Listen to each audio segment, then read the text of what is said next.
A very good morning to you and welcome to Oxford RFC, and we are here for the start of the England Touch Open National Finals for Juniors. Welcome along to you wherever you're watching in the world. It's a pleasure to have your company here on the stream this morning. Slightly overcast here at Oxford. We may have some rain. It's not forecast, but a little bit of drizzle may hit us in the next hour, and hopefully it'll be sunshine all the way. So good morning to you. I'm Jonathan Bullard. We've got 10 matches for you on the stream today, starting right now. And the first match is the boys under 18s clash between the Northwest Blades and the West Wildcats. The West Wildcats are in black with the orange trim, and the Blades are in the black with the maroon trim.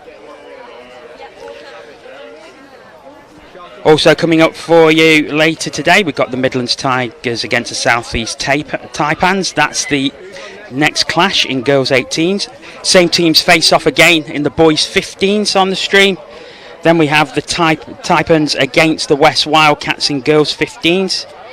The boys 18s clash between the Midlands Tigers and the Northwest Blades will be next. The girls 18s between the Midlands Tigers and the Northwest Blades also. And then we have the final game of the girls 15s, South East Taipans against the West Wildcats. There's just those two teams there, so that will be a 3-game series. But we are just a few seconds away from the start of this game. The Blades look like they have the tap off. Their box is right in front of us here in the commentary position.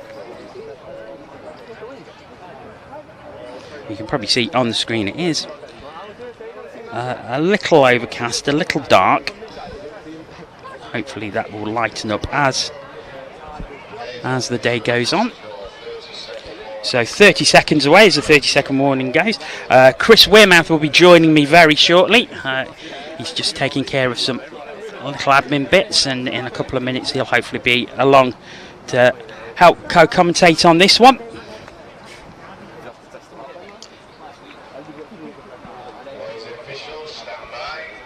Stand by, and we're just about to get underway here. And there we go. So off we go. And there's a touch already as the Blades look to get off to a fast start. 2 touches. Just over the 10. Now 3 touches to here. They need to penetrate here, but it's good defence so far by the West Wildcats. Thorpe has it. Down. Thorpe again. And once again back to Thorpe. Looking for an opening. He has to check back though. Goes out wide. Back into the centre, but that is 6 touches, and the West Wildcats will get their first chance to attack in this game.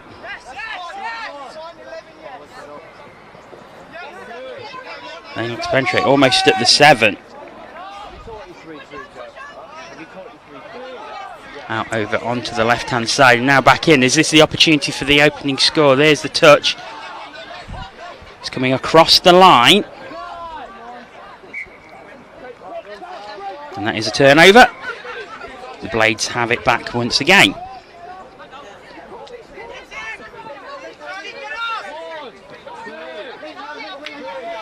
To the 10-metre line.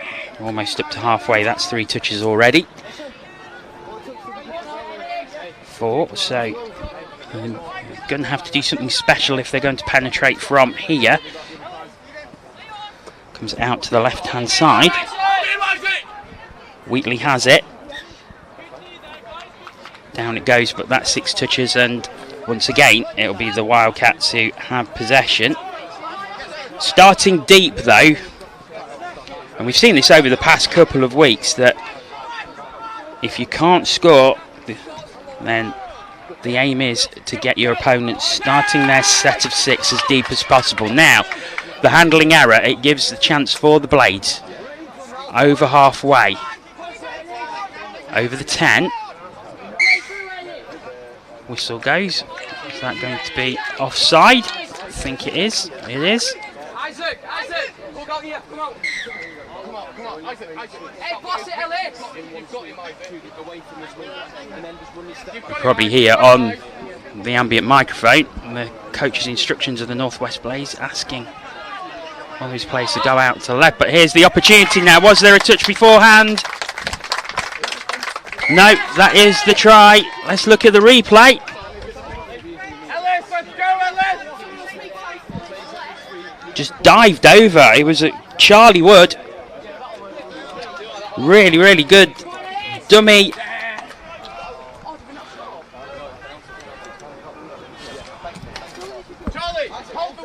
So it is the Northwest Blades who take the lead. And they're over again. Actually, I don't think that last one was given, John. Oh, right. Oh, good morning, everybody. Good morning, Chris. Chris Wearmouth joins me.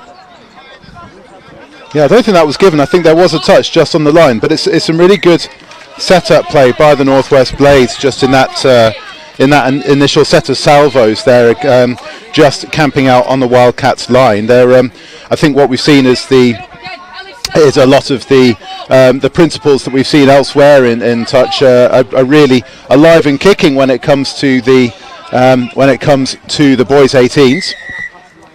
As Jono's just, I can tell why you've got no hair, because always those technical gremlins. It's always it's a Sunday morning. It's like, as Lionel Richie always sang, it's just easy like Sunday morning. I knew everything was running too well, and then yes. and then we have a problem with the scoreboard. We will sort that out as soon as we possibly can. Yeah. So it's So what we've seen is a massive development in boys' 18s touch in particular over the last couple of years. And there's a lot of information that goes down as the Wildcats, that ball just goes sailing straight past, or just dies just before it hits the winger. We've seen a lot of. No, it's 0-0. It's still 0-0. It's still 0-0. Yeah. Is we've seen a lot of information cascading down from the Opens in particular down to the 18s and the age categories. These players in particular with the Northwest, is that there's quite a few players who we'd have seen with the Wigan, and that's a penalty given for a late pass. And we've seen a lot of these players. So, like the Northwest, for example, there's a lot of these players who we've seen in the National Touch Series play for Wigan, and they train alongside guys who are in the Northwest Men's Open and England Men's Open as well, and and we can see the Northwest. Yeah. They're enjoying that one. Yes, I've noticed that the coach has been incredibly vocal, encouraging his players, getting them forward, telling them where to go. And I suppose with these younger players, they're not as experienced as what we've seen over the past couple of weeks with the Masters, the Seniors, and the National Opens. So it's important. The coach takes, I suppose, a more important role by guiding these players and telling them what to do and where to go. Yeah, there is that. I think there's the things of calling, of calling the plays, but I think it'll be interesting to see the balance of the coaching from this. Because it's really important as well to be able to get the players to identify stuff on the field as well. Mm-hmm. The Northwest are very vocal in the box anyway. That's we've seen that with Wigan, with NQ Rebels in the National Touch Series, with the Opens and the Masters, with all of the categories as well. Is that they're very mutually supportive of one another, in particular, and it's so it all comes from it does all come from a good place. Well, it is the West Wildcats who are just on the 7 metre. The other thing you'll see a lot today as well is that the referees will be, particularly with the 15s categories today, the referees will spend a lot of time explaining why decisions are being made at the time. That comes out wide. The touch came in just in time. It was it's a lovely pass. Charlie Robury who was just looking to pass it down, and then he does get it down, I think. Is this one? No, I think that's been given as a touch. So the scramble defences on both teams has been absolutely sensational. But yeah, Charlie Robury. Oh, there was just a touch. Yeah. It was an incredible touch just at the end there. There's another diving touch coming in on that far side. The Blades scramble defence is absolutely superb. Yeah, it's twice now they've come in with important touches right at the end to keep this scoreless at the moment. Yeah, I mean, Charlie Robury on this side, I think, it's just the scramble defence. I think on that one, and this is going to be me nitpicking there, but Benjamin Smith went on an arcing run, and what he could have possibly done is looking to straighten up a little bit and create a wee bit of space for the winger outside him. It just makes the defence's life a little bit easier. But both defences on top at the minute. It's not defences on top. I think everything's a good 50-50. The attack is putting them into the right place, and then the defence in and around the 7 has been absolutely superb. It is the Wildcats who have it again. Sorry, the Blades who have it again. It's two teams wearing black. It's just it's first thing on a Sunday morning, so yeah. Forgive me, viewers. I'm sorry. I think the other thing as well with the that it's going to be, so that's a loss of control. So it's really important that these are all the rules that you'd have seen applied in the Opens and Masters over the last couple of weeks are still applied as vigorously, particularly with things like loss of control at this level, because when you look at particularly the international level, is that we've got to make sure that we're getting players into the good habits early, because otherwise they're never going to compete with the likes of Australia and New Zealand, and quite frankly that's the level that we've got to be setting ourselves. Yeah, I mean, another thing is, how important is this from a development point of view for these guys? Very. I think it's really good to have. We've got four regions represented in the boys' 18s today. And the same 4 regions in the girls' 18s. Yeah. We've got a Youth World Cup, which unfortunately we were due to be holding it in. It was supposed to be this year, I think, in Manchester, and then was obviously had to be postponed because of the pandemic. Yeah. And really is that, as I say, is that we've got to be benchmarking ourselves against New Zealand and Australia, and it means that we've got to get the development. These guys have got to be training alongside the likes of the Opens, as I was talking about before. We've got to get them playing in the National Touch Series at a high level. So there's another set of 6 there, I think, for offside. So a good opportunity here for the Northwest Blades. Fresh set of 6, just outside their 7 metre line. Yeah. So what we've seen is that's exactly what at any level. This is what we need from the teams. They want to set themselves up. Isaac Moy, who we saw playing a lot, and that's a real shame for them, for the Blades there. Isaac Moy's played a lot for Wigan in particular in the National Touch Series this year, and but to go back to the development perspective, it's really important that we have all of our juniors playing at as high level as possible. There's in particular we had teenagers playing in the mixed open at the World Cup in 2019. Sam Missin, Will Lupton.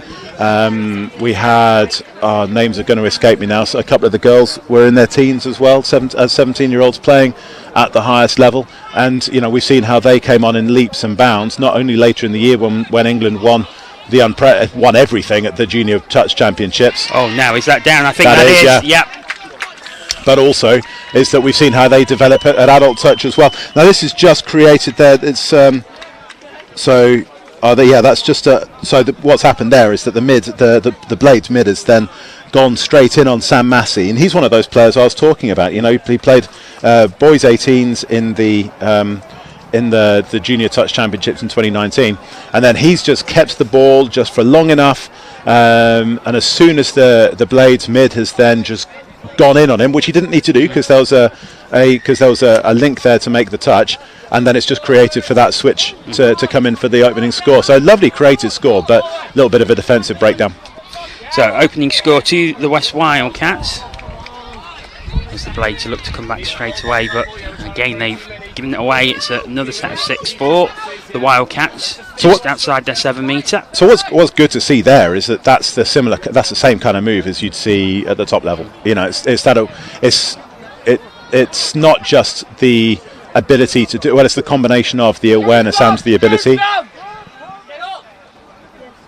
So the awareness of Sam and also the link to see that the mid's bitten in, and then to have the skill to execute, and also the depth on that switch, because unlike say rugby league or rugby union where the switches can be quite shallow, is that in touch, as soon as you have a shallow switch, is that you're then still making yourself there to be touched, whereas you know your switch is going to be, you know, metre 2 metres deeper to then come round on the loop, and so it's really good to see that be executed as well as identified.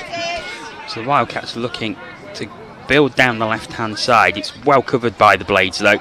Good defence so far. However, the opportunity again, but the handling error will give possession back to the Blades. Indeed it does. So a fresh set of 6, but they are incredibly deep inside their own half. There's just a couple of minutes left in this first half. Slight change from the past 2 weeks if you've been with us. Just 15 minutes each way here. Well, it's more for the referees than for the players, to be fair. You know, teenagers have got more energy. They've got far more energy, haven't they? Yes. So, can the Blades get on terms before half time? They will be looking to do that, and they're just outside the 7.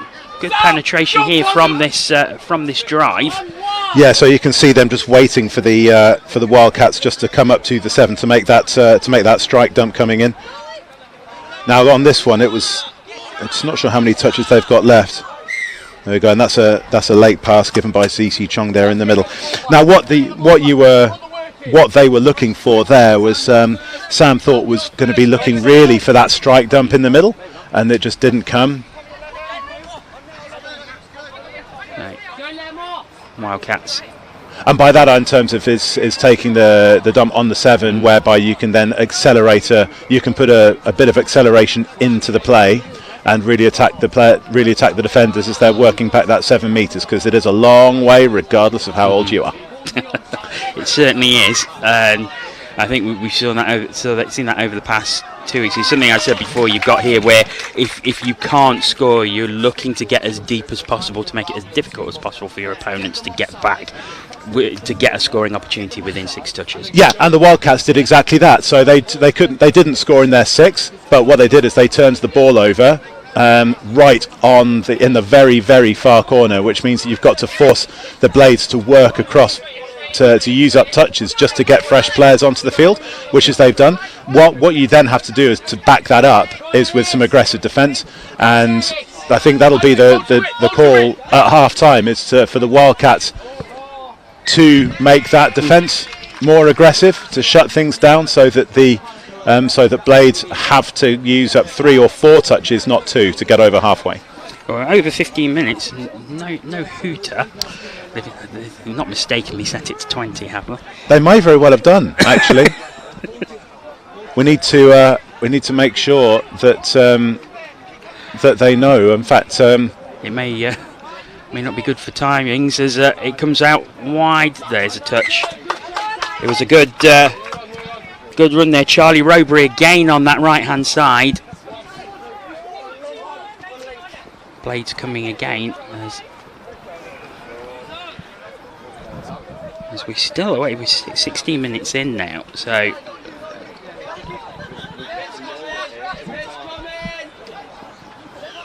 yeah, I think what we've got. So Blades now have got that set of 6, which they're going to need to start to go through quite quickly, as you say, because 15-minute halves. Or it's 15 minutes and change.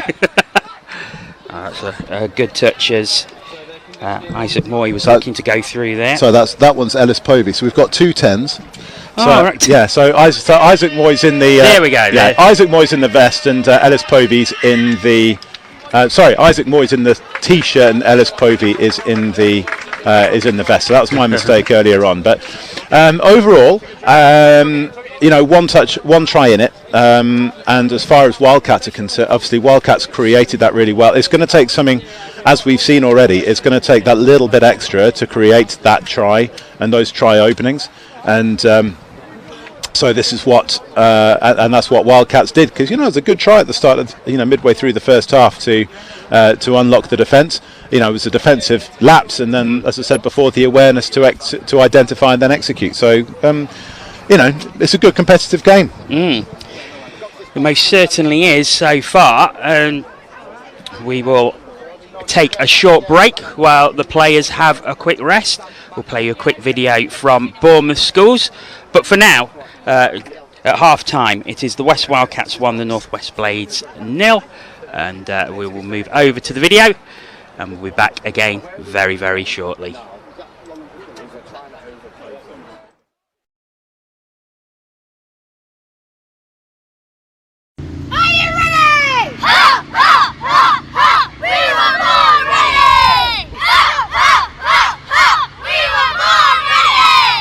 So Alan Reid, our Schools Development Officer, arranged a touch session today with the children from St Joseph's School here in Branksome. We started with about 20 children today between the ages of 7 and 11. We don't normally have that mix from year 2 to year 6, which is what we had today. Essentially, we explained to them a little bit about the difference between touch and tag rugby that they've been playing. We organised a warm-up, got them working together as a team, did some ball skills with them, and then we progressively took them into kind of a little touch game. I thought the session was really good. I thought it was great for the children. They were all on task, they were all engaged. Everybody had an opportunity to play. They learnt the new rules, and it was a challenge for some of them, but I really liked that, because then they had to really stop, think about what they were doing, why they were doing it, and how they were going to be successful. Once we get them sort of catching and passing, the skills that they've learned from netball or football or any other sports, they're transferable. So they soon pick it up, and they're all playing games in the playground, catching and passing and running, and playing it and things like that. So we sort of build off of those skills and then introduce touch skills as we go along. And generally over about an hour, they pick it up. And we probably end up with a game of touch netball, which is kind of a hybrid, which most of us have all played at some level. And the girls and boys, end up playing that and enjoying it. In the touch game, you don't tend to stop players. They don't, in tag, it's tag, the game stops, somebody comes back. It's a lot of dead time, whereas with touch, it seems to be ongoing. They're constantly active.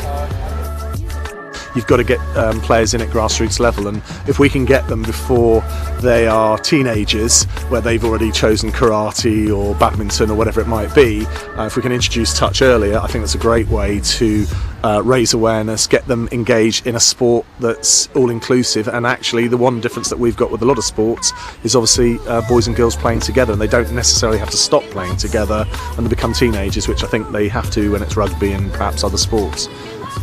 I saw the children's reaction to it today. They've really liked it. I've managed to speak to a couple of them, and it's something they'd said that they'd like to do. So from that aspect, if it's if it's pupil voice, the children want to do it, then I'm all ears, and I would like to continue that. So yeah, we can coach them how to coach, if you like, and so they can play some of the games and take those afterwards into the school sessions. Alternatively, if they're really interested, as we have seen with some of the children, we offer them the option to come to Bournemouth Touch Centre on a Monday night, where they can then plug into our infrastructure there, and we've got 4 kids coaches who run a session from 6:30 through to about 7:30.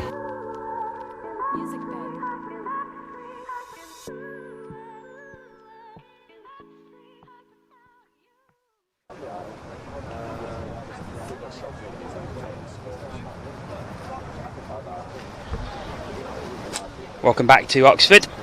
Second half about to get underway. West Wildcats leading by 1-0 over the North West Blades.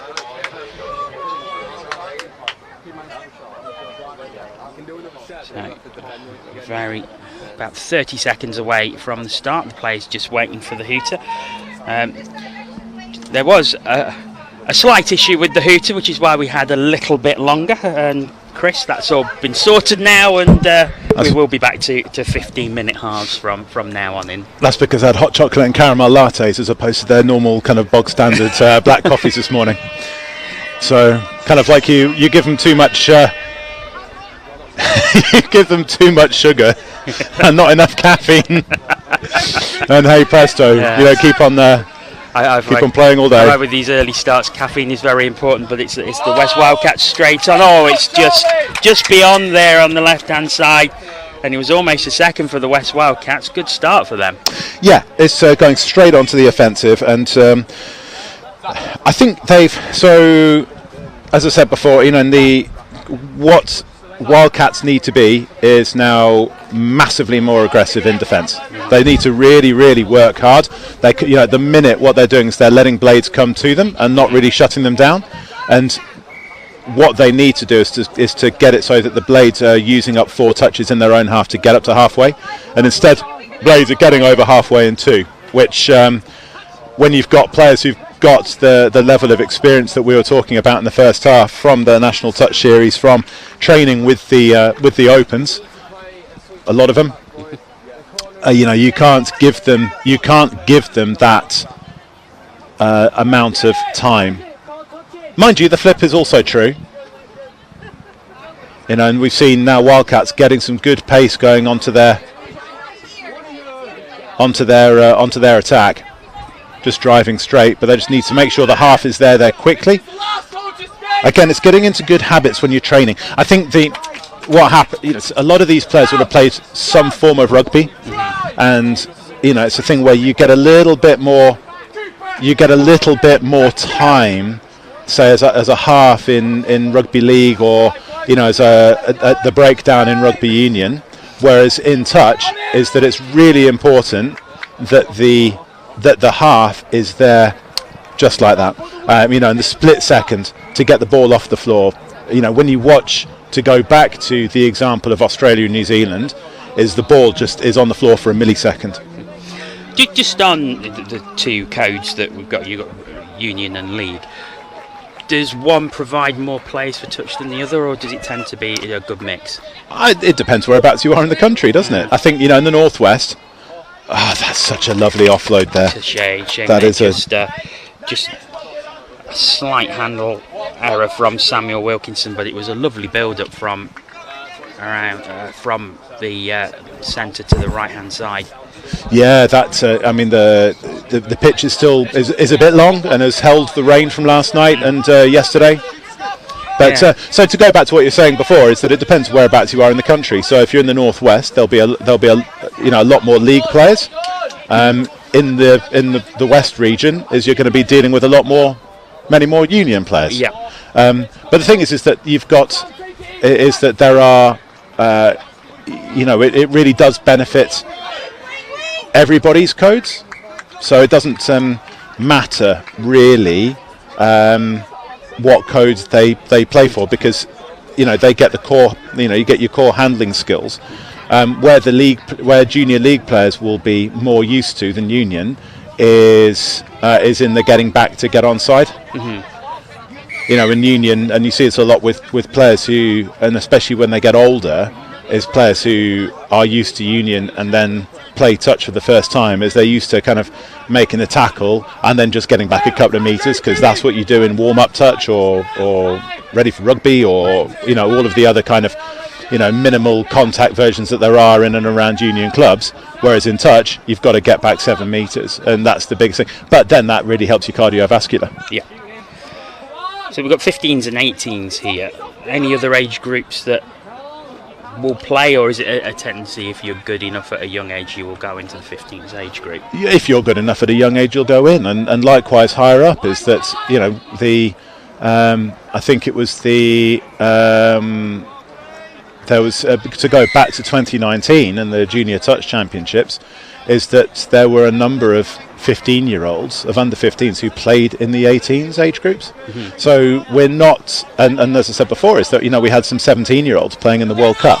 So we're not scared within the high performance setup, and you'll hear this later on from Sammy Phillips, no doubt, is we're not scared to promote players if we think they're good enough.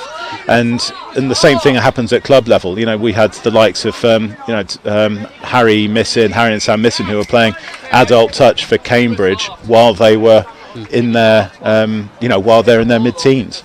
And it's only good for them, really.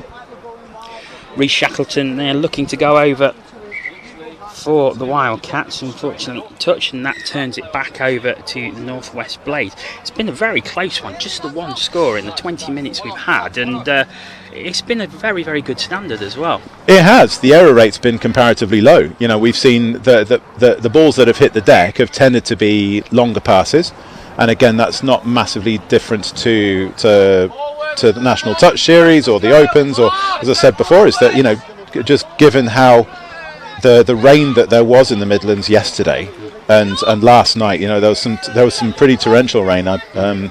Certainly, 30 miles up the road in Northampton we had it, and in Redditch it kept some of the coaches awake. And we still have nightmares from what happened a couple of weeks ago in Nottingham. Yes. Oh, now here's the opportunity. Touch just came in, and that turns it over. That was unlucky because it looked like the chance was really on there. Yeah, and the sub box was calling for it. I'm not quite sure the 2-on-1 was there. I think there was a tracking link coming along. But we've seen seen penalties conceded for overstep, for touch over the mark, and that happens at every level. And it's, as I said before, is that it's been longer passes which have hit the deck. That's some great pressure here by the Blades that are keeping the Wildcats back. However, I think they're just getting spoken to about being maybe a little overly aggressive. Yeah, so I'm not sure what. So I think this has been given as a penalty for a forward pass in there, actually, for that the ball then went backwards and then rebounded to the person in front. So that is classified as a forward pass, but it's given the Blades a superb opportunity. So now they've got the fresh set. So this is the point now where the Wildcats have got to be careful, because if you concede 3 penalties in succession on your own line, then you lose a player to the sin bin until possession's turned over. And now Blades have come in from there's the dive. They're looking to suck in the defence. They'll be looking to condition the defence with a couple of plays which are very similar, and then will then look to do something different. In fact, they're looking to do something different Jacob right Rigby now. Goes down. Claim it, but no touch on the way down. A little bit of frustration as he hits the floor. Yes, but it's good to see that passion. Yes, and also the respect for the referee's decision making as well. See this to the left-hand side now. Player, that was again a little aggressive in the touch. Just a little bit. And this is the thing now. So this is the second penalty, another penalty in there, and so you can see on-field referee Chris Simon telling the Wildcats. But this is one of those situations where they could have done with, rather than going for the long passes. So that's a touch given there. But is to put a rat play into it, and just to make those passes a little bit more sympathetic. Just a slip. That's again given as a touch because the ball hit the deck under control, so it's not going to be a turnover. It's one of those things where if you play the ball, then it's a turnover. If you just happen to pick it up. Dive through. I think there was a touch on the back of the leg as he went through. Yeah, Sam Massey, very patient, just letting the player come to him and just touching him as he just hit the deck. But again, Wildcats need to be really careful. And there it is. Is that the opportunity? That's a 6-touch turnover. No. The Blades supporters who are right on our left-hand side next to our commentary position were all screaming away. Yeah, the really important one in this is the decision that was there to penalise Louis McPherson for throwing the ball away, because he was frustrated because he didn't think he got touched on the way down, but the touch was given. As now all of a sudden, here comes. Yes, Jacob! Brilliant touch, Jacob! Yeah, there's a touch. Brilliant, Jacob! And they're enjoying that. from behind the Northwest Blades bench. Yeah, Jacob Rigby on Sebastian Hillebrand there. But I was just going to say is that the penalty for throwing the ball away is something which has been very, very hot on. Everybody's been really hot on that throughout the season this year. And that's got to be no different, because it then eases up that frustration. So obviously players are going to get frustrated, but it's really important that they show that frustration in the right way. Well, just 5 minutes remaining, and it's still just the one try. Yeah. I think you've got to say that both defences have been excellent in this game. They have, yeah. Yeah, I mean, it's only been the one, it's going to take an error from the Wildcats in to slip up, to concede here going into the last 5 minutes of the game. I mean, as far as Blades are concerned, is that they've created some good opportunities, but they just have not necessarily been on the same wavelength to be able to finish them off. So say, you know, there's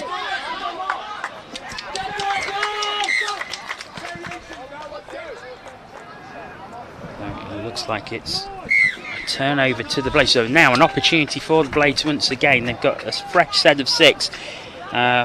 Jack probably Hawkins. about 12 metres out, would you say there? A little bit further out. I think Jack Hawkins, you know, given that for overstepping the mark. As I say, it's a pretty common score, and this is the one now where Is he down? Yes, I think he is. There is the equaliser. Yeah. So what you can see there is they've attacked the running defender. So that was 61 Reece Shackleton. You know, he got himself into an offside, but you know he made the touch and then just blowing, getting back. You know, it's hard to get back that 7 metres, especially when the game's been played at such an intense pace, and the game has been played at an intense level. You can see it's just the first one of the day, but you can see there's some very ruddy cheeks in the you know, the Blades' cheeks are matching their burgundy shirts.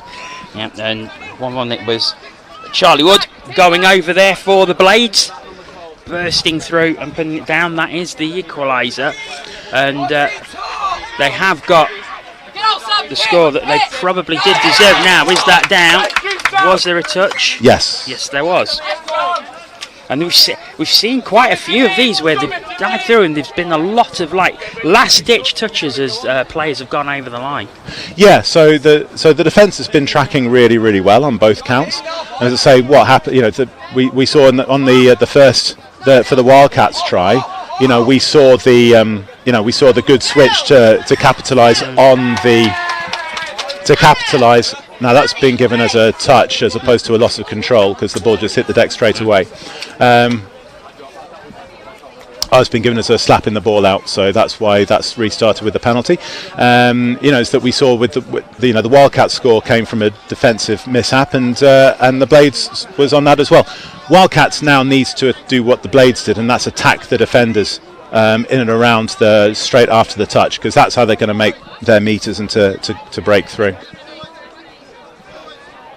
Well, it is the Blades who are just out of the 7 metre. It goes out. Oh, that's a good interception. Now, and restart with a 0 touch. So it's a 7 touch set.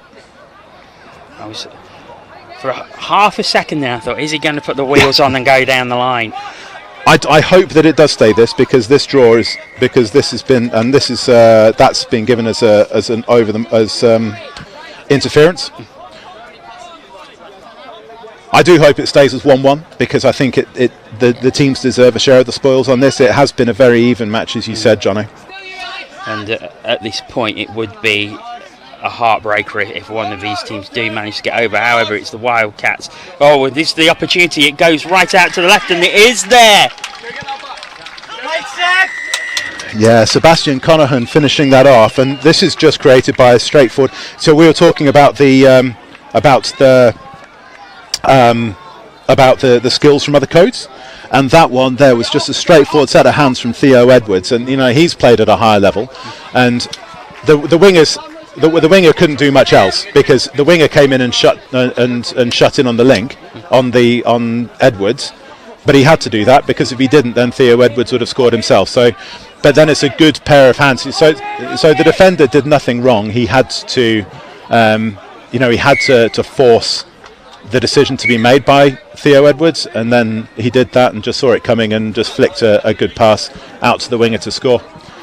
So 20 seconds remaining. If the Hooters are lined up this time, I think they will be. Yeah.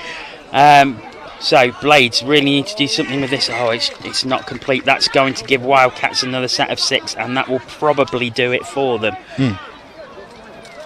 And there goes the Hooter. A touch will come in, I think, and there it is. And it is a victory for the West Wildcats by 2 tries to 1 over the Northwest Blades. But it's like you say, it's unlucky that there had to be a victory in a way, because they both deserve something out of it. Yeah, I thought Blades deserved a share of the points in that. I think that the teams were very, very evenly matched. You know, we saw with the Wildcats score, the initial. So there's a 3-minute one. So I'm going to be very, very quick, which is a first for me, really. Is that, you know, we saw the Wildcats and the Blades first tries each, you know, capitalise on defensive mishaps in and around the ruck area, and then it was just a good set of core skills and awareness from the Wildcats to win it. So, you know, it's a good try to win it. You'd rather it come from a positive, but unfortunate for the Blades that they were not able to finish things off. And now we're going to move on to the girls' 18s and see what the Ferris X has to offer. Yeah, that's coming up next. It's the Midland Tigers against the South East Taipans in the girls' 18s. That's coming up next. But in the meantime, thank you very much to Chris, and let's have a look at the tries from that game.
Right, what links are going on with us first? Okay, so who's first to mid-pod?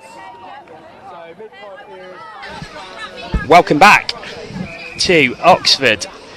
We are already underway with game number 2, which is the Midlands Tigers against the South East Taipans at under 18 level, and it's the Taipans on the attack straight away. They're in the red, the Midlands in the white and orange. I'm delighted to say Sammy Phillips joins me on co-commentary. How are you, Sammy? I'm good, thank you. Just fresh from watching the boys 15s games, Taipans versus Wildcats. So quite exciting for me personally. My son was playing too for the first time, right, so yes, his debut for the Wildcats. And I believe you was taking part in the Seniors and Masters last weekend in Nottingham. That's right, yeah, I've just about recovered from that. Yeah, my voice is just about recovered from that after a weekend of commentary. But we're sort of concentrating on the juniors here, 18s and 15s, and saying to Chris in the first match, a 2-1 victory for the West Wildcats against the Northwest Blades. excellent defence and a really high standard so far. Yeah, I think Wildcats have obviously been my region as well. They've done an awful lot of youth development this year, and you know, they've been able to put out teams in all of the divisions. So I think having the numbers enables you to be able to focus on selecting the right players. Yeah.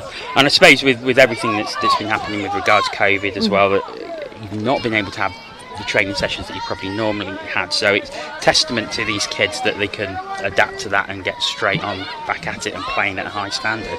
Yeah, absolutely. We've had to kind of make the most of the time that we've had with them, and the coaches have done a fantastic job in preparing them for this championships. So it's the Midland Tigers who currently have the ball. They are just over halfway, going towards the 10. What are you expecting from this one, Sammy, with these two teams? Well, I mean, the thing is, it's so much of an unknown at the moment because there's so many new players that are involved in the setup. Obviously, having missed out a couple of years of development, it is really all to play for. There's some great talent in all of the teams in this division, and it really, you know, it could go either way. We've got Andy Penasard there in the girls 18s box, just kind of marshalling the troops. He's a very experienced coach, also coach of the England girls 18s, so he'll be expecting lots of good attacking plays and defensive shapes from them. So here come the Taipans up towards the 7 metre line, bursting through. He needs an outlet, finds it. Is it down? I think it is.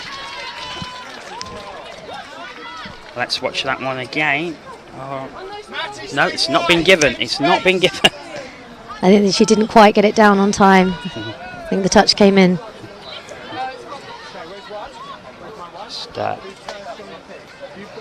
As the sun comes out, causing a few issues with that camera. It's always a bit of a nightmare when the weather is sort of sunny and then dark. Yeah, we've already had 4 seasons, and it's only mid-morning. Yeah. Thankfully, no rain, and hopefully that'll stay off for the rest of the day. As I've already mentioned, anyone who was in Nottingham a couple of weeks ago on the Sunday, where it was absolutely torrential for most of the day, was not the greatest day we've ever had, I don't think. No, I think the Opens were particularly unlucky with the weather. I think seniors and masters was really nice last weekend. Yeah, quite a few sunburnt faces. It was yes, it made a pleasant change from the week before, and this looks like hopefully staying dry all day for the now 9 matches we have remaining, including this one. It's the Taipans who are coming again. Through again. There's space on the right hand side and down, and that will be the opening try. Let's watch this one again. Bursting through the centre, no one near. Yeah, the nice scoop through, and you know, as soon as that happens, as soon as they've broken the line, you need to mirror up quickly, and fortunately Tigers hadn't quite mirrored up quickly enough, and it leaked a score.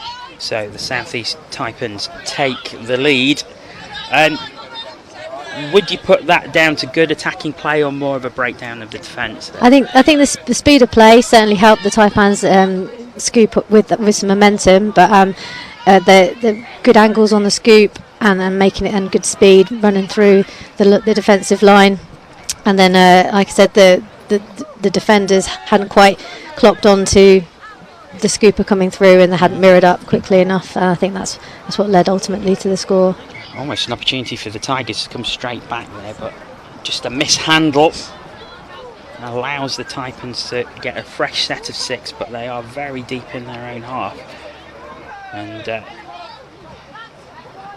it will be challenging for the Taipans to get a scoring opportunity from here. Already 3 touches.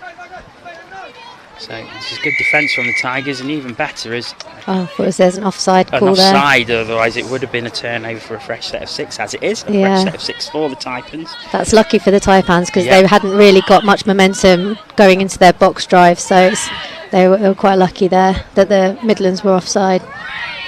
The sun comes out again.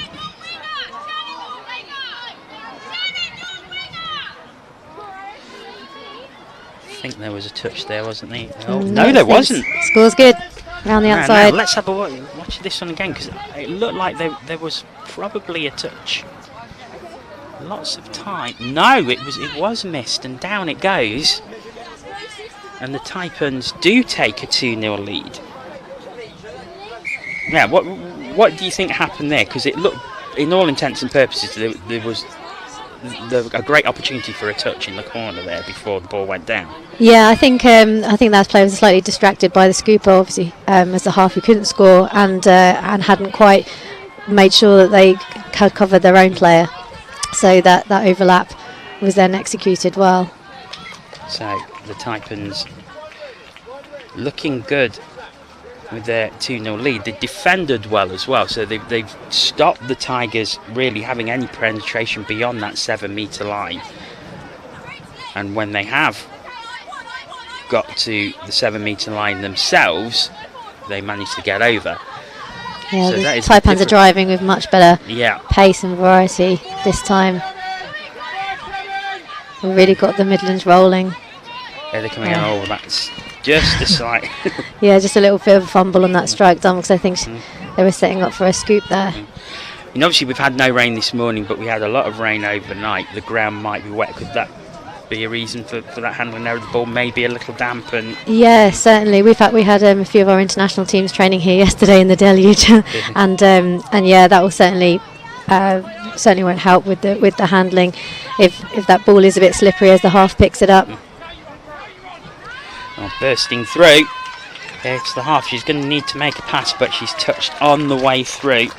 Good burst through there by Charlotte Lloyd. However, that was a 6th touch, so turnover, and the Taipans have it once again. But once again, it is very deep in their own half, and the handling error gives the Tigers the opportunity. A fresh set of 6, just about on the 7-metre line.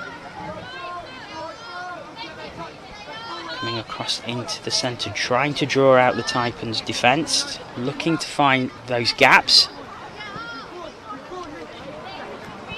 Down it goes again into the centre. And this is good defence by the Taipans, because the Tigers look like they're always caught in two minds as to where they want to put the ball. Now, lovely pass. It's just a defender there. Back into the centre, but Tigers need to do a bit more of this. A good drive. Now here's the space, but the touch is made. That is 6th touch and turnover, so the opportunity goes a begging. Yeah, there were a couple of opportunities there where the middles were quite split. I think if they had identified that, there could have been a score there for the Tigers. Right, here they come down the left-hand side. We'll use their sub-box and get some fresh legs on. They head towards halfway. It's a good take there. It wasn't the best pass, unfortunately, and they do start again. Yeah, it's knocked down by the Tigers, so I've got a fresh set here. Let's see what Taipans can do. Like they're running some sweeper plays. Here it comes. It looks like it's going to come left, and does. And there was space there. It's when you kind of need your wingers kind of running onto that ball at pace to take it beyond the defensive line. Olivia Rawlinson in a lot of space there. However, the missed pass means that the Tigers have a fresh set of 6. 2/3 of the way through this first half, the Taipans lead by 2 tries to 0.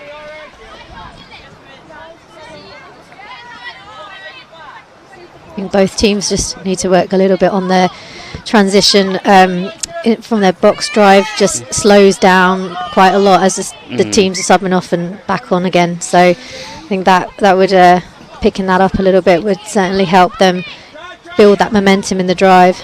Is that just experience? Because we saw last week how teams were using the sub-boxes on and off, and it was almost seamless.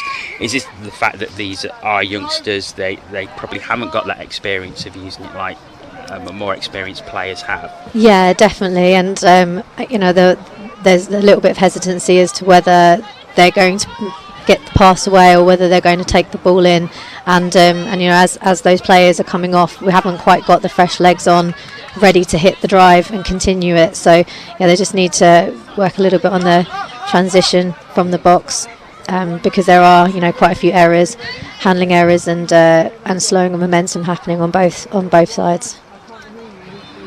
Well, it is back with the Taipans, who I think it's fair to say have pretty much controlled this first half, apart from probably one Tigers drive where they went very close. But it's also been very good game management from the Taipans as well. Yeah, they look like a much more experienced bunch of players, and they've won a penalty here.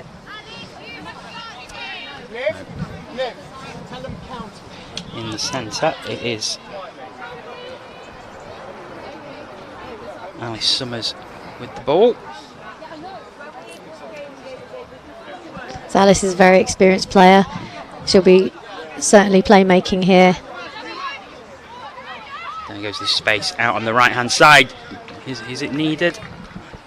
Was there a touch? Yes, there was. Close again for the Taipans. B. Graham going over there.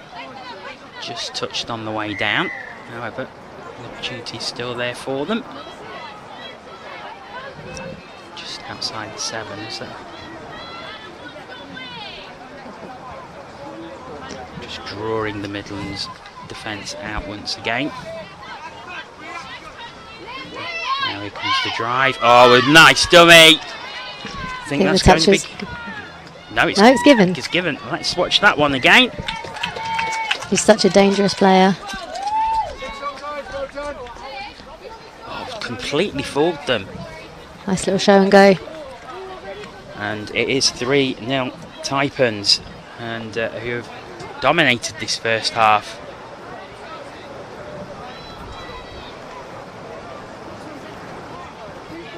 So, can the Tigers get something before half time?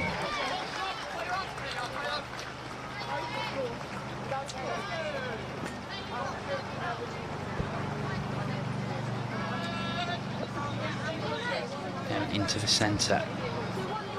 Pass in, there's the touch. Not quite as organised as the Taipans in terms of attack. They need that playmaker to step up and organise the troops. It's like there's almost like that sort of second of hesitation that you're not really seeing from the Taipans when they attack. Yeah, they do have a much more coordinated attack. And the Taipans come again.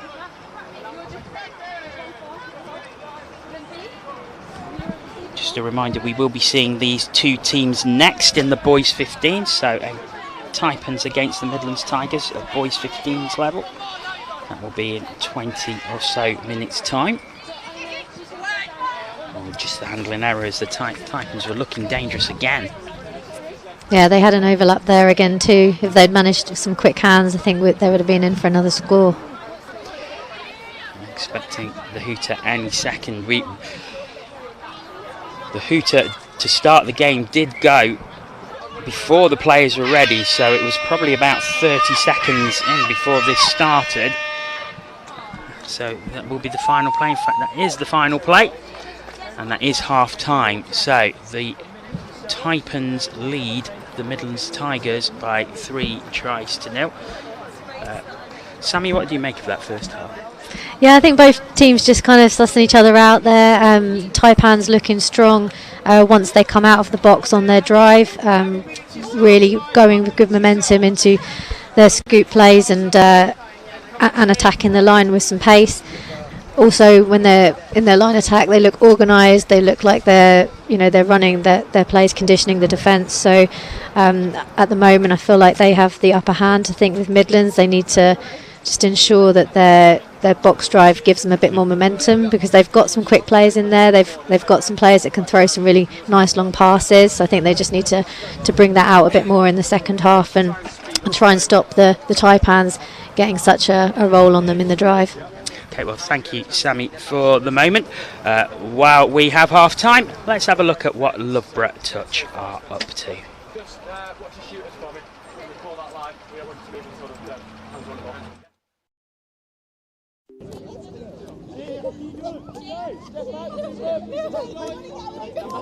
So we started back in 2012. Year to year we've always been lucky to have people who have come in very open-minded to trying something new and have been really dedicated, and after 1 year they're like, okay, I want to take this, I want to take it on to everyone else. So when we can pass it down through year to year, it's always great to sort of be looking forward to the future. And unfortunately I've been here for every year of it, so it says a lot. We have a bunch of sessions aimed at people with lots of different abilities, and it caters to anyone who's a beginner, from our development sessions all the way to our performance squad, and having a really good setup with coaches and everyone just supporting each other is what makes it a really good family team.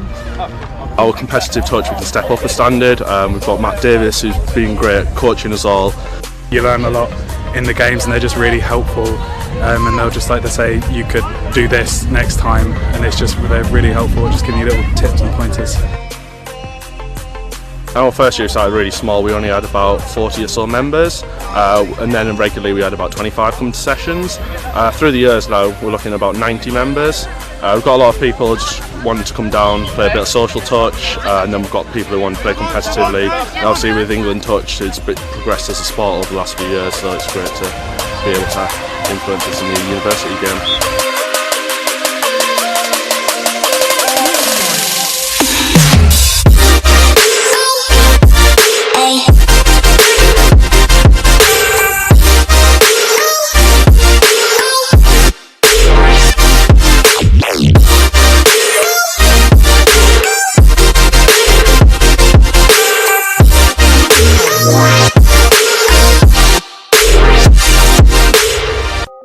Actually, when I was looking at universities, I was always focusing on touch, and rugby union were a big part of which university I was choosing, because it's such a huge part of my life. I've been playing for nearly 11 years now.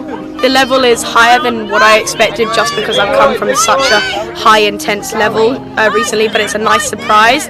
Everyone's really lovely, really welcoming. The game is good, the competitions are good. At UTS I've played in 2 of them so far. Unfortunately I was injured for the other one. The standards stepped up over the years. I remember playing in the first UTS, and it wasn't a bad standard by any means. It was a bit more rugby based, but now through the years it's progressed. There's a lot more skill based in it. You've obviously got the number of teams who are entering is incredible, and obviously at Loughborough it means that we can put in 2 teams. We're looking at getting a 3rd team for future UTSs. When you hear about Loughborough,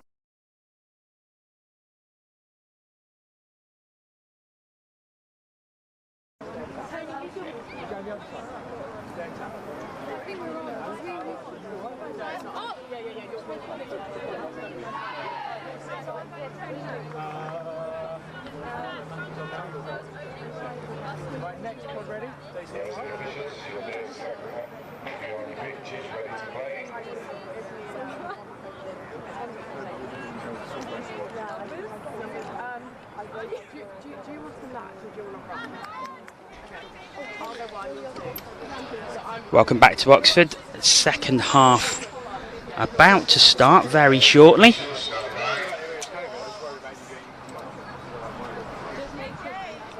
The Taipans with a comfortable lead as the Hooter goes to start the second set of 15 minutes in this second game on the stream this morning. Sammy Phillips is still with me, and Sammy, it's looking quite comfortable for the South East Taipans as we go into the second half. Yeah, it is, and unfortunately that's not a great start from the Midlands. I was really looking forward to seeing what they were going to do coming out here with the tap off, but unfortunately they've just fumbled the ball there. That could, like you say, could be a little bit of the ground still being a bit wet, because they've both made us some handling areas now. Yeah, I mean that must be a real disheartening when you probably had a chance to have a chat at half time and then there's an error just as you kick off. It's very disheartening, but the Tigers have it back again now. Unfortunately, probably it's such a fast game you don't get much time to dwell on any errors. Let's move on, next play. So we're on the final touch. Gonna have to do something. Now a gap has appeared, but the touch is there. It's good closing in, good defence from the Taipans once again. And they start with a fresh set of 6, 1 touch already. and they take the opportunity to get some fresh legs on from the sub box. But again, another handling error gives That's the a ball shame. back. She's running on at really good pace there. That would have been a great addition to the drive if she managed to secure the ball and get it down.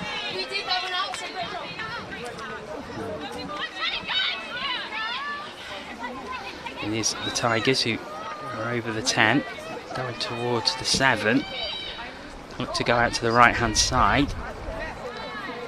And again, it is just that little hesitation you can see when they have the ball. They're just taking that extra half second to decide what to do with it. And it is proving like in a way fatal for them, because they they tend definitely to be giving don't have the ball back. Yeah, they don't have the same sort of smooth transition as the Taipans when they're coming out of the box. They just need somebody in there directing play, telling them where to go, trying to kind of target the setback middle defender. And he's going through now, and down it goes, and it is another try, I think, for the Taipans. It is. Let's watch this one again. So just a little bit of miscommunication there between the two middle players as to who was making that touch, and she didn't need to be asked twice. Daisy Straight Pank through. straight through and down. It's 4-0 to the Taipans, so they have a fast start to this second half and increase their lead further. And the Midland Tigers, in a case like this, they've just got to keep going and keep trying and keep battling and trying to see if something comes off for them, haven't they? Yeah, and I think they can. This player so far is seems to be the one who's the most electric. Nice long pass on her. It'd be good to see them use some plays where they can use it. Down it goes. It's the Taipans who have it again. It's been a very, very good performance from them, and that's what you've got to say, is they've been organised, they've been excellent in defence, and they've been very good in attack. It's been an all-round excellent performance from the Taipans so far. It has. Yeah, this has been a good set of defence from the Tigers, though. They're very organised and up, and didn't let the Taipans make the same ground that they've been making in the previous drives. And that will hopefully give them a little bit of confidence as well. Yeah. As it is, they are over on the right-hand side. Again, take the opportunity to get some fresh legs on from their sub-box. See, once that drive kind of breaks down, it's hard to rebuild the momentum to roll into the attack. So Midland's Tigers aren't helping themselves there with slowing it down and slightly going over the mark and having to come back. They need to just work hard to get the ball down and win the ruck.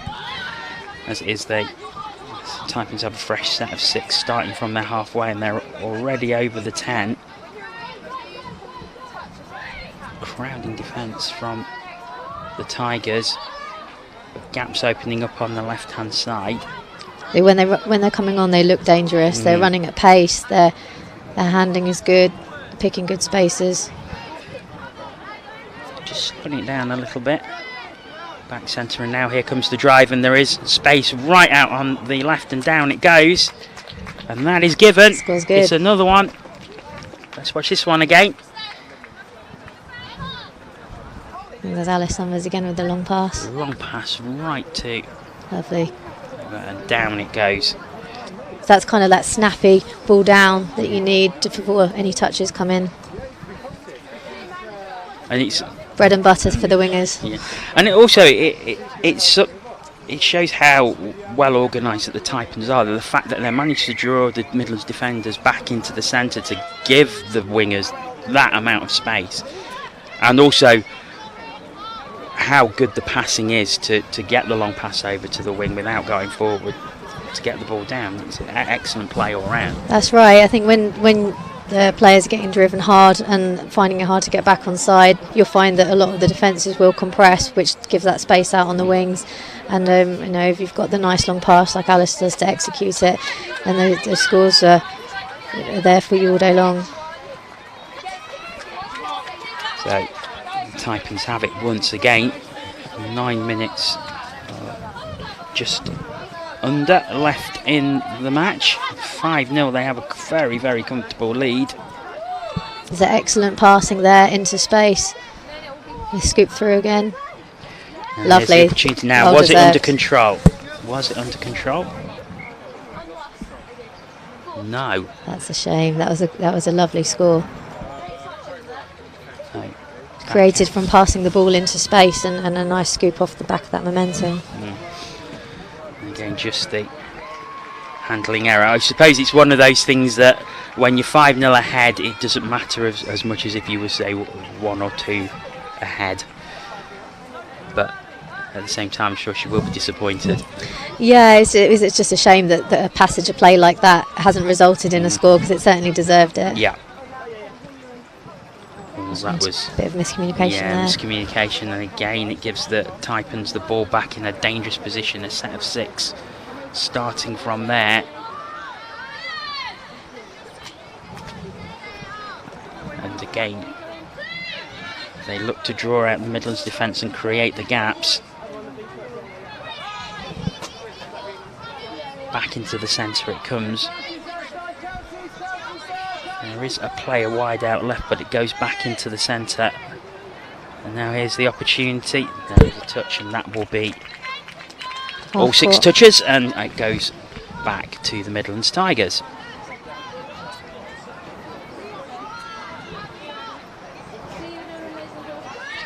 Better, a bit of momentum now. We need to not slow it down, keep going. Yeah, and a better change for the Tigers there. So we're running hard. Not necessarily hitting the first defender out, but trying to pass around them a bit like how the Taipans are. And that is 6 touches. The Taipans have really good defensive shape there, and the Midlands Tigers just aren't passing around the highest defender, which means that the rest of the defence have good pre-touch and are all set to make the next touch.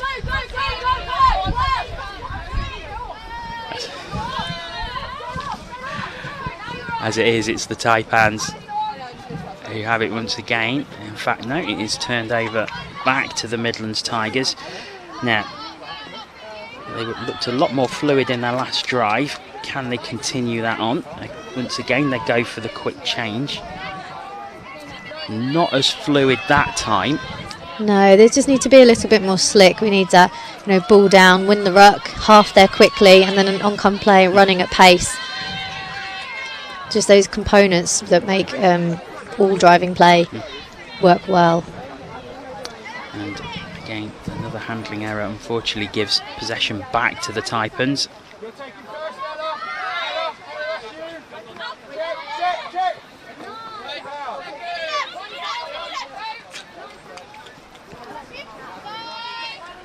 So you can hear the Taipans coach, Andy Pennicid, calling to check off the passes. So the girls are clearly being coached to look for that space and look for that high defender and pass around them, which is great to see. Makes the attack so much more creative and dangerous. The Tigers have the ball just on their 10-metre line.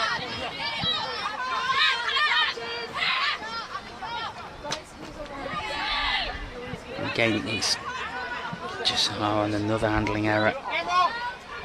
It's just not looking as fluid as what the Taipans I think are. there's it's the first game. There might be a few nerves out there. I imagine like we said earlier, that these girls probably haven't had the opportunity to train together as much. The Midlands, much more spread out region than Taipans. They have the opportunity to train together much more often. Given their close proximity, so there is possibly a disadvantage to the Tigers in that respect, and it does look like they aren't as kind of slick and used to playing alongside each other. The communication isn't quite there as it is for the Taipans. Here are the Tigers once again, and the more they get of the ball, the more they're going to gain confidence, the more they're going to build into the tournament. They're obviously going to have more games coming up, and I suppose after this one it's going to be looked at how they improve through the day rather than try and dwell back on this result. Absolutely, for sure. I mean, there's so much to play for still, and the first game, can be a bit jittery, and in some ways they might just want to slow it down a little bit just to get the basics right, and try and cut out some of those handling errors and errors from half, so that they can actually build some momentum. They don't always have to play at 100 miles an hour. It's maybe just taking the foot off the gas and just having a look around, and taking that time to pick the best option. I think another difference that has been between the two sides is how the Taipans, they make a decision, they know what they're going to do, and they do it, where the Midlands Tigers seem to be caught in two minds of what to do when they've got the ball with regards to which side they're going to pass to, and I think that would be having an effect on the handling errors, because they're so caught in what they're going to do that then don't get fully committed to the pass or to the play. Yeah, certainly. That will factor into it. I think if you're having to think about multiple things, it certainly clouds your decision making. Whereas if the Taipans are quite well versed and practiced in what they're going to do, they're just maybe thinking then about certain decisions rather than because they're all working off each other, rather than trying to make too many decisions individually. You can certainly hear the Taipans coach calling certain things. That takes out some of the decision making for the players themselves. Well, there's just 2 minutes left in this one. It is going to be a Taipans victory, but can the Midlands get something on the board? Unfortunately, it's another long pass, but this is 18s, and I think you can see from some of the Midlands players that there's a lot of players a lot younger than 18 there, so this would be good experience and good grounding for them, and then in 1, 2, 3 years time, when they're still playing at this level, they'll be much more better, much fluid, much more experienced. Definitely. I mean, within the junior nationals itself, there's so many debutants, just because we've missed those years of their competition, and so they move through the age group so quickly at this age, and you have got players playing up and into higher age categories, and technically they should be, just to fill those gaps. And this will all be really valuable experience for them. You can tell there's a lot of talent out there. They just need to coordinate themselves a bit better together as a team and put that to good effect. Still, and the ball's just gone over the mark there. It's just a slight error of judgment in terms of taking that ball a couple of steps further. You really need to get the players initiating the touch and getting that ball down on the mark. But as it is, it's the Taipans with 30 seconds to go. They have an opportunity to get a 6th try. The sweeper here. Yeah. And the game once again, there's 2 over on the left-hand side.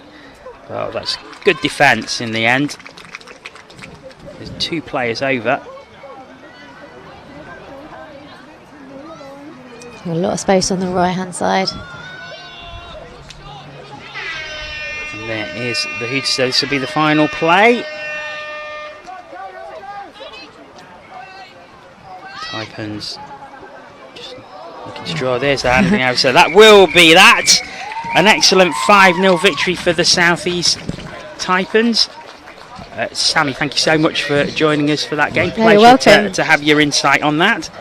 Very enjoyable, and it's great to see so many youngsters coming through the ranks. The future is very bright for England Touch, especially for in the ladies division, from what I can see so far. And that's great to hear, so thank you so much for being with us. Let's have a look at the highlights from that game, and we'll be back with the same 2 teams, the Midlands Tigers against the South East Taipans. That will be at boys 15s level. Join us for that in about 5 minutes time.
Welcome back to Oxford.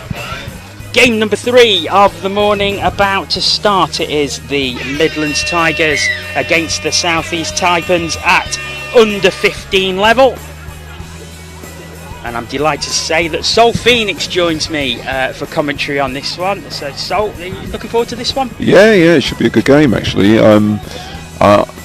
With these games, you sort of like, you haven't seen obviously all the players before, so you're kind of like wondering where it will lead to. But should be a good game. Looking forward to it. Now I will apologise straight off, as it looks like the Tigers get off to a very, very quick start. Let's watch this one again. In the centre. Oh, nice dummy. Oh, yeah, great and stuff. Down it goes. And there's John Hullett with the touchdown there. Okay, I will apologise because we do have a Taipans team sheet. Unfortunately, we don't have any numbers on them, so we will do our very best. As it is, it's the Taipans that are looking to get back on terms. Yes, so good drive there. Got down to the line in 3. It was a nice quick start for the Midlands, but here come the Taipans with a bit of space on the right hand side. The touch is made there. They go back to the 7 metres into the centre. Screams from the Midland coach in front of us. He wants to hear more talking. Yeah.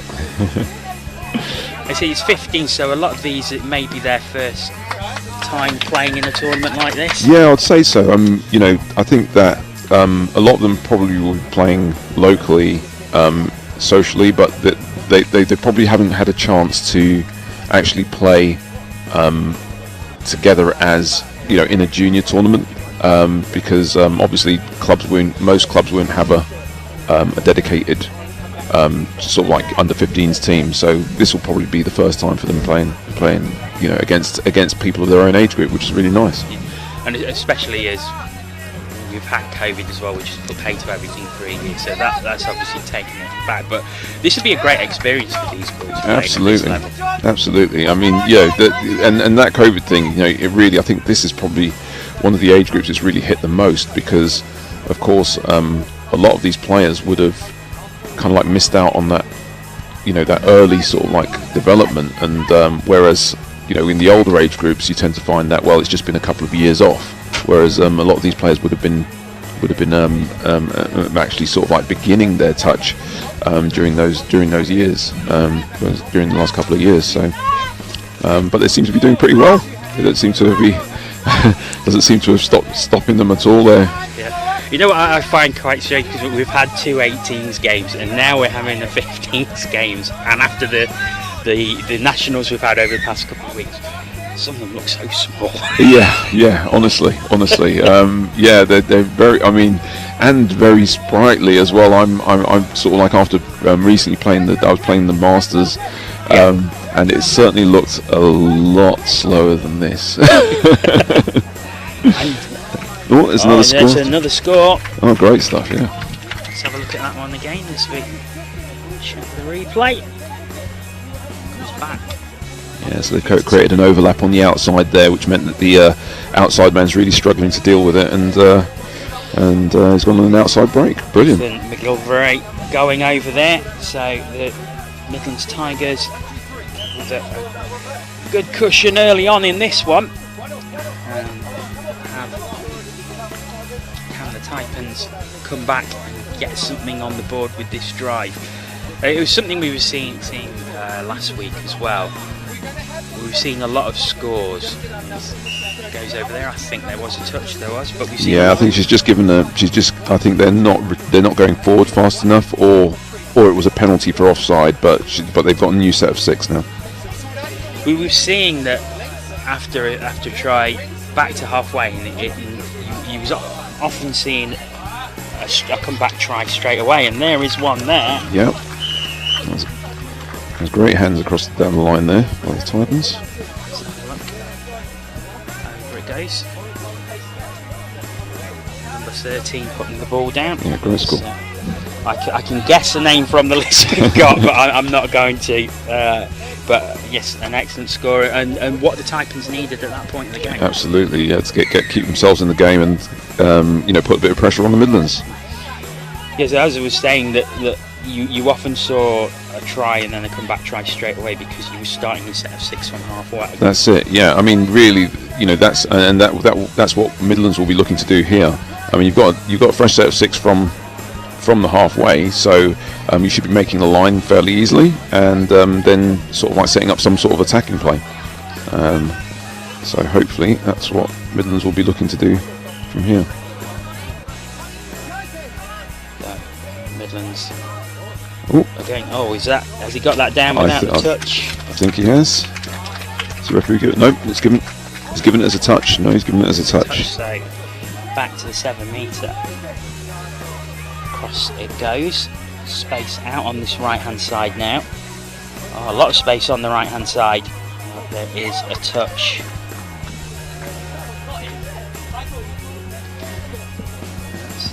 Not sure what the referee's given there. Oh, he's given a penalty. And again, I'm not sure about that shirt. They don't make it easy for commentators sometimes, do they? Yeah, that's certainly not a Midlands top there.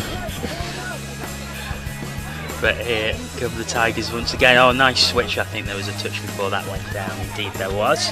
That will go back to the 7 metre. Midlands putting on pressure to try and restore their 2-point advantage. Nice pass, but defence is right there. It's good actual defence from the Titans. Yeah, it is. Yeah, they're clearly well organised. As we say that, space on the left-hand side. Commentator's curse. It's happened so much over the past couple of weeks, I can tell you. But we watch that again. Pass comes over. Yeah, again creating that 2-on-1 on the outside, and makes it very, very difficult for the outside man to push out quickly. So they do get their 2-point advantage back. It's 3-1. We're just coming up to halfway through this first half, and it's been a good show by the Tigers so far. Yeah, they've really, dropped ball by the Taipans, unfortunately for them. They've really sort of like done the basics well, I think. That's the main thing. So here we go. Tigers once again with a set of 6 as they're at halfway.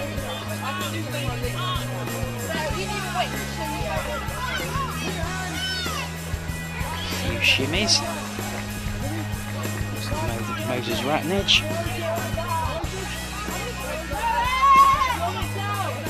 Looking to go to the left. Over goes back centre.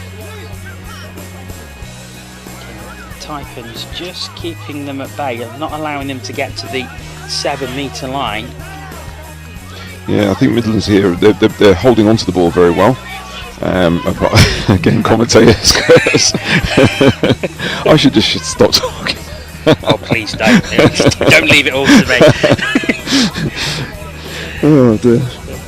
It is what. No, I know exactly what you're saying.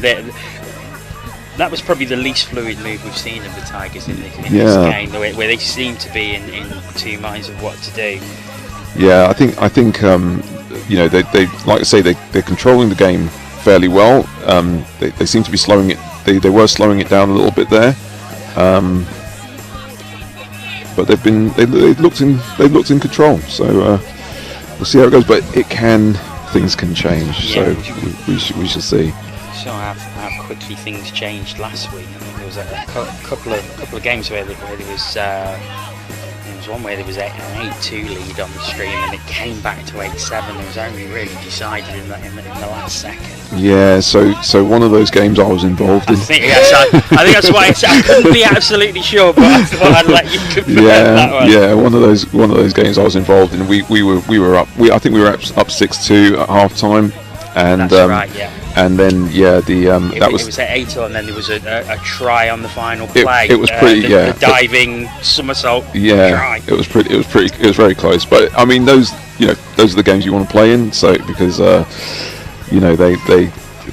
I suppose it's a lot more rewarding. So I think they've another score for the Midlands. Sam Dean this time, who just puts on the burners. Look at that, leaving defenders. Great work and great dive. Great dive. And that's a good play. And I suppose that's one of the things you will see with these youngsters, is a lot of them are going to have speed to burn, and he certainly used it there. Absolutely. A lot more speed than we saw last week. You do yourself down, because no, a lot quicker than I could manage. Yes, I think it was the 45s final. That was the 45s final, last week, And it was a great game. Yeah, it's a bit nerve-wracking, but like I say, you want to be involved in those games. That's what you want. Really good competition. After everything that we've been through, it's really nice. And a lot of those players around the country will know each other, and these guys here will hopefully they'll continue to play for years to come, and they'll get to know each other over time, playing each other, over years, and you build up some great friendships, and that's what we have. And I think that's one of the things I've noticed in the short time I've been covering England Touch, is that how close everybody is, and how much camaraderie there is. Obviously, there's competitiveness because you want to win for your teams, but there's a lot of respect for the officials, there's a lot of respect for each other, and the whole ethos that I've really noticed from everybody is growing the game as much as possible. Absolutely.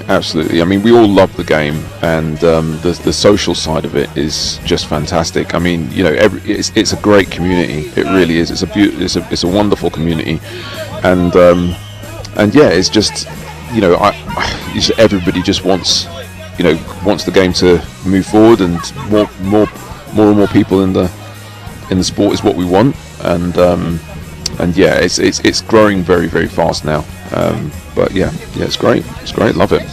And this is we know that Australia and New Zealand are the benchmark where the home nations want to reach. That's another score. Yeah, it's got a score from the Taipans to stay in it. Switch this one again into the middle, and again it's just that speed again, just being able to put the burners on at the right time to avoid the touch. Yeah, that's it. And he picked a really good line as well. So he sort of like saw that the link. I think it was the link who was like slightly wider out, and he actually cut a good line in between the link and the mid. So yeah, it's great work. So as we were saying, Australia and New Zealand the benchmark. How far away do you think England or the other home nations are at this point? It's hard to say. I mean, yeah, that's another one. Yeah, in the corner, great response. It is, and again, just drawing the defender in. Yeah. So, it needed to stay out. Allowed the pass to Moses Ratnage, and again, it's that speed again. On the wing, and down he goes, and it's 7 tries in. We're not even at half time yet. Goodness. So the highlights package for this one will take a while. Yeah. But it's good to see. It's good to see that they're scoring a lot. It shows that they've got the skills. That they're doing the right things. But all teams are scoring a lot, and it's what we want to see. It probably doesn't say too much about the defences at the moment, but no. We have seen some very good defensive play in the previous two matches. Yeah, I did see that. Yeah, I was watching. Yeah, I was watching that one as well. Very, very good. The opening game, which was just a 2-1 victory for the West Wildcats over the Northwest Blades, but with both defences were really excellent good, in the game. But, like you say, there's probably some inexperience at play here. A lot of these kids will be their first tournament, especially at 15, so you can forgive them a bit, but there's nothing wrong with their attacking play. No, not at all. And the thing about one of the things I love about touch is it is all about giving them that experience and playing at this level, so that they gain that experience. And I was lucky enough very, very early on to be given a chance, given an opportunity to play at a high level, and as a result, I gained so much from it. Rather than just playing socially all the time, I was actually given this opportunity, and that's where you learn. You've got to grow and learn. So, you were talking about sort of like closing that divide, between the southern hemisphere divide. So that's what we've got to do. We've got to just give these kids the chance. And I think is he there? I think there was a touch just before he went over. Oh, so that will be the final play of the first half, but a great first half for the Midland Tigers as they lead the South East Taipans by 5 tries to 2. So quick summing up of that half. Yeah, I'd say that the Midlands are sort of like a little bit more. They seem to be a little bit more organised. They're definitely utilising the spaces on the outside a lot. I think a lot of those scores came on the outside, so they're recognising that there's opportunities. Perhaps with the wingers on the other team are maybe a little bit more experienced. They're sort of like stepping in rather than staying out, and I think Midlands are actually exploiting that really well. But the Taipans are definitely staying in the game. They're certainly not giving up, and they're pushing hard. So, and as we know, anything can happen in the second half. So, it should be interesting. What do you think the Taipans coach is going to be saying on the far side over there? Because 5-2 down, but when they've had opportunities, they've taken them very well, and it's like simply they've got it back to 4-2. They've got them back in the game, and then Midlands came straight back and applied almost straight away. But I think you can see that there is the Midlands are the best team, but the Taipans have caused some problems. Absolutely. I mean, one of the things there, I think that the Taipan scores, a lot of the Taipan scores came with that just straight up pace, going through the middle. Maybe somebody scooping or a direct running line, so maybe the Midlands are a little bit complacent, not getting back quite quick enough. So if I was a Taipans coach now, I'd be thinking about let's hit them hard through the middle, let's drive at them hard. Okay, let's put them under a little bit of pressure. Certainly towards the back end of the game, it's nothing to lose. Take a few more chances, maybe scoops and stuff. Just go through and see if we can, find a score. Through just going straight through the middle of them. I think certainly there's potential there. So we shall see. We see that right in front of us from our commentary position, which, if I can describe it on the screen, we're on a little hut, I think is the best way to describe it. So we're nicely covered from any elements. Unlike we were in an open gantry in Nottingham for the past couple of weeks, but it doesn't allow us to see all the pitch, so we have to look on the screen. But the Midlands box is directly in front of us here, and we can hear their coach is talking to his team. And that's Colin. He's a very, very good coach, very, very experienced. They're very fortunate to have him, because he probably should have been playing with us in the 45s, which has strengthened our team a bit. But he's a very, very experienced coach, and one who's been around a long time. So you can hear him giving all the instructions there, and really making sure their minds are switched on and focused on the task at hand. Well, you say you were distracted, you still went and won the time. Well, well, you can see how close and tight it was. So, we're always looking to strengthen. We always looking forward. Already, I'll probably be looking forward to the next year. We've played the Wildcats sort of like since the beginning. They won it in the first time, and then we managed to wrestle it off them the second time, and then they won it, and then this is so we know that they're coming back at us. So we've got to keep thinking ahead. But yeah, it's great. It's exactly what we want. It pushes us all as players, and like we've got some great friends in that group as well. So a lot of my high performance England colleagues are in that group as well. So we're all good friends. And talking of England, there will be scouts here looking at these boys. Yeah. Possible inclusion in the England programme. Yeah. I actually saw the scout who's watching these boys right. You'll be probably watching these boys right now, the 15 scout. So hopefully some of these guys will be selected to get into the squad. And again, that just pushes your development and your progress on hugely. So I'm sure they're all kind of like keen and excited to go, but. It's a difficult job for the scouts. A lot of good talent out here. So the hooter goes, and we are underway again. It's the Taipans who get us underway in this second half. 5-2 down at the minute, so they will be wanting a quick start. Unfortunately, they don't get it. Yeah, it's a loss. Unfortunately, yeah, it's their tap off, and they've lost the ball straight away. So that's not the greatest. It's not what they. Oh well, Midlands have good. Yeah, Midlands have sort of like said, go on, have another go. So they'll like this better because they're nearer. They're probably about. Just heading towards the 7 now as it goes down to first position again. They're giving it back again. It's a catalogue of errors to start this second half, and the Midlands will get the ball back, but very deep in their own. Yeah, I mean, one of the things that we have to understand is that a lot of these, I mean, all levels of nationals, you're talking about players who haven't played a lot together, don't know each other, that well, and we've had very, very few sessions to actually, get to know and understand each other. So a lot of the errors will be coming from just that simple fact, just the fact that people aren't quite sure where, as you sort of like get used to people, where somebody's going to be, so where you're passing the ball, and all those small things make a huge difference. So a lot of the errors will just be coming just from unfamiliarity. Whistle goes again, and it is another turnover. The Taipans will look to take advantage now as they head towards halfway. Just one touch, so doing well. There's the second. That's a good drive. It is a good drive so far.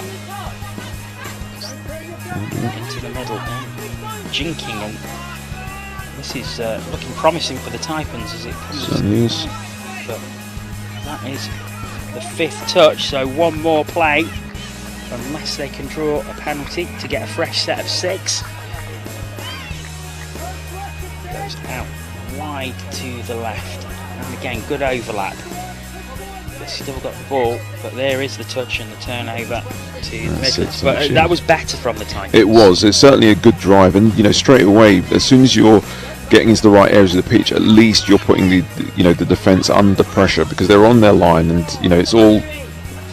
It's all, anything could happen, and as you saw there, the big ball out wide, it could have led to a score. So, and that's where they want to be. That's what I think the Taipans need to be doing. They need to be getting down to the line.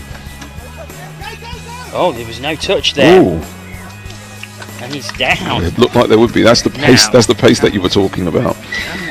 Did we get that early enough? No, he was. Now. That's the thing. Did he think he was touched? I think he was. I mean, he did. He kind of like did the right thing, to be honest. Like he checked. He stopped to check to make sure.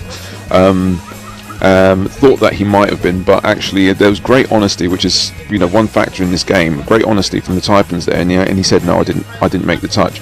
So So then he obviously continued, but but that's that, sheer pace, sheer pace to get through that gap. John Hull at that time putting the burners on to go through, and like you say, great honesty. Sometimes you don't always get from kids of this age, so it's really nice to see that the hands went up and go, no, I didn't actually touch him. Absolutely, that's fair enough. Absolutely, and that's that is one of the great things about this game. We're really trying to push the game in schools now, and we've got sort of like workshops where Sammy Phillips was in here before me, and she's doing some fantastic work, really, pushing to build the game, within schools. We've got workshops that we're doing to actually upskill teachers, and one of the great things about the game is that sort of like giving kids a framework for values, really. That honesty. The competition isn't the thing that's important. What matters is character, and it's that's another one of the reasons why you just have to love the game, really.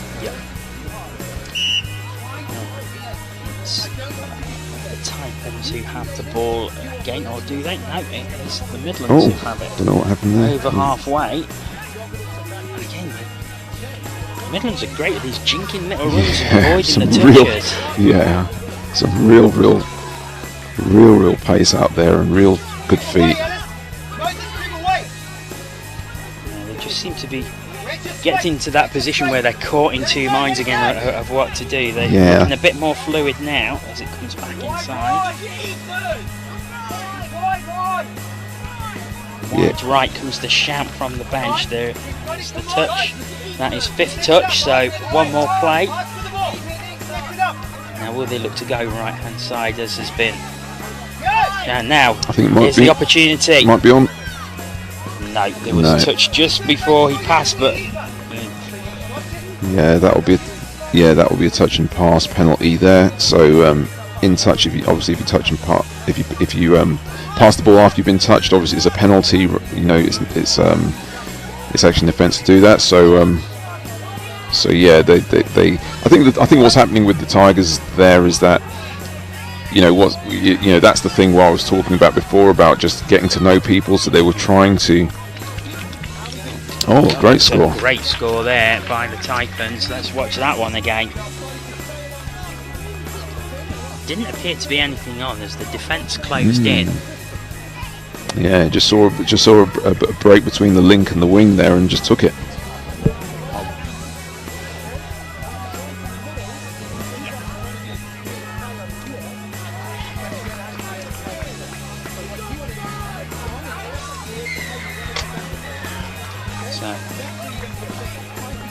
Midlands start from halfway, and we've been saying how much this can be an advantage. Yeah, well they've got 6 touches now, so they'll be looking to. I'd imagine they'll be looking to get down to the line. Speedy players as well, as we've seen from the Midlands in this game so far. And both teams actually have got players with pace who have done some damage, but I think the Midlands have probably utilised it a little better than the Taipans. Yeah, I think so. You can hear the coach there. I don't know if you can hear him, but he's saying run the system. So and that's the thing in touch. What you're looking to do is I think that's probably where that score's come from. Looking to actually run the plays that try not to think too much about what you're trying, what you might be seeing, and actually trust that the players around you, we all know what we're trying to do, and if we stay attached to that mainly, then we're gonna make progress. And I think that was a great score there based on running the system, as the coach was saying. So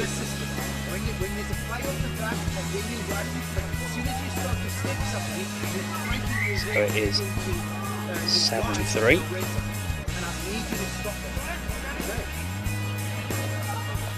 The Taipans again looking to use a bit of speed of their own. Yeah, again another great drive, just getting straight down to the line. Just 6.5 2.5 minutes or so left in this one. There's space over, and he's down. I think Yeah, that is. and that's the reward for it. That's the reward. Great stuff. Great score there. Again, we've seen scores being traded. That was Finley Mayer who put that over. We have got the numbers now. Thanks to yeah, that was thanks great. to Chris Wearmouth who helped us out with the numbers there. So apologies for not being able to give any names for the Taipans, but we will be able to now.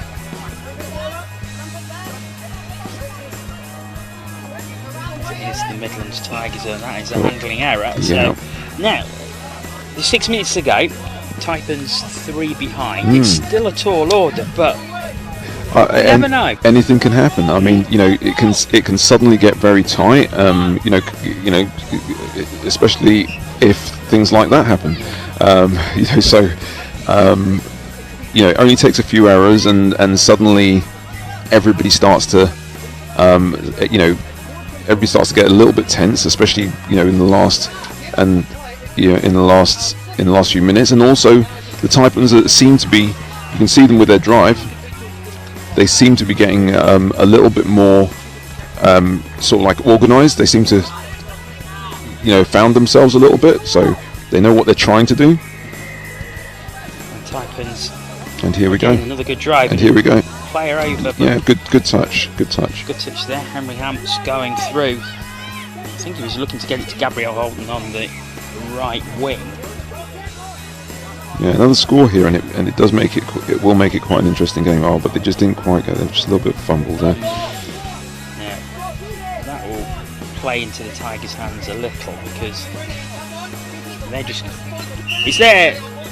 Yeah. So that was so that's what we call. I think that was a skew dump. So basically, what you need to do is you need to make sure when you place the ball, when you step over the ball, or dump the ball as we call it, you need to make sure that your hips are facing the score line. You can't be off at an angle, and what happened there, he was off at an angle, so therefore it's what we call a skew dump, and it means, and it is a penalty. So it's a basic skill. There's quite a few of those in touch that you need to sort of like develop as you go. So this is another opportunity for the Taipans. Oh, that's a shame. Yeah, it's nearly there. Nearly scooped up there by Henry Hamps to go over. Unfortunately, just off his fingertips. Yeah, just good pass as well. Yeah, it was a difficult take. It was a difficult take, but I mean, again, what I would say is that it's another sign of the fact that the fact that the opportunity was created is another sign that the Taipans are starting to, well, not that they didn't believe in themselves before, but their sort of self-belief is going up. They're sort of like recognising, we can do something here. They've looked the better team for probably the last 3 or 4 minutes. Yeah, definitely. I'd definitely say that. So if they can just, keep that up and keep the intensity up, then you might be. You never know. I don't take anything for granted anymore. No, certainly not. I've learnt the. I learnt that after your game last week. Yeah, honestly, goodness me. But here come the Taipans again, and they're up to the 7 metre. There is final touch, so can they create something with this last play? They may do. So unfortunate. I think it was just a little bit of a hard pass there. Alex Saker. I think. Yeah, I think so. I thought it might have been a penalty there, which would have been meant it would have been a forward pass, but it looks like it was just the pass was just a little bit too hard.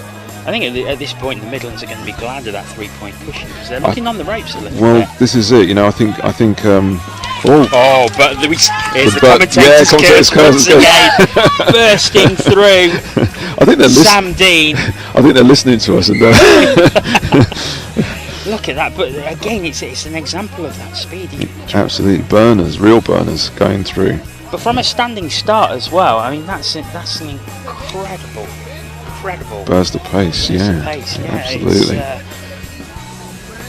superb from the Tigers, really. So 4 points ahead, Yeah, and after, and that shows good character as well, because they've been under the cosh for 4 or 5 minutes, and then just to go bang, just turn to, something on, and out of nothing. Absolutely, they've done really well there, and I think that really that lead now, with the sort of like a minute and a half to go now, I think that lead's going to probably be enough to see them out now on this one. So they've done really well.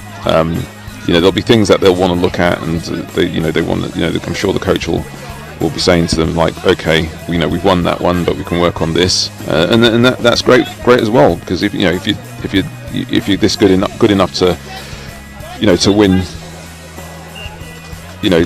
at this point, okay, and you feel like you've got more to work on, then you're in really good shape. So and you can progress through the tournament. But yeah, great, good, really good. Really good stuff from the Midlands. So into the final minute now. Taipans probably looking for a consolation at this point, which will give them a boost going into their future games. Yeah. Oh, that's just dropped ball there, unfortunately. Again, good driving, just that last little bit. And good pressure there Into the final 30 seconds. Coming up next, we have got the girls 15s clash between the South East Taipans and the West Wildcats, so do stay tuned for that one. Chris Wearmouth will be on lead commentary for that. As it's the Midlands Tigers who are finishing strongly in this one. They have possession, as we're expecting the hooter any second now. There it is. Right on time, and can they finish with a flourish? After handling an error, that will be it. Great stuff. But an excellent performance by the Midland Tigers there. 8-4 they win this one against a spirited South East Taipans side who shows some great character coming back in that stage. Absolutely, yeah, keep fighting all the way to the end, and there's a lot of things that they can take away from that, so great stuff. So it's been an absolute pleasure to have you company. And you, thank you very much. Thank you so much for coming on, and great insight, and hopefully we'll hear from you again later in the day. Yeah, if Chris ropes me in again. Thanks very much. Right, well, we will look at the highlights from that game, and we will be back very, very shortly with all the action from the girls 15s clash between the South East Taipans and the West Wildcats. Stay with us for that.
1 minute to go until our next game here in Oxford, which they're coming thick and fast in the Junior Nationals, and we've got a girls 15s game coming up now between the South East Taipans, who are tapping off from right to left as we look on the screen, and they are playing the West Wildcats girls 15s, who are in black and orange. And I've got proud parents chat with Renee Watson, whose daughter Annika is playing for the Wildcats today, and is actually starting on this near side, on the near side wing right in front of us. And Renee, just we'll have a proper chat about game tactics and what have you as we go along. But first off, in terms of proud parents chat, to have Annika playing at this tournament today, it must be delighted. Yeah, I mean, it's great. She hasn't been playing touch for very long, so it's really exciting and great learning experience for her out on the pitch to play in a nationals. Is brilliant. And I'll try not to be too biased, obviously. And the Southeast Taipans commentator's curse has started early. They were off to a good start, but a little bit of an error there is meant to turn over ball. So watch them playing a bit earlier, both of these teams. There's only 2 under-15 girls teams in... go Annika! As Annika go goes, Annika, go. Proud parent chat, as you can hear in the background, as Annika goes... Yes. There's is that a a touch in? I tell you, I have been telling her she needs to dive for weeks. The dive was in. And you'll be watching this back and going... this is why you need to dive. Oh yeah, and this is why I think it's so great seeing. And I was just saying, there's 2 under-15 girls teams this time around. None of the other regions. It's only West and Southeast Taipans that got a squad in. As they go over on the far side. Wildcats are in there. That's nice. Yeah, let's have a quick. I think it's quite exciting that we've got the 2 regions in. I think this is the first time there's been an under-15 girls division at nationals. So it really shows that the sport is gaining momentum and growing amongst the youth. Great opportunity for the girls to play a high-level game of touch than perhaps they might play at their clubs. Yeah, that was, I think, Chloe Hills, number 19, who scored on that far side to open things up. And Annika's break opened things up for the Wildcats, and while the Taipans scrambled initially, the Wildcats kept that pressure on, and here they come back, and they'll be looking to build. And this is very, very much a development level tournament, isn't it? Yeah, I think so, especially at this young age. I mean, it's really nice because they, when you're this young, you're like a sponge. So playing at a nationals, their confidence will grow, their skill development will really be accelerated. And I think, puts them in such a great position to be able to develop as really competent touch players in the future. So we've had you on commentary several times during the course of the domestic season, and you can tell by your accent you've grown up in Australia. So where touch has been part of the landscape for in school sport for many, many years, but to have it as an option for girls who may not want to play netball, or may not want to play football, or may not want to play contact rugby, because obviously at age group level there's a lot of you don't go in a single age group up through the years. It gives girls a proper option, doesn't it? Yeah, and I think putting aside the fact that it's clearly the best game, why wouldn't they want to be playing touch? It's a brilliant game, and because it has as we go for the Wildcats. What a beautiful step there. Yeah, that's a lovely way to extend the lead for the West Wildcats. That's if the first one was a bit of a team try, that one's very much an individual effort from Maisie Rosewell there. The try is given. Maisie has a wicked step. We saw her scoring off a similar move in the first game that these 2 teams played, which is why she's confidently in the mid there.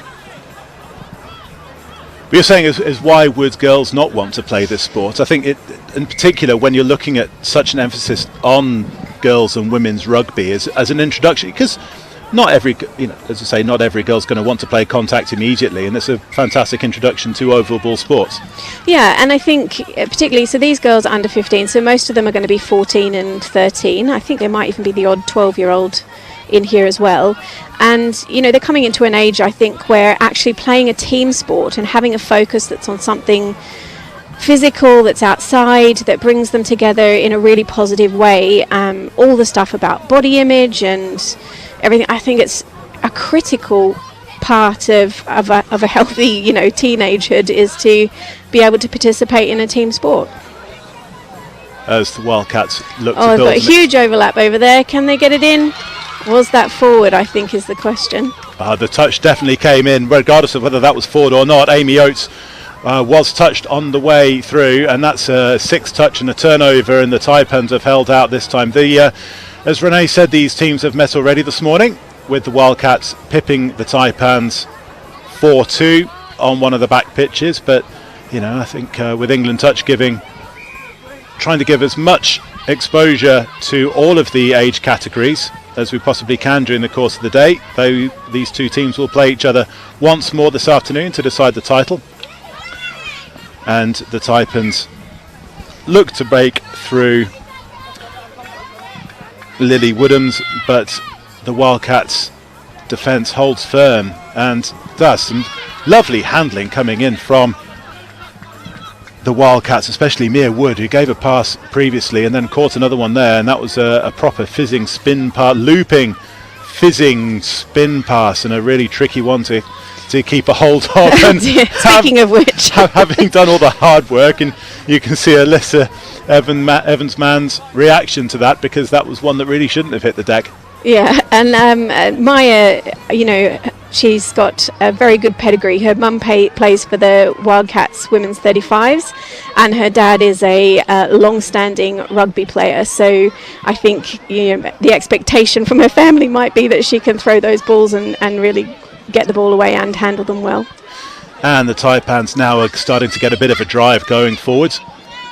All the really important, these core skills and core moves in touch, is proud mum moment there again, number 2, as Annika Fisher makes the touch on Lily Woodhams on this near side. I think she'll be really conscious of that, because they were pistoning in the defence in the first game, and the winger got around on her outside and ended up running the pitch and scoring. So I think she'll be very conscious of not letting that space get too big on the outside when they're attacking. Taipans get a fresh set of 6 on the 7, restarting with a penalty, and they're looking to stretch the Wildcats, but that's good cover defence coming across as Mathilde Palmer-Denning goes left and right looking for space, but it just gets shut down, and she gets the ball again, but gets touched again on the way through. I think that might be the 6th touch. No, it was restarted with a did they? With a penalty. Oh, right, I didn't miss that one. So the Taipans now on the 7, looking to build some pressure, keeps the ball alive. They do keep the ball alive. Yeah, it's interesting here, because the girls there, obviously, that's great. I'm pleased to see them doing that. I think some of it here, you've got to ref the games with what you see, but we know that a lot of these girls are, and a lot of the players here today are fairly inexperienced and might not have played at a national level before. So I'm reffing today as well, and quite a bit of what I will be doing is trying to coach them and help them to understand some of the rules of the game to help the games flow smoothly. And Wildcats' defence held out well, but the Taipans' handling was pretty good as well in that attack. And yes, that's one of those things where, like that move just there, you were going to get that turned over at a higher level because the hips weren't square. But in this kind of level, at this pace as well, you're just more about just getting the players to get involved, and and it's just looking to calm everything down and learn in terms of the play and what to do. But just to go back to your previous point about having players whose parents have grown up in the sport, is that now that we saw last weekend the depth of the seniors and masters divisions in England, and now they've got school-age children who are playing this sport as well at a young level. So it's that next generation coming through. Yeah, and I think there's also massive kudos to people like Sammy Phillips, who in our region does an awful lot to develop the sport at a young age. This is the tie. I don't think she might have been a bit far out. She would have been a little bit far out, but Wildcats get a penalty anyway because there was an offside. So, okay, great. So had she dived, she may have scored, but it's. You might. I might have to apologise in advance for saying that at least one more time during this game. That's all right. There's no problem at all. We've got another 20 minutes of action. So that's the voice of Renee Watson, who's the proud mum of Annika Fisher here on this near side that wing. was beautifully played by the Wildcats there. I have to say, so these teams, and I'm assuming it's similar for the Southeast team. They've only trained together twice, maybe sort of 3 times, I think, before these matches, and to see them really trusting each other and playing well together and knowing where each other's going to be on the pitch is so impressive. Maisie Rosewell with the offload and Martha Danks with the finish, and I think the really pleasing thing to see is the core skill that was there as well. You know, that's the ability to not panic and give that offload for the score, and it extends the Wildcats' lead to 3 with 5 minutes still to play in this first half, and the Taipans set up camp through Grace Wells on the 7. Oh, that was a great spot of that hole there. There was a nice big hole that opened up. I'd probably be willing to say she could have dived. That went down. There's going to be a theme here, isn't there? I feel so hypocritical too because I'm now way too old for. I'll only dive unless it's completely necessary. Otherwise, something might break. It's amen to the older generation on that one, Renee. I think it's also being mindful of getting muddy and messing the car up on the way home as well. Yeah, and I've got to do the washing, so. Yeah. Although the pitches here in Oxford, they've kept the grass a little bit long as they're approaching the rugby union season, and it is making, and with the rain last night as well, it does make it lovely conditions for diving. I think Wildcats might only have 5 on here at the minute. Oh no, they've got 6. Regardless of whether they've got 5 or 6 on, here they come up through. Then that's a sideline. Annika Fisher stepping out there with the break coming from Chloe Earls on the right hand side, and as we can see, there's a healthy bit of just little coaching going on from the referees, as Renee was saying, just at under 15 level. It's letting a couple of things go. It's just making sure people are getting into good habits early, such as making the play from the mark. Yeah, and I think it's a fine balance as the referee. So in the first game, both teams got pulled for the overstep over the mark quite a few times. And you don't want to dishearten the girls, but at the same time you need to... Eloise is a very experienced player, so she's assumed the over the mark is going to be given there and has taken it. But as I was saying, that you want the game to flow. You don't want their confidence to drop, but at the same time they've got to learn the rules, and sometimes a bit of tough love is the best way to do that.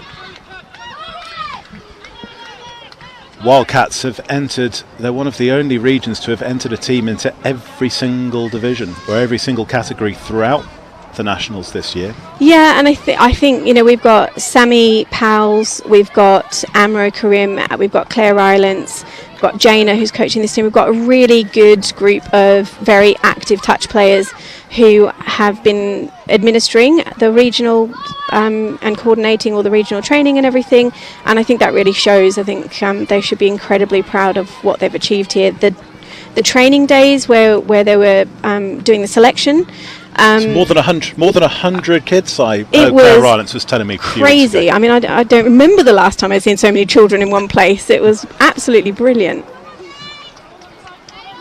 And especially in this region, given how geographically how large it is, the commitment not just from the players but from the parents as well. From the players who are willing to give it a go, and from the parents who are willing to drive down from Stafford and north of Birmingham to come down to Oxford to train. Oh, it's unfortunate there. I think at the moment South East might benefit from just taking a bit of a deep breath and calming things down. There are a few errors coming in there. I think they could be making really good ground, just taking it a little bit more steady there and reducing some of those errors. They'll gain more advantage. And the Wildcats have been handed possession deep in the Taipans half and setting play up through Cara Edwards. She takes the touch and gets the ball back quickly on the 7. And that was so they've been training quickies. I know the girls have been training that, so really lovely to see them taking a second to set that up, really using the rules of touch to give themselves the best chance of that working, and just lovely to see them. Oh, I think that one might be down. I think that one is definitely going to be given. That one has been given. Really great work. And I mean, Maddie Janer is the one who coaches this team, and that must be such a proud coach moment when you see something you've worked on and trained for actually coming to fruition in a game. Cara Edwards, the fulcrum of that attack, both in terms of getting them to the position there in the first place, then winning a penalty, and then having the ability to, and not just the ability but also the awareness to attack the player who's in the offside position and finish things off to make the score Wildcats 4, Taipans 0 going into the final seconds before half time. This is the final play, and just as we go into the break, Renee, the Taipans have got a lot to discuss, and more importantly, it's not so much about technical now, it's about those all important top 2 inches and keeping everybody's heads up. Yeah, and it's lovely to see that the girls are coming off with smiles on their faces largely. They're looking happy, the coach is smiling, and that's exactly what you want to be seeing, because hopefully everyone's going to leave today feeling like they've learned some stuff, that they've had a great time, and that they want to do it again. And it's not so long until these kids are going to be looking ahead to their university years, and so let's have a quick look at what they could be playing at university at one of our actually, we're going to talk about Thames Valley Vikings, we're going to talk about Loughborough. Let's have a quick look at Loughborough and the university touch.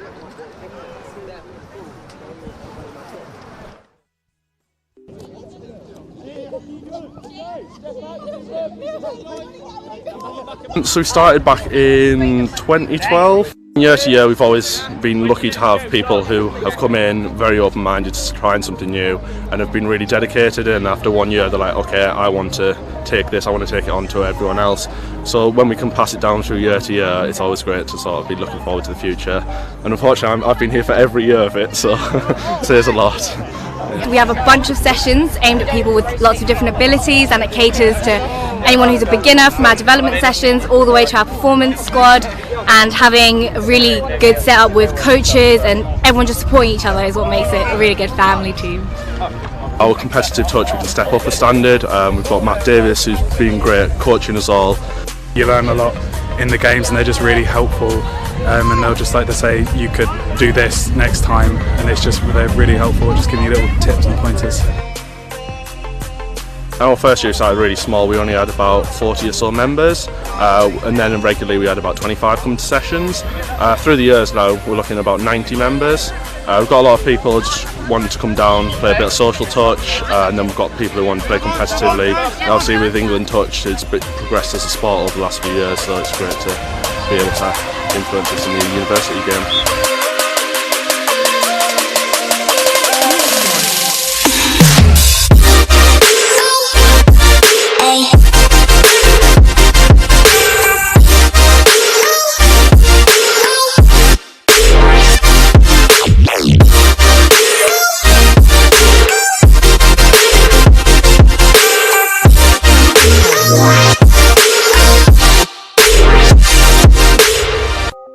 Actually, when I was looking at universities, I was always focusing on touch, and rugby union were a big part of which university I was choosing, because it's such a huge part of my life. I've been playing for nearly 11 years now. The level is higher than what I expected, just because I've come from such a high intense level recently, but it's a nice surprise. Everyone's really lovely, really welcoming. The game is good, the competitions are good. At UTS I've played in 2 of them so far. Unfortunately I was injured for the other one. The standards stepped up over the years. I remember playing in the first UTS, and it wasn't a bad standard by any means. It was a bit more rugby based, but now through the years it's progressed. There's a lot more skill based in it. You've obviously got the number of teams who are entering into it is incredible, and obviously at Loughborough it means that we can put in 2 teams. We're looking at getting a 3rd team for future UTSs.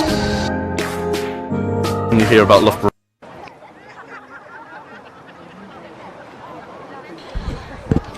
So that's what's happening at Loughborough, which is one of the hubs of touch at university level. They've grown rapidly, and as you can see, it's one of the reasons why players are coming from overseas and going to and choosing the universities that they are, if they're deciding to do their higher education here in the UK, if they're coming over from Singapore, for example, which has a very long history of touch at all levels. And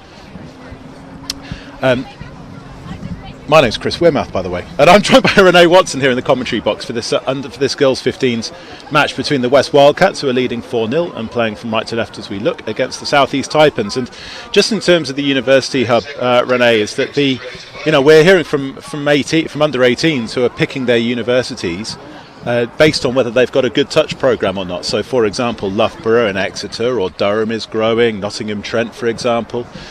So to have players like that, to have that university system now well established, in terms of as a mum, and if your daughter Annika, who is playing today, so we've had a couple of proud mum moments and also a couple of please dive next time you get the ball moments. But in terms of if Annika's really looking to then progress her touch, is that the kind of thing that you'd be open to her doing, or is it still academic prowess first?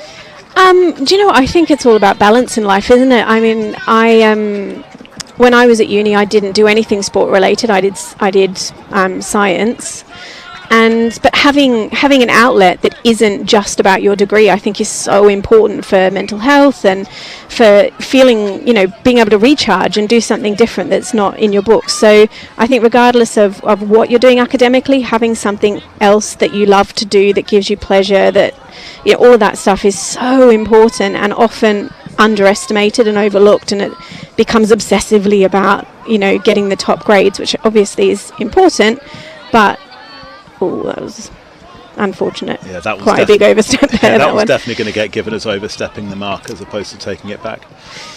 So I mean, I'm not sure that I'd necessarily say if you've got a child who's academic and wants to do a particular degree that they do it differently because of touch, if that's not their main priority. But I do think it's great to see that it's developing through universities. And here at Oxford, we obviously get a great throughput of young, fresh, energetic, fast young people coming through the club, which is hugely helpful for us and keeps us old people going.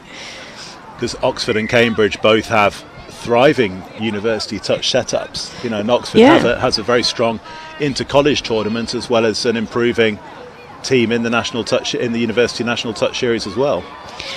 Yeah, we do. And they do too. But so there's Oxbridge, there's Durham, there's Exeter, Loughborough, so it's all, and Bath, lots of quality universities have quality touch setups, so you can, as you say, you can combine the two. And the Wildcats are setting up play deep on the Taipans half. We can talk about the game as well, as it's slowed down a little bit, which is understandable given that this is the second game, and none of these players would have played these length of matches before, let alone at a tournament like this. No, I was talking to Annika about that on the way this morning in her on the way pep talk, and she actually, her first team sport is football, so she's been playing football since she was about 9 and loves that as well, and so she's actually reasonably used to playing sort of 90-minute games. So in terms of stamina, she wasn't too worried, but certainly yes, I mean, I think some of the refs might be in that position as well, not quite used to. Great breakaway run there from the South East Taipans player. Yeah, that's Lana Tweet, Tuyte. So I apologise if that's a terrible pronunciation, but Eloise Hillebrand on the touch, I think. And she is that number 15. What was her name again? It's Lana. Yeah, she's been a real threat for the South East Taipans. She clearly knows the game, knows how to play it, and knows how to kind of use her skills to get the best out of that, which is brilliant. Wildcats stepping on the sideline there, and that's her turnover ball. And there's some good development, and we'll hopefully hear from the likes of Annie Pennicid through the course of the day in terms of the age group development that's going on in the South East region, because they've got some age group specific clubs, particularly Wolves, who are based in Wandsworth in South London, and they've gone from strength to strength, whereas here in in the west, in this part of the world in particular, there are, as Taipans get penalised for overstepping the mark again. I think if they take the ball back, then they're going to be able to get away with it. But you can't play the ball from that far over the mark. But here in the west, so you've got Revolution are doing some really good stuff up in the north of the Wildcats region, and Didcot in this particular area as well. They're doing some good stuff. Yeah, and I think we have quite a lot of the girls and the boys who are representing Wildcats at this juniors tournament have come through associated rugby clubs, particularly up around Warwick and around Revs. There are lots of teams around there, and Cheltenham as well, which is obviously one of the big developing regions in this area. We saw that in the DTS with their DTS team, clearly capable of competing at NTS level, and that's obvious with the young people coming through for that as well. So that's a penalty given for a late pass, because you can't pass after you've been touched. And here come the Taipans, and they're just getting some pace going through the middle. That's Matilda Palmer-Denning. We saw her in the first half. And Lily Woodham's there as well.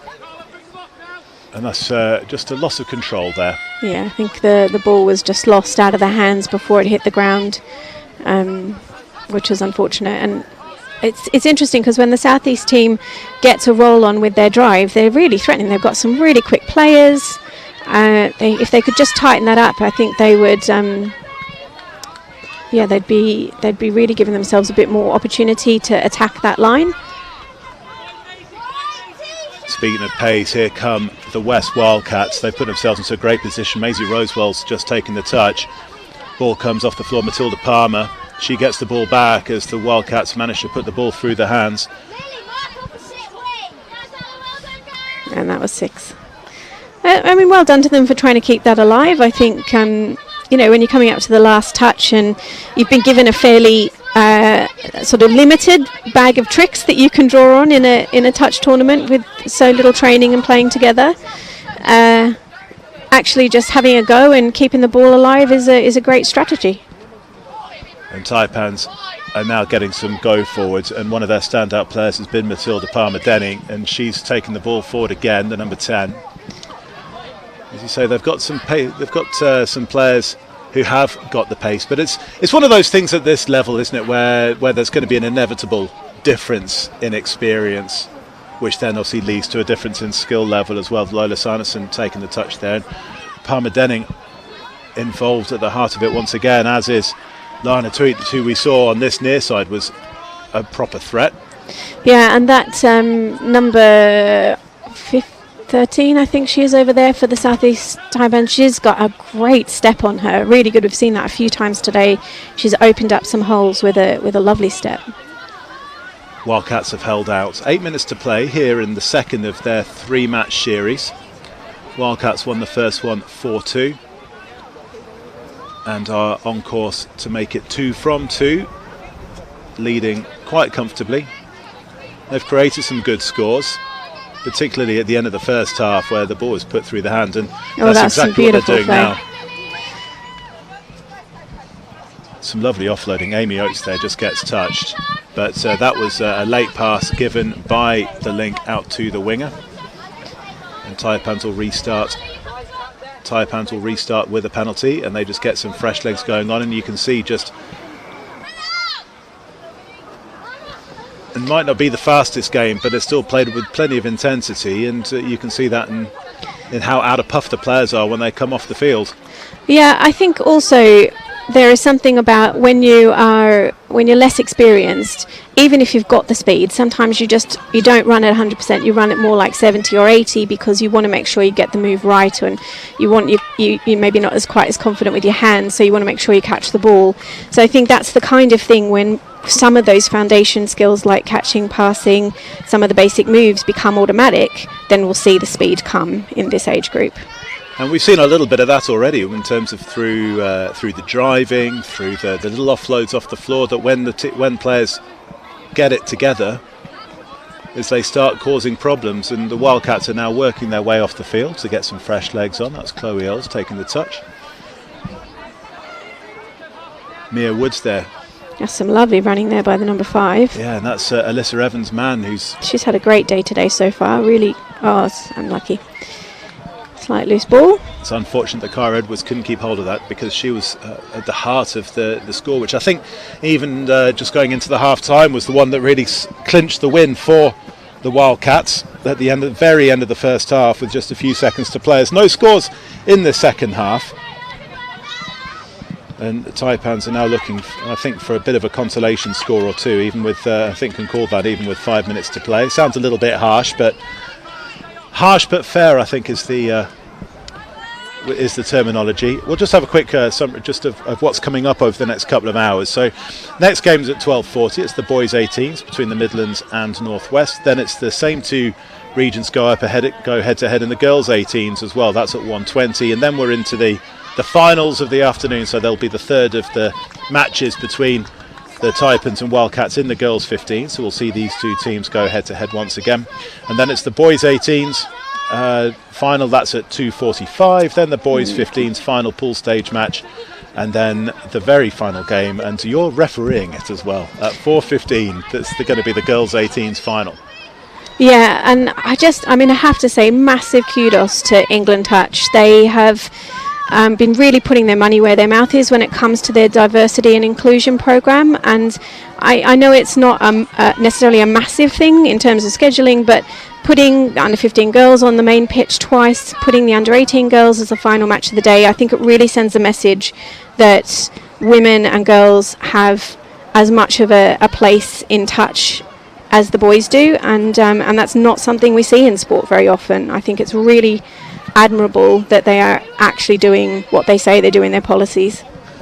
And that follows having had the Women's Open final be the final of the Opens on the first weekend of the Nationals 3 weekends ago. It seems like an absolute eon ago. Yeah, and it was a match that lived up to it as well, because the Taipans and the Sharks went head to head. There was only one try in it come the full time, the Taipans winning it 4-3, and it was a fantastic standard of touch. Yeah, and I mean, they're quick, aren't they, those? And it's that game for me was a real reflection of why this juniors is so important, because unlike maybe when I started touch 6 or so years ago, when actually the Opens was full of kind of 20, 30-year-olds, the Opens is now full of 18 and 19-year-olds, with the odd more experienced player. And so they're fast, and they've got they can be quite brutal, I think, as well. They're sort of very physical in the game. It's very exciting touch to watch, and really great quality. Great to see such good quality touch being played in England. And I think the big difference, as you say, is the live streaming. Having having these matches. So this is the first time that we've live streamed the juniors nationals on its own regard. We had it 2 years ago where the finals were on the main pitch, part of the Opens and junior nationals in Cambridgeshire. But also it's just watching the style of play coming up from Australia in particular, and seeing how our women are playing a similar, not quite as quick yet, but it's getting there, a similar style of touch to what's being played at State of Origin level, for example, which is just ridiculously quick. Yeah, absolutely. And I mean, there are certainly an increasing number, a really good number of women and men playing highest level touch here in England who could totally compete with the Australian teams. So that depth is growing, the quality is growing, and I think by the next World Cup it's going to be I think we'll really be able to stick it to them. Talk of we've got a proud mum moment here in the commentary box, but also a big shout out to Melanie Woods, who's watching on YouTube. She's Mia Woods' mum, and apparently Mia plays with her dad in a social league each week. And from a parent being able to play the same sport with their child, especially fathers and daughters as well, it's the only sport where that really happens, isn't it? Yeah, I mean, it's brilliant. You can have entire families playing touch together, mums, dads, and children. It's really lovely to see that. Just coming into the last 90 seconds of this match, Wildcats are definitely going to get the points from this one to take an unassailable lead in the series. final game still to come between these two in a couple of hours' time. But on the mums and kids playing together piece, I think the only downside that I've noticed is that that was beautifully done. What a lovely offload there. Yeah, really well done. Just to round things up, so you can see here that the Wildcats have just got the Taipans coming up to the 7, and then, as we saw in the first game, is that the mids then bit it in, has gone towards because the half can't score, the person who picked up the ball can't score, and then there's just a lovely offload to Maisie Rosewell just to finish things off there. And that was really great heads-up play. I think it was Maya again, wasn't number 10, to see that hole had opened up and that there was a player there ready and able to collect that pass and put the ball down. It's really hard to do that when you're that close to the line and in the mid. That's impressive to see them doing it so young. That's a good awareness and skill from the Wildcats to finish things off there in style. So we come into the final 10 seconds or so of this contest, and the Wildcats are going to be comfortable winners from this. Let's just have a quick summary, not team first, and then proud mum moment. So team first. Yeah, I mean, I think both teams have really given it their best here. They've run really well. I think some of the handling errors of, particularly with the Southeast, have let them down, and that oversteps, they need to tighten that up, and then it'll be a really competitive game. And then a proud mum moment, although you're going to be telling her to dive more often, Oh, totally. If you're a winger, there are two things you've got to do. You've got to be able to counter 6, and you've got to be able to dive. So, we'll be working on that. But I'm so pleased that, she's gotten in there, she's had a go, and, for someone who's really only been playing touch for a year or something, I'm really proud of her. That was Renee Watson. Thank you very much for your insights through and chat for the last half hour, Renee, and don't go anywhere, because in the next couple of minutes we will be back to the boys 18s for the Midlands Tigers against the Northwest Blades. Don't go anywhere.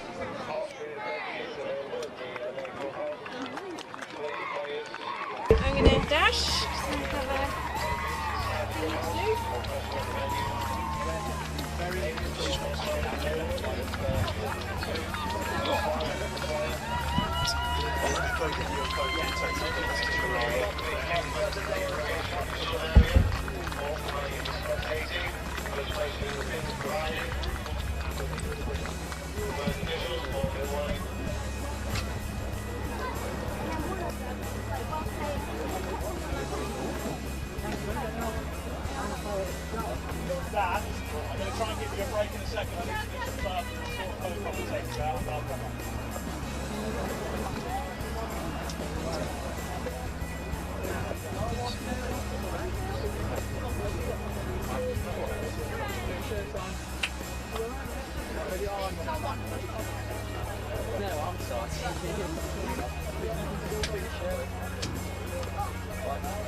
Parents, to join the tunnel?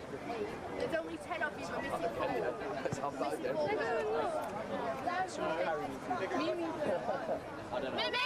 Missing 4 Yes. And then regardless if we've got Ginger! And then Ellis. Alana! Big deal, big attack, lads. Yeah. You've got something with someone big, right? That's me. What do you mean?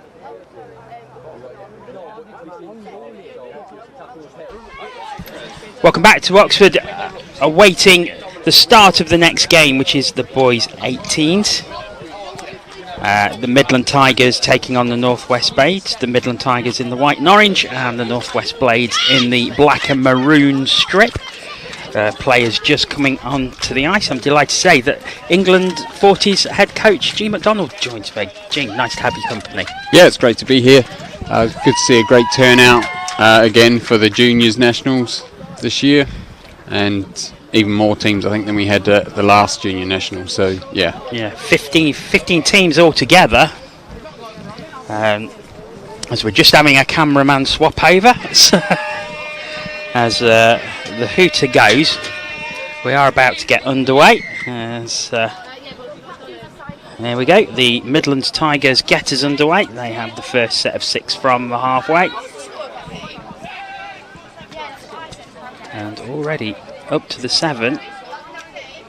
So a good start from the Tigers. Yeah, it's a good position to strike from.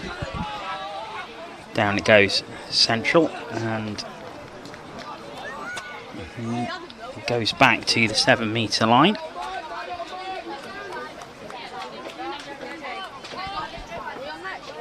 Oh, now there's a great score, and what a start by the Tigers.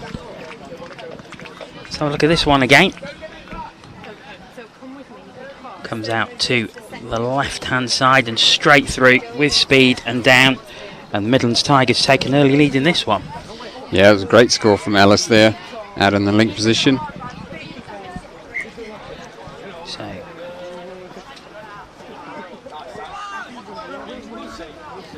it's the Blades who get the tap off, and it's something we've been saying over the past few weeks is how often we see trading scores because you get this fresh set of 6 from the halfway line. Yeah, exactly, and a fresh team on. Certainly the 4 in the middle will come on straight from the sub box, so they're fresh and they have their attacking plays already planned out. And there it is. No, you think he's called the touch there, so the dummy half got touched just before he passed the ball. We will just sort out the score. I was a little too trigger happy there.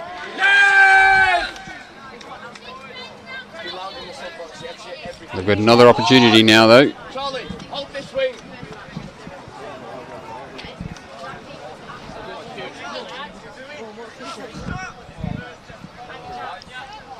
Right, you're in strike range. Scoreboard fixed after being a little quick off the mark, but it is the Blades still in a very good position, it has to be said. And they're going now. Now, was there a touch just prior to the ball being grounded? I think there was. So back we go. Stop going backwards. Go forward. Get up.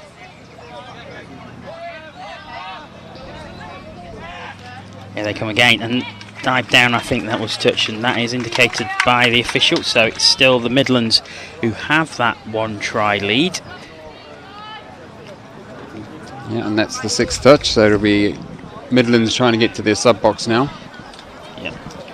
So the opportunity to try and get fresh legs onto this is going to come to the left-hand side,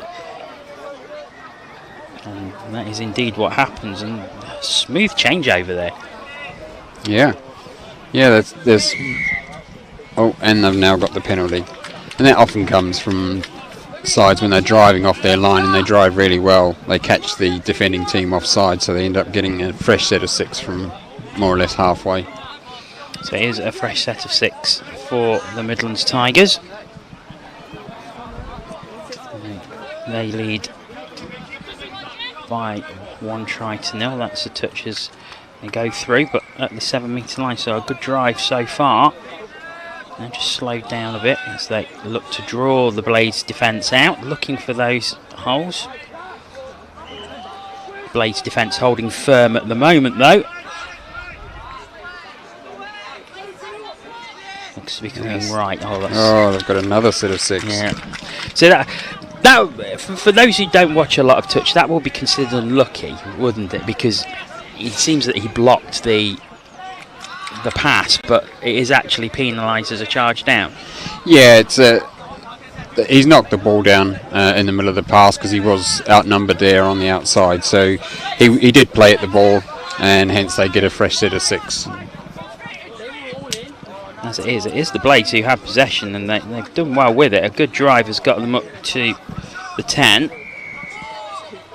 Down it goes again. Coming through, but that is their set of 6 taken, and the Midlands Tigers will start again from their own 7-metre line.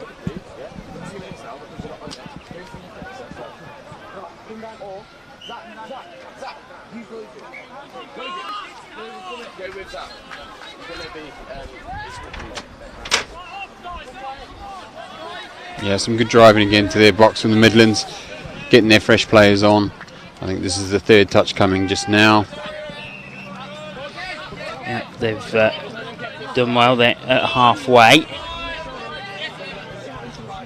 Into the 10, down it goes. Final touch. So they have to make something happen with this. There's a touch made, and they will revert back to the Northwest Blades. But it does make it difficult, doesn't it, when you're starting from your own 7-metre line? It does, and it's it's all on the defence really, how much energy they put into trying to stop the team getting to their sub box. The Midlands have done well so far, but Northwest Blades have got their fresh players on.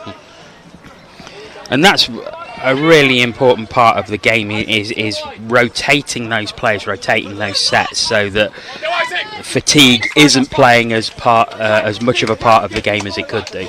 Exactly, yeah. You should really only be on the field for probably 2 minutes at a time.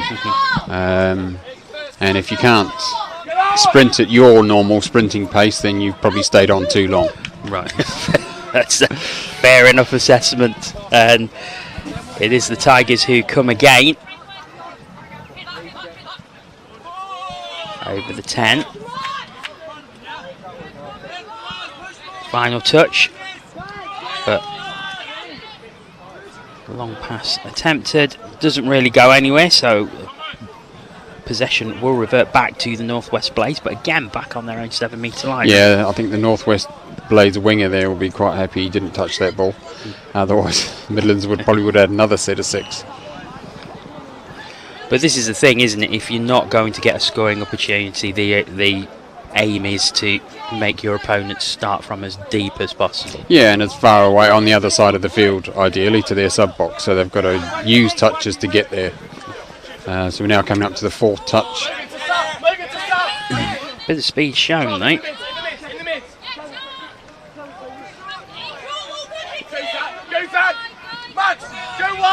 Oh, and just a touch on the ankle as he went through there. And that will give possession back to the Tigers, but again, deep in their own half. Over to the left-hand side, so they will look to make the change and do, but use 3 touches to get to that point.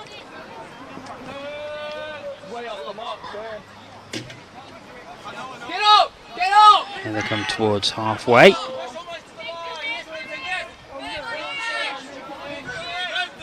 Final touch, so.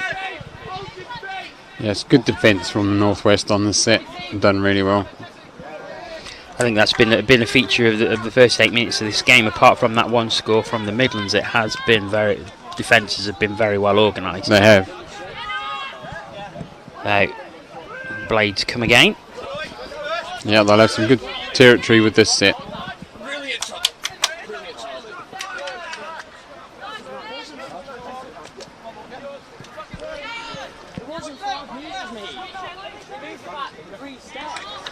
Dummy half court there. Oh, Is it? Yeah, he is calling him dummy half. Yep, so Tigers again. Little bit more territory, but not too much. There's the first touch already. Yeah, the fresh players coming on now, they're going to have 4 touches, so they should be able to make something happen with this set. So there's touch number 3 as they just go over halfway. The likelihood it is going to come right, but doesn't, and there's the handling error. Thomas Kerr just couldn't quite take it with him there. Yeah, just a bit of miscommunication. I think they got confused as to what was going on.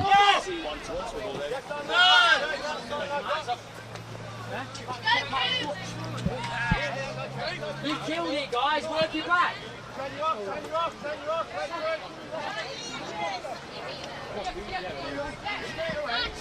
Guys, you're not making any ground. Final touch.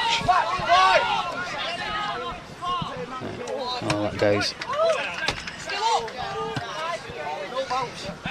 into touches, hits the top of our roof here in our luxurious commentary hut on the side of the pitch. Yes, it is indeed. As long as it keeps us dry, that's all I care about. As the Midlands go through again, and that will be try number 2 for them. Yeah, great driving play there. So the guys stayed on rather than going straight to the box. They felt they had the opportunity to drive straight through the middle, and that's exactly what happened. Oliver Brassington pops the ball down. The Midlands are 2 to the good.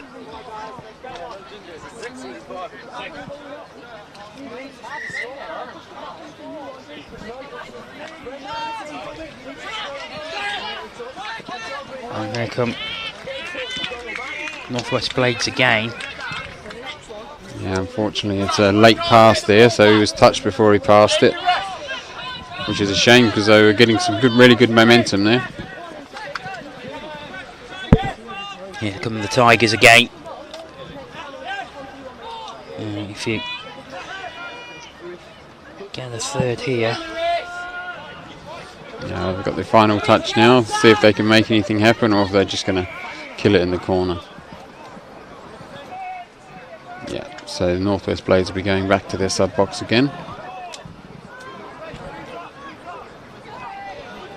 So the Blades starting deep. Oh, that's not what they wanted. A handling error will give a fresh set of 6 to the Tigers in a dangerous position. What can they do with it? Now, was there a touch there? Yeah, there he's was. called the touch.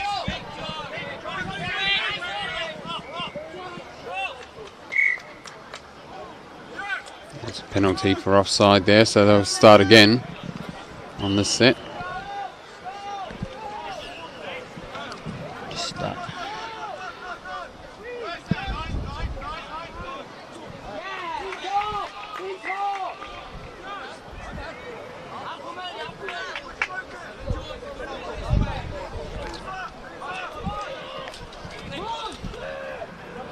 a bit of a mix-up there, unfortunately, for Midlands. The half getting caught. They still had plenty of touches remaining. But the Midlands, the Northwest Blades now trying to get to their sub-box and get some fresh players on. So the Blades come over the 10 metre. Oh, now there might be some space here. And in it goes. And the Blades do get one back. Charlie Wood just finding the corner from the despairing dive there.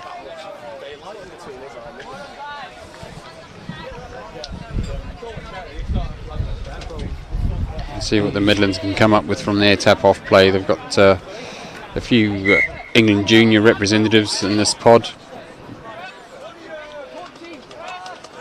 We just got a slight issue with the balance of the camera, so we're just trying to sort that out for you.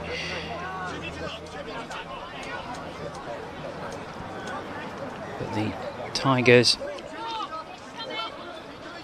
have gone deep. Yeah, yes, there was. There's a really good score there. And they do get the 2-point parity back. Good jink and shoulder drop there. And it's Oliver Brassington once again who goes over, and it's 3-1 that the Midlands lead with just over a minute remaining in this first half.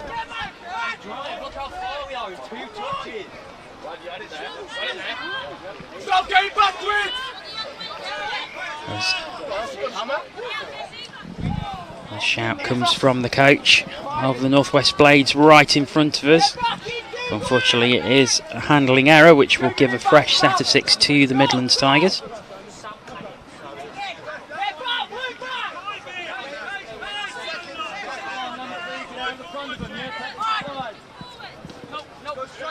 Into the final minute, and it's the Tigers with possession.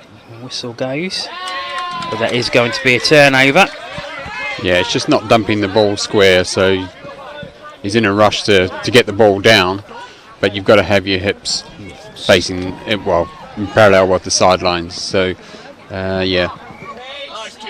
It happened in the last game as well. So here's the opportunity for the Taipans. It's the final play of the half, and just a bit of a hard pass there.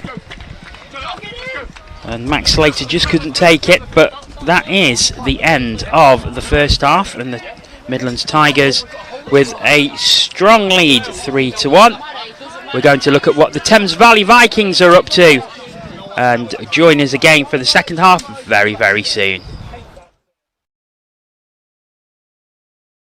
Thames Valley Vikings are great. I mean, I've recently joined this year, having come from university, and everyone's been really opening, really friendly. It's allowed me a fantastic opportunity to kind of improve on the skills that I picked up previously, learn some new things, but in a really sociable environment. Everyone's made me feel really welcome, and obviously it's a lovely group of people, have a good laugh, and it's some good high quality touch as well, and I think that's the most important thing, that you're learning from sort of some of the best people in the country. That gives you a chance to sort of develop your skills and reach that next level. When you're a club that can actually say we've got beginners all the way through to internationals who've got 50 plus, 75 plus caps for England, it's great because it just appeals to everyone that you're trying to get to, really. And likewise, you then get that experience, helps to then you can pass on just little coaching points towards those that are new, just trying to make them feel welcome, and just guide them through their own sort of development and learning phases. Having lots of different experience and lots of different people that are willing to help out is awesome, because especially in terms of developing newer players, having one person telling you this is how it's done can be great, but not everybody picks it up the same way. So having 3 or 4 different voices saying the same thing but in different ways, picking up on different cues of what different people need to learn or develop is really useful. They're a really social club, lots of fun to play with. I've been playing for about 10 years with them and come back to it on and off, and they're always friendly and welcoming when I come back. We've got, say, like 14 to 15 people here in the elite side, which is great, but in terms of being like a big club and keeping everyone interested in being able to use facilities like this, we wouldn't be able to afford it without a big club membership. It's so inclusive. You've got England players playing with people. It's their first session here tonight. Everyone's getting involved, everyone helps out. There's a variety of different coaches, so people take it in turns to learn from each other, and most of all it's really fun. Not everybody wants to be playing elite touch level, giving up their weekends. Like some of us, I love it. But there's some people that just want to hang out and do some sports for 2 or 3 hours on a weekday evening, and that's enough for them, and that's great as well. As a sports, it's grown massively over 10-15 years in this country, and the level has increased because of that. For me, the best bits are obviously playing touch. You've then also got the social aspect of this club, the friendly banter, fun. Then you also get such a mix of abilities within the club, but everyone just getting involved, having a great time, playing with each other. Yeah, it's great. We've got a great female side, so we've got lots of really good female players. You can definitely tell the girls bond really well together. Like there's a lot of banter going on. We try really hard to try and win, of course, but it's also have fun. It's a very strong community, but I think the main message is to enjoy yourself. This is Thames Valley Vikings.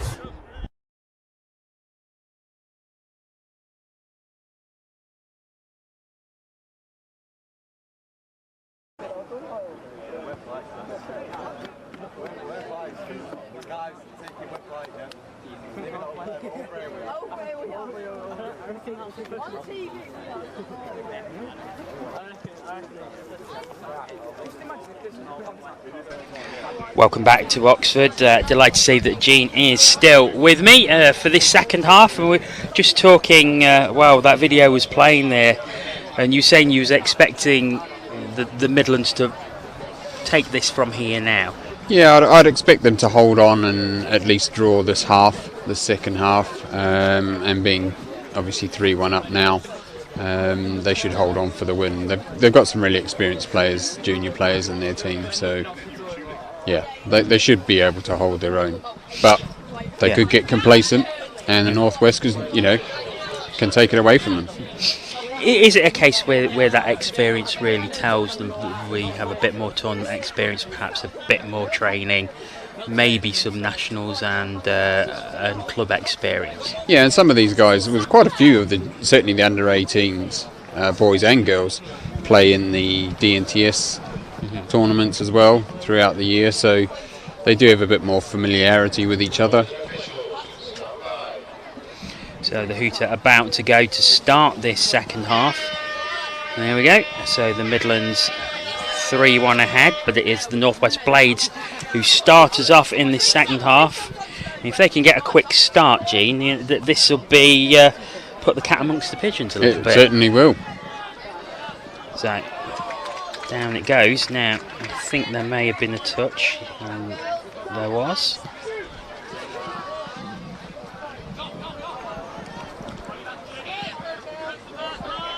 And that is final touch, and it will turn over to the Midlands Tigers now, will it? No. Well, nice tip play, but now it will turn over to the Midlands Tigers. Yeah, it's a shame Northwest went backwards there, so they actually lost territory rather than just killing the ball in the corner. Just over halfway now, the Midlands. As a nice little jinking run. And they're coming forward at speed. And I think that's something that the Midlands have shown, is they are very quick to gain territory and they get deep very quickly. Yes, they do. Yeah, their driving plays are really good. Even that one, despite having a few sort of stop-starts in the middle of it, they were still able to get the yards. Looks like that is a turnover, and it is. So Midlands Tigers with a fresh set of 6 just on the 10 metre. Yeah, it doesn't look like they're going to sub, so they're going to stay on and attack this pod. Down it goes, and just slows down a little bit, looking for those gaps, and down it goes now. Here comes the drive, and there was a touch. That'll go back to 7. Go get! Go get! Sebastian Trigo de Castro there. He has the ball again. Oh, that good defence actually there. Yeah, it was, but unfortunately one of them were offside. So a fresh set of 6 for the Midland Tigers. Great defence I was espousing, unfortunately not coming to fruition, as the Tigers have another set of 6. It's dived through. A lot of noise coming from the Northwest Blades box right in front of us. Liking the defensive play at the minute, but they are under quite a deal of pressure at the moment. Yeah. The Tigers go 3 now, and again that was a touch. Get up again! Get up again! Same again, guys! Slow down once again. Now the drive starts at speed. You see the Tigers looking for that diving try, but to be fair to the Northwest Blades defence, they're holding firm. Yeah, they're just giving away another penalty. The Midlands are clearly targeting the mids players for Northwest Blades because they're coming out to make the touch and they're not able to get back on side quickly enough. Now here's the chance, and down. Yep, there's the try. The Northwest Blades don't like that one. I think they feel it was a touch. It was low. Yeah, it's But- hard to tell from here whether, because the refs could be calling that particular defender offside. So although it looks to us like he did make the touch, if he's offside then they play on. Sebastian Trigo de Castro makes it 4-1 to the Midlands.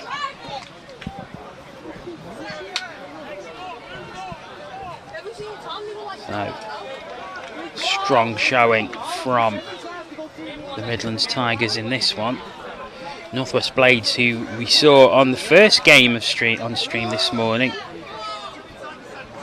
going down 2-1 to the West Wildcats in a very close game. As that goes down, I think there was a touch. Yes, there was. Yeah, and that's the final touch. Isaac Wheatley going over, he has it back again now. Blades have got to try and make something happen, but touch was given there. Will he be penalised for throwing the ball away? I think he has been.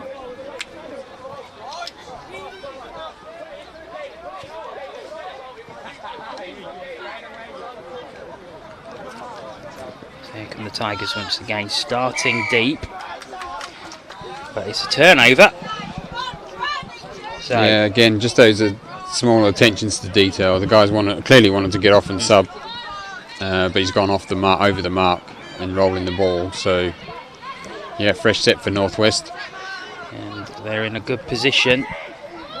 Can they take advantage of it?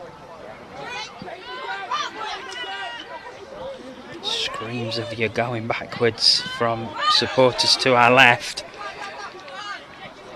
Now a chance for the Blades to drive out the line. Yeah, but that's another there's one of those coach killers where they're not dumping the ball square. So his hips were not square, so it's just a handover and a roll ball to Midlands. So yeah, great attacking opportunity again, unfortunately, for Northwest. Lost.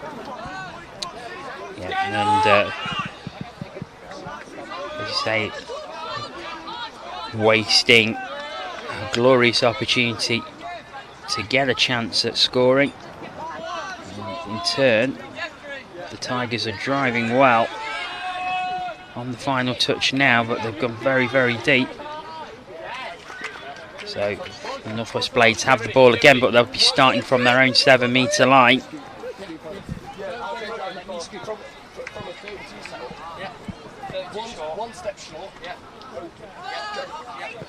You can probably hear on the background mic the Northwest Blades coach talking to his players. They won't like that. They got away with it. And here they come now. Some good momentum now, coming into the fifth touch now. Now is that down? Oh no, he's called the touch. So back to the 7-metre, but the best opportunity the Blades have had for a while, really. Yeah, they had really good momentum there. Can they take advantage of it? Can they use that confidence? Can they use that momentum? Unfortunately not. It's back in the Midlands Tigers' hands.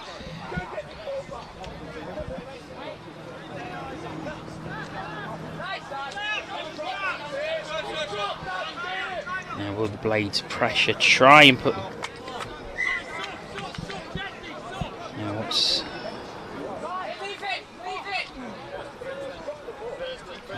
Tigers taking the opportunity to bring a new pod on. So what's he called there? I think initially he was going to give the award against the Midlands Tigers, but I think he's had a word with one of the players there from Northwest who was telling him what to call, which never goes down too well with the refs. You've just got to concentrate on playing and let the refs concentrate on their jobs. There was a turnover which now gives Blades an opportunity. Can they use it? They've had a lot of momentum in the past couple of minutes, good possession. Can they take advantage and get their second score of this game? We shall soon find out, as we have 6.5 minutes remaining. We will see these two sides again, Midlands against Northwest, in the very next game. But that will be the girls' 18s. So stay tuned for that. That will be along in around 10 to 12 minutes time. And after that we will be into the finals for all categories for the rest of the day. We are on air till around 5 o'clock tonight, so don't go away. Plenty of touch rugby still to come here on YouTube. So Northwest Blades have a fantastic opportunity here. We've got a full set of 6 right on the Midlands Tigers scoreline here, so let's see if they can make something happen. Gene, if they're to get anything out of this game, you really feel they have to put the ball down here. Yeah, they need to score in this set, really. Let's see what they can do. Oh, it's intercepted now. Sprinting away. And he's going to go all the way and dives down. It's 5-1. Let's watch that again. The interception made by Jesse Phillips. He puts on the burners. And great score. Great score. Maybe a little bit of showboating at the end, but I suppose he had every right to, having picked that up and ran the length of the pitch. Yeah, he read the pass really well. You know, because it's always a gamble to go for an intercept. But yeah, he read it really well and he committed to it, and yeah, I'll accept his bit of showboating dive there at the end there. And just after being in such a good position, and we were saying the Northwest Blades had to score from that set to give themselves a chance. Well, that chance seems to have been extinguished now. And there's the Tigers coming again. They're really taking the lift from that interception try.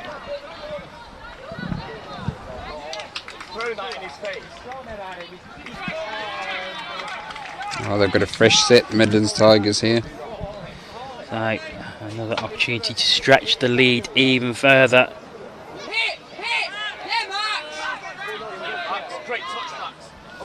Yeah, the Tigers just need to take their time here. They don't need to rush anything, which often happens when teams are awarded a fresh set or a penalty. They try and score on the first or second he's touch. Down there. Yes, it's going to be awarded. Let's watch that. So we see here, just jinking and just finding the space. Thomas Richings diving down and putting the ball down, and it's 6-1.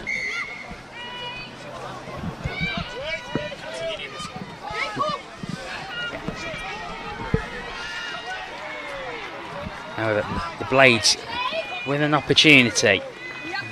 Can they get something on the board before the end of this game?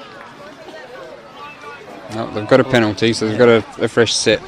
Fresh set of 6 from the 7. See if they can make something happen. Give them a bit of confidence going into the next game. Yeah, absolutely. And it is a game that is all about momentum, isn't it? It is. And especially with these, you know, these youth, junior age groups, you know, they thrive on the confidence. So if they can get a score here, Northwest, they can take some of that confidence into their next game. As it is, it's turned over, and here come the Tigers at speed. Already over halfway. I think that's the first touch. It is. That's touch number 2, but the Tigers, some real pace on their team, and maybe a little bit of frustration showing there from the Blades. A little push, not penalised, as we have 2 minutes left. Now, will this come out right? No, there's a touch as he dived through, so they won't stretch the lead further at this point. Yeah, it's the last touch again.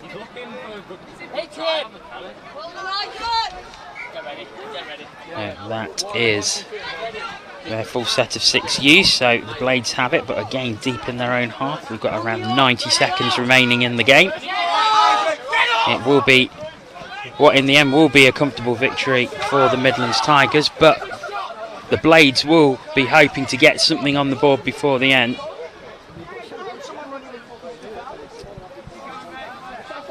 Yeah, so heavy or hard touch there, awarded by the referee. But I think again he's having words with the players because they're making the calls for him. When he knew exactly what had happened and he called it himself anyway. Oh, I think they have got something there.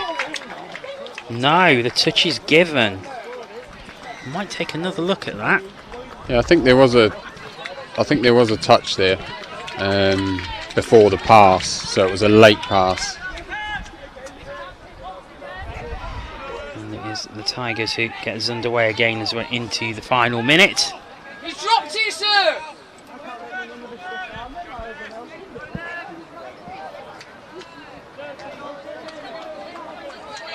What do Tigers do here? Do they go for the line or do they just try and run down the clock a little bit? They've got to still concentrate on what they should be, because again, they certainly don't want to feel down at any point going into their next game, by throwing the ball away or throwing away a chance. So they've got to stick to their game plan.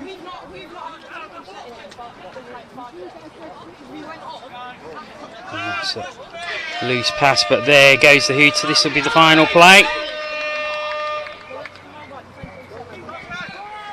So, no, that's touched out, and that will be that. It's 6-1 that the Midlands Tigers win this latest game. Jane, quick summary of that game, if you will. Yeah, I think the experience in the Midlands Tigers team told. I know the Northwest Blades, I think, were frustrated with a few of the calls, potentially not going their way, but I think Midlands Tigers were deserved winners in that match.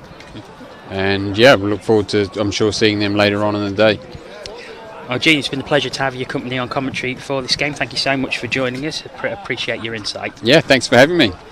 Thank you to Gene, and thank you to you for watching. We will be back very, very shortly. We will have the Midlands Tigers against the Northwest Blades again, this time with girls under 18s. But for now, let's watch the highlights from the match we've just watched. We'll be back again very soon.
Can we get the lads, please?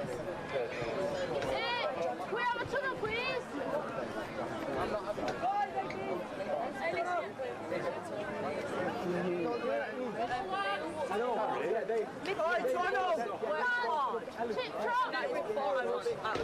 Midfield defence has to be perfect. Put more pressure on them, but drop balls more, yeah?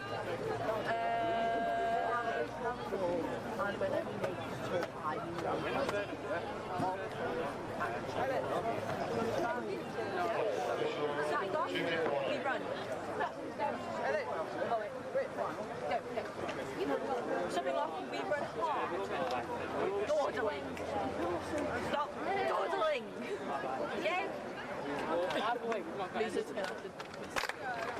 So we've got it. Next. Play 1, 3, 1, 2, 3. Play 1, 3, 1, 2, 3. Let's go. Let's go. Let's go. Let's go. Let's go. Go. Run. Yes, run. Run.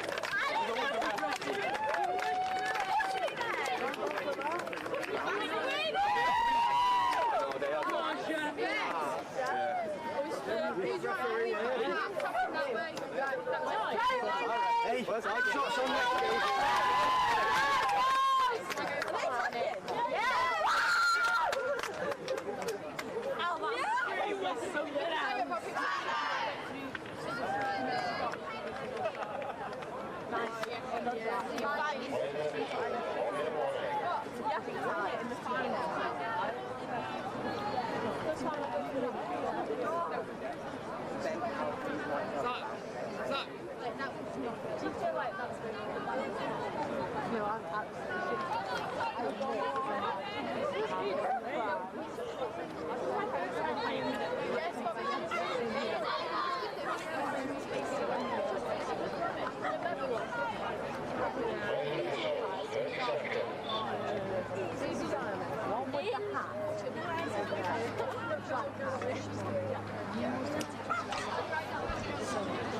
Welcome back to Oxford. We're just seconds away from the start of the 6th game of the day on the stream. It is the Midlands Tigers against the North West Blades. This time the girls under 18s will be taking centre stage.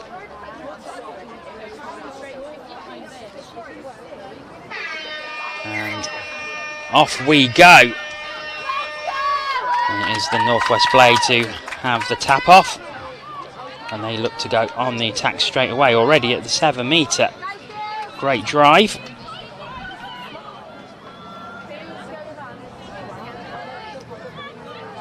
Amelia Patton with the ball, puts it down central. Inside, the space out on the left hand side. Decided to come right instead, and it's the long pass over. The touch is made. Elizabeth Davis with the space. Here's Patton again. She decides to go wide to the left, but it just drops in front of Katie Wilson. And the Midlands Tigers will get their first drive of the game.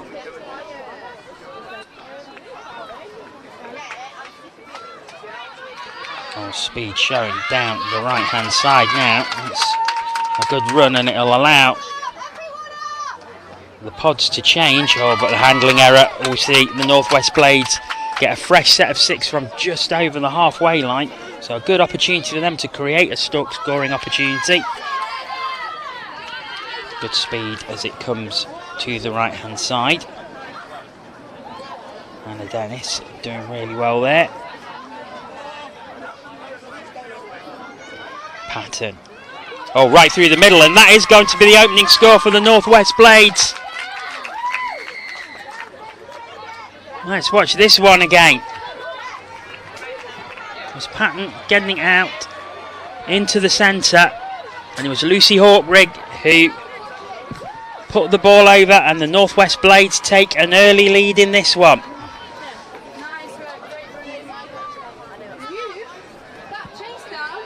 So a good start for the North West Blades as they take a 1-0 lead.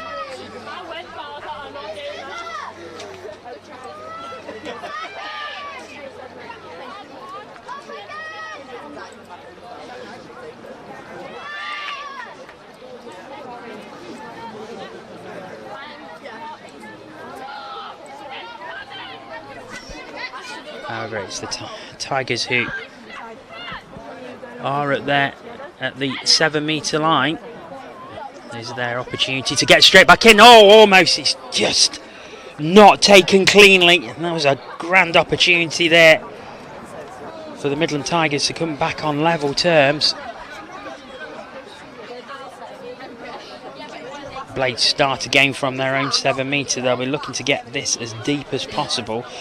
As we've said many times, it's difficult to create a scoring opportunity when you're starting from so deep in your own half.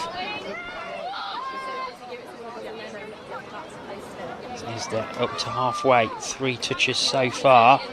So it's a really good drive by them. Final touch. And Molly Jones just couldn't jink her way through there, so it's the Midland Tigers who start again.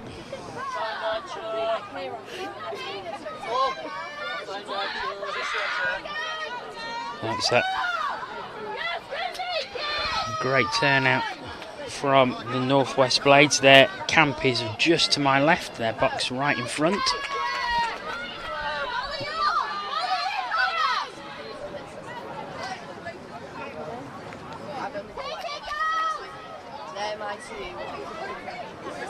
So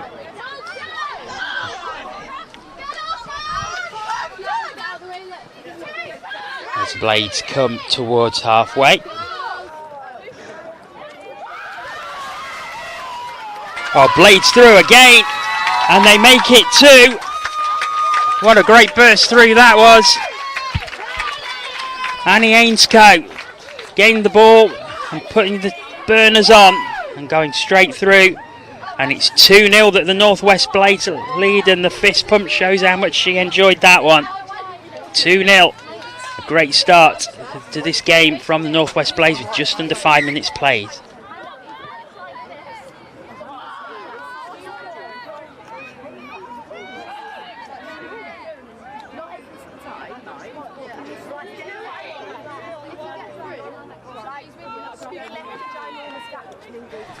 I'm delighted to say, joining me on commentary is Claire Rylands, the Mixed 15s head coach. Claire, welcome. Thank you. Great try we just witnessed there. Yeah, lovely. Really nice to see. Really nice to see the girls hitting the ball with some pace and having the confidence to run through there. So the Blades with a good early lead here, and it's all about taking your opportunities, isn't it? This game. Oh yeah, definitely. I think it's really nice to see this group of girls playing and looking for space really, and having the confidence to see that and make the most of it. Because this is the 18s. How many of these girls have you seen go through the Mixed 15s team in your time? I've not been involved with the Mixed 15s for very long because of COVID. I actually haven't had the opportunity to coach them yet, but I know that historically a lot of the players, and the player progression through the age groups has worked really well for England Touch over the past few years, and yeah, lots of players starting off in Mixed 15s and then progressing into kind of either the single sex and the mixed age groups. How important is this sort of tournament experience for them as well? Massively. I think having that exposure to multiple games in a day and kind of playing some really competitive touch it is massively important going forwards, for the junior touch championships, and having that experience of being part of kind of the squad ethos and all that kind of that goes with it. Because it's not just about managing the games, as there was a touch there as Amy Patton went through. It's more about managing the fatigue as well, because playing so many games in a day, it's about getting used to that and getting used to being able to play, say, 5-6 games in a short space of time. Yeah, massively so. And the mental fatigue as well, and recovering. You might take a loss, and then half an hour later you're warming up again for your next game, and need to kind of have that mental resilience that you can put the last game behind you very quickly and move on to the next one. We've been saying that in previous games as well, that teams where they are probably well down towards the end of the game, but if they can get that last score or get something on that last play, what a boost it gives them going into the next game. Oh yeah, massively so. And I think you're always building for your next game, and yeah, if you're down by quite a few, yes, you're probably not going to come back and lovely score in the corner there. And that is the Midlands Tigers' first try of the game. So they get it to within one. A lovely pass out to the right hand side, and just enough time to pop it down. Really good score, and that brings it back within one, and Tigers back in this. Oh yeah, definitely. They've not given up, having gone down by 2 early scores, have they? It was lovely pass out. Really nice to see a pass off the left hand, I think, as well there. Really nice. It's interesting to see, probably more so than the Opens a couple of weeks ago and the Seniors and Masters last week, how much the juniors tend to use the width a lot more. Yeah, they do. I think there's a little bit more space out there. It's a big pitch for some of the juniors when you see the size of some of the 15-year-olds that are playing. There's acres of space out there for them. But it's nice, and I as a coach, really appreciate and like players who see space and use space, and take their opportunities and give it a go. Like here, maybe. Now, did that go? Was there a touch? I think there was a touch there yesterday. That's the official is indicating. It was a lovely run as well. It was Molly Jones going through, scored the opening try, I seem to remember. Here she is again. Oh, but that pass just doesn't find its mark, and the Midlands Tigers will start again on their own 7-metre line. So a fresh set of 6.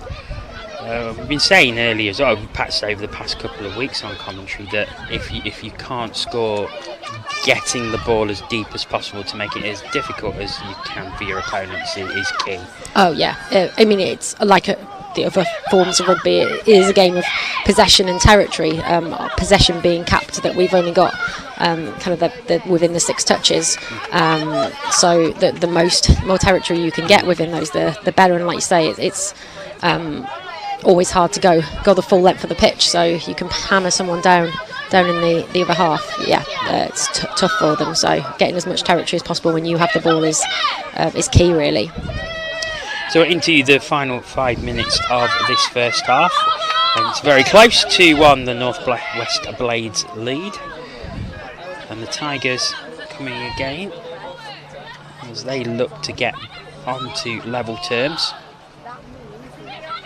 Into the centre. Being very patient here. Now here comes the drive with speed. Oh, nice little jink now. What's lovely that? Little dummy. No, there was a touch. The official indicates a touch. And that is also the 6th touch, so possession will return to the Northwest Blades. Again, here they are starting again on their own 7-metre line.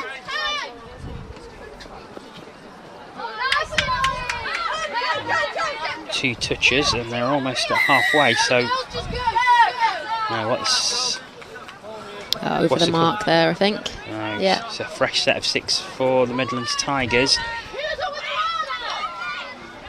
It's a good position for them as well.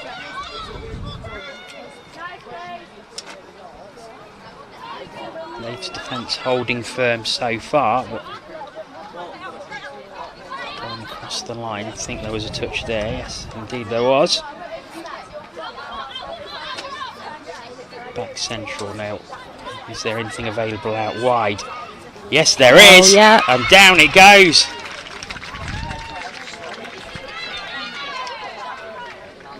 Well, now has that been given? There's a discussion going on. Let's watch this on the replay. It's taken them down. I think that was down. Yeah, yes, it was, and I think that has been given. Yeah. So Midlands do get back onto level terms. So the Northwest Blades early lead cancelled out as the Tigers regain parity once again. So 2-2. Exciting game this one. Yeah, really good fight back here. Great patience, I think, from the Tigers to fight their way back into it, and obviously they're running. But it's straight back. And it happens so often. 6 touches from the halfway line, and it's amazing how many times it's taken advantage of. Number 18 there. And as usual, I have no number 18 on my team sheet. Yeah, I think it's a problem we've been having. It's a problem we've been having as selectors as well. Just double checking everybody's numbers today. I thought it was bad enough commentating on ice hockey where they have white shirts with white numbers with a sort of black border, but having no numbers at all, that doesn't help. But it is 3-2 to the Northwest Blades, who come straight back after Midlands Tigers got back on level terms at 2-2, and that shows great strength of character actually to come straight back after the disappointment of giving up a 2-goal lead, and they're in the lead again. So an exciting first half here. We've got about 70 seconds left. Another chance for the Tigers here. Yeah, a fresh set of 6 just inside the 10-metre line.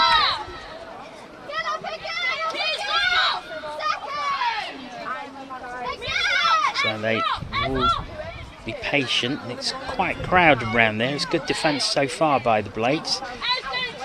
As Midlands Tigers get some fresh legs on from the sub-box. They've got their main attack pod on, I think, again now. Oh, yes. Unlucky there. The Blades will likely have the last drive of this half.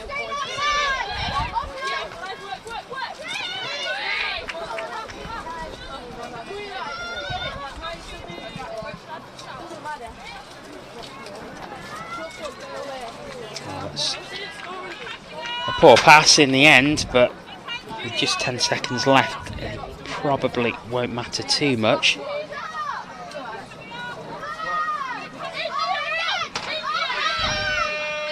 And there goes the hooter, so this will be the final play of the half. And there's a touch.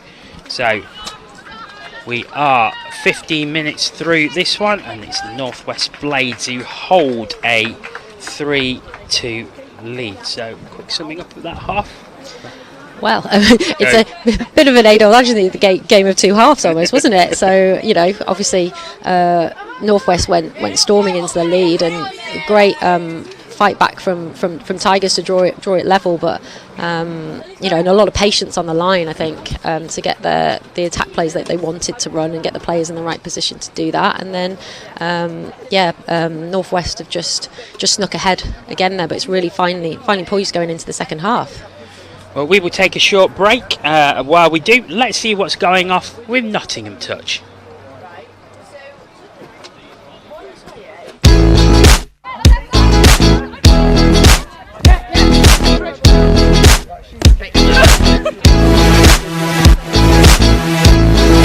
Well, first and foremost is we want to give everybody a game, so we are an inclusive club, and we will search out opportunities where everybody who wants to play representative touch for the club can do. So that comes from those down to, I think our youngest player has been 11 this last season, up to, dare I say, Hobbo, I think he's 57 now. And that's what we are about, we're an inclusive club. But within that, we also want to be a club that wants to get better, wants to improve, wants to win things. And for us, trying to grow the top level of our club and getting better and growing our performances is also just as important. No, it's good. Just shows how touch can be played by everyone. Yeah. I think it's a good selling point for the sporters in general. Yeah, because I can learn more from him than other people because he knows what I'm like. It's a facility for all ages to play touch rugby. As you can see with our training, that we've got kids from sort of 9 and 10 up to me, who's quite old, over 50.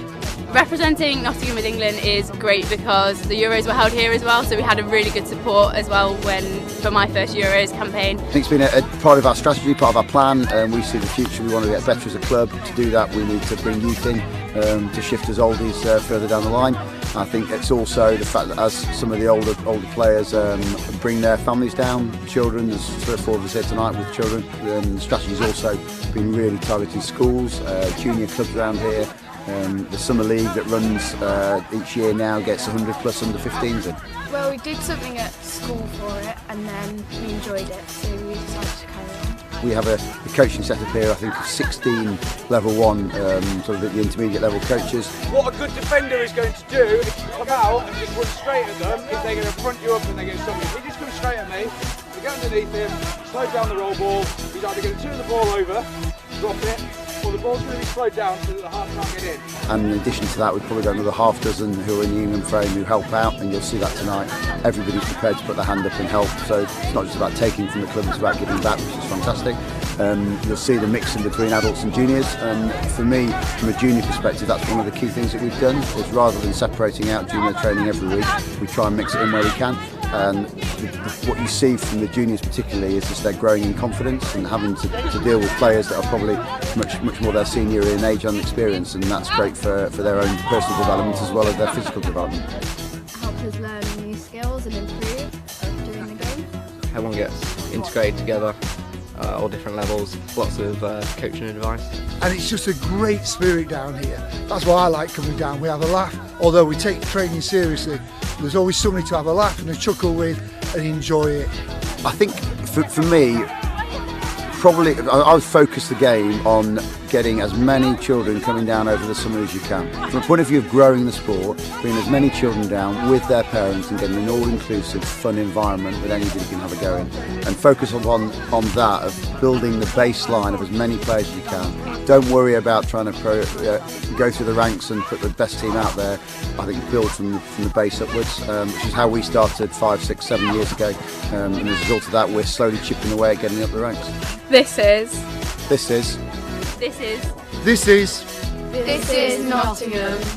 Nottingham.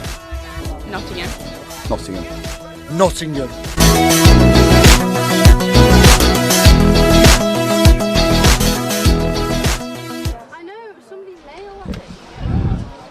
Welcome back to Oxford.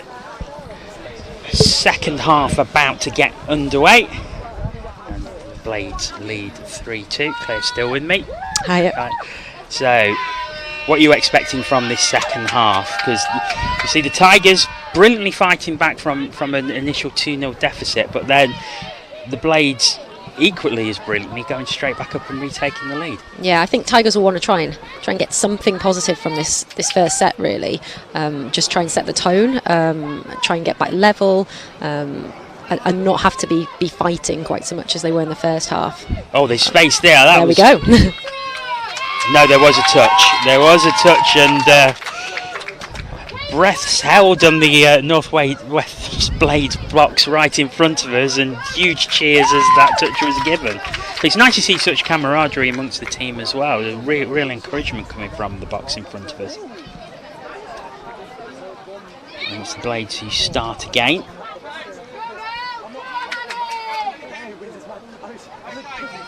Nice drive up the pitch there, making some good yardage. They'll want to get back up and with their first set, really, again, similar to Tigers, want to put some intent and show where they want to play this game. It's a final touch, but it's not handled, so possession will return back to the Tigers.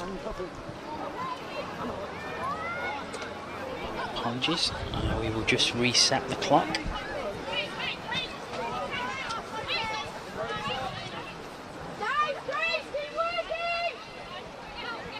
Here come the Tigers once again. It's up to halfway. Good defence so far by the Blades.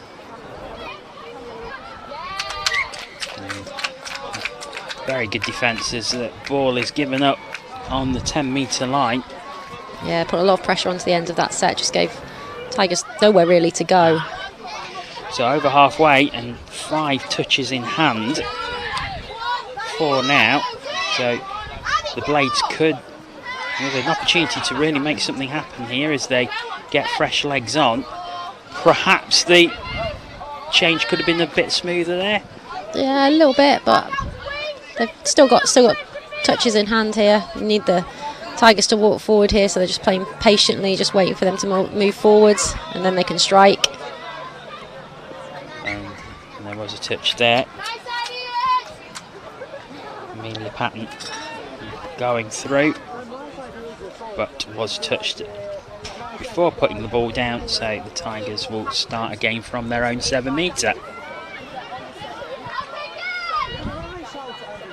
A really good contest this. I think both teams have got representatives from the England girls 18s from 2019 when we last had a junior championship, and I'm sure they'll be enjoying going up against their former teammates. A really good battle here. There's 2 of them there in the middle. So just a reminder that after this we'll have the final game of the set of 3 of the girls 15s, South East Taipans against the West Wildcats, as the Blades come away and they are going to go 4-2 ahead. It was a great burst and a great try. Let's watch that one again. Great wheels along the right wing. And Miley Cullen pops the ball down. And the Northwest Blades lead 4-2, and that is just what they wanted, to get their 2-point lead back.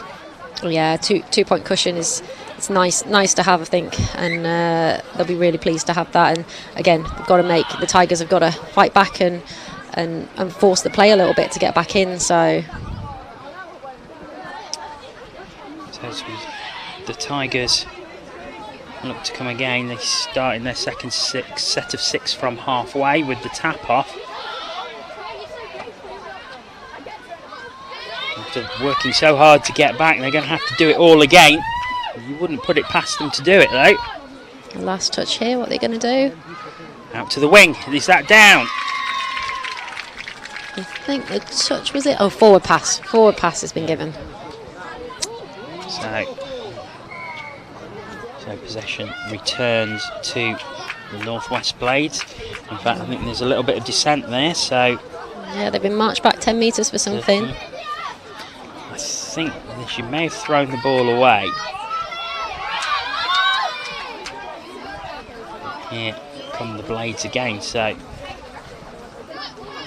think if they can get a fifth and a 3-point lead with 10 minutes to go, it's going to make it very difficult for the Tigers. Oh, Tigers are going to have to play out of the bag if that happens. Got to hold their defence nice and strong here, hold them out, and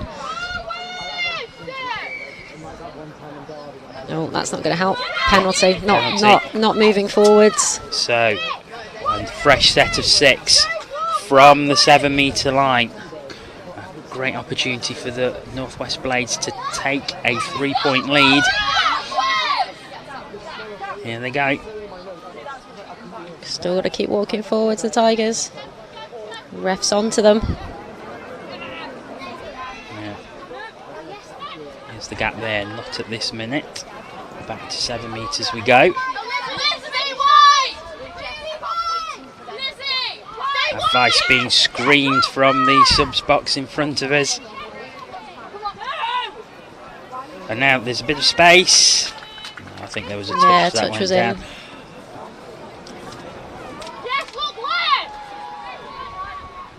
Central it goes once again. There is someone out on wide on the right hand side.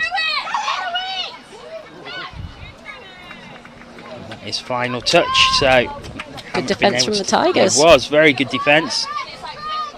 So they've now got to put all that effort into getting themselves up, and looks like they're running a subset and getting some fresh players on, but got to get up there first. So not quite at halfway yet, but I think after a set like that, it was more important that they got the fresh legs on. Yeah, you've got to get your fresh legs on safely. Nice for them to have used a bit more of their pace and a bit more intensity to get to that box area, but it was done safely and no penalties given. So, you know, after a big set of defence like that, you know, it is a bit of safety first, but as it is, it's the Blades who have possession.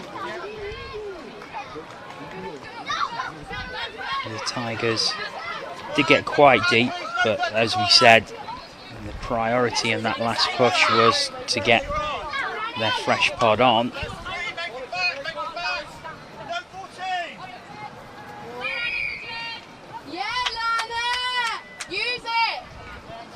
So looks like another fresh set of 6 for the Blades. Offside, they could hear the ref saying. Number 14, I think, for the Tigers was off, and she then made the touch, so it was always going to be a penalty there. So patient build up once again from Blades. Now the dive through. I think there's a try here. No, I think he's given the touch. Touch is given. Come back out of it as the action starts again. I think there was a touch there. Yeah, was she off the line? Yep, ref said so, yeah.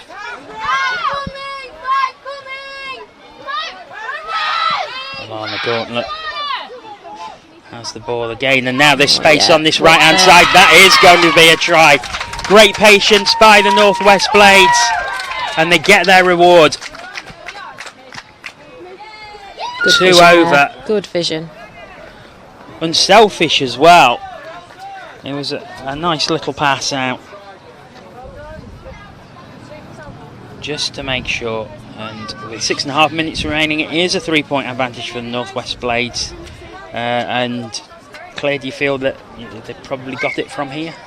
I think what Tigers need to do is put that little set behind them. They had a lot of defending to do there in the past kind of 5 minutes, and on the whole they held out pretty well. And what they really need to do now is get back up there, play the game up, you know, on the Northwest's, you know, score line, and if they can nick one back here, just give them a bit more confidence and make it a really close finish. So not quite over just yet, but now here they have an opportunity. It is the final touch though, and that will be turned over, and encouragement shouted from the Northwest box right in front of us. And it's one of the great things about being so low down here is in Nottingham he was quite a way away from the box, but you can really hear what's going off from the position that we're in. Yeah, it's a really positive box in front of us. Lots of support, lots of encouragement to their teammates, which is nice to see. And I think Blades just need to play it nice and safe. And look at her. Really nice set, really nice drive and a scoop there to finish. Like I say, they just need to play out their sets now, keep hold of the ball with 5 minutes to go. And they'll have this one in the bag if they keep doing that. Tigers, though, as we said, it's all about gaining momentum for your next game, and they'll be wanting to finish this game strongly to take momentum and confidence into their next encounter. Yeah. They've defended for a lot of this game, and it'd be nice for them to finish with ball in hand and put some of their plays together and just run through some of those things and build for whoever they're playing next, really, and get some confidence from that. I mean, they have shown they can do it. They had the character to come back from that initial 2-0 deficit to bring it back to 2-2. So it is there for them. They have got that ability to score. They have got that ability to drive forward. It's just being able to find it at the right time. I suppose. Yeah. I just think they just made a couple too many errors and maybe spent a little bit too much time defending and maybe not quite in the right parts of the pitch, going back to that kind of territory game again, compared to Blades, who've had a lot of the attack this half. They've been quite dominant from that point of view. I think their drives have been a bit stronger as well. They've had a lot more momentum on those to get them up that end of the pitch. Here they come again. I think there was a touch before it was put down. Yeah, well tracked by the winger there. It's Elizabeth Davis, who did get it down but was touched in the process of doing so. So Midlands Tigers get a fresh set of 6. We have 3 minutes 20 left. Of course, you can never be entirely sure when the hooter goes, but it has been pretty much around accurate to date.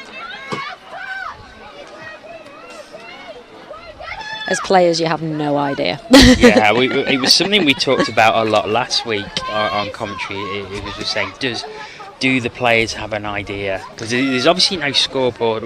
We have the benefit of a scoreboard here with a time on, but the players don't have that. There's no scoreboard on the pitch as such. So it's one of those things. I think every player, as a player myself as well, everybody plays a little bit different as to whether they want to really know how long's left, and I think it depends on the situation in the game as to how beneficial it is knowing that or not. The coaches will know. They'll have some on timing. And once again, I think touch was made there. Lovely diving touch. Touch is claimed and touch is given. Yeah, the coaches will know how long's left, and they'll just be filtering through what information is needed for that group of players at that time. The Tigers start a fresh set of 6 and bring a fresh pod on. So into the final 2 minutes. They just get a little bit static as they come onto the pitch, the Tigers, compared to kind of the Blades who come on with a bit more momentum forwards, what's meaning they're getting more of their scoop plays in, more threat on the line compared to the Tigers. It's the Blades who have their latest drive, possibly their last. They may get another. In fact, it's going to be turned over. Yeah, forward pass.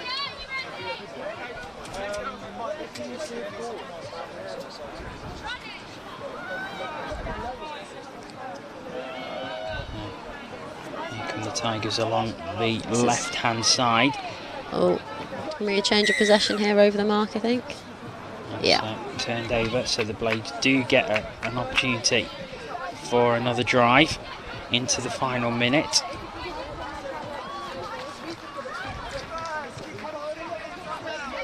So coming up next, it's the third match of the Girls 15 series, South East Taipans against the West Wildcats. The West Wildcats having won the previous 2. So the final game in that series. That would have been nice if it had Would have been came nice, off. wouldn't it? But you know, the Tigers' defence have worked really hard, and I feel like they deserve to get that touch in, and again, trying to take things pot through to their next game, and holding out a score there is great for them. Well, there goes the hooter, and it is a 5-2 victory for the Northwest Blades against the Midlands Tigers. Claire, quick summing up of the game. I feel that the Northwest team just played a really clinical second half, really. They drove hard, they didn't do anything too fancy, they knew their game plan, they stuck to it, and they kept hold of the ball, and they got up to the end of the pitch where they're going to score, and with that amount of pressure, it was inevitable there was just scores that were going to come, whereas I think Tigers just struggled in that midfield a little bit, and didn't have as many attacking opportunities, and I think if they'd had a few more, we know they can score, but they just didn't spend a lot of time down there on the scoreline. Well, thank you so much for joining us. Thank you. It's great to have your insight into the game, so thank you so much. We will be back very, very shortly. South East Taipans against the West Wildcats girls 15s. That'll be the final game of that series. That'll be in about 5 minutes' time, but until then, from Oxford, let's have a look at the highlights of the game we've just watched.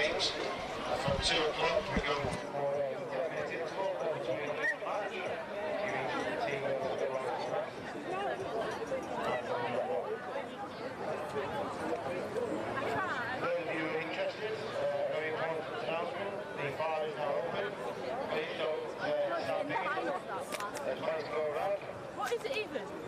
It's like a cup, but it's expected.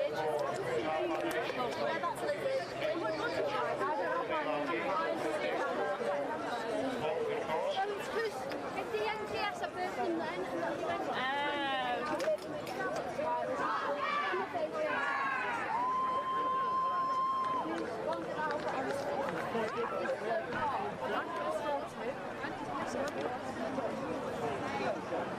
no worries. I'm going to go to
1 minute.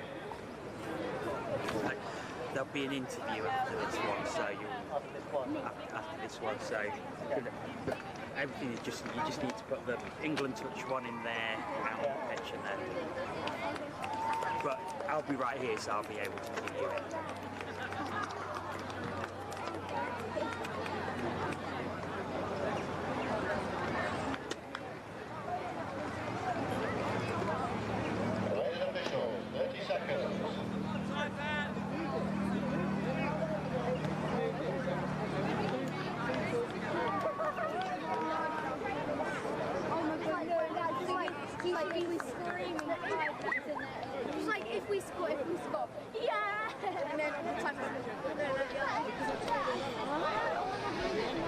Welcome back to Oxford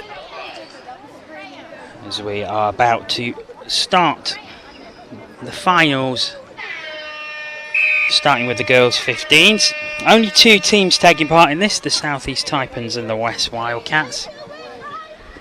The Taipans on the attack straight away, they're in the red and black strip.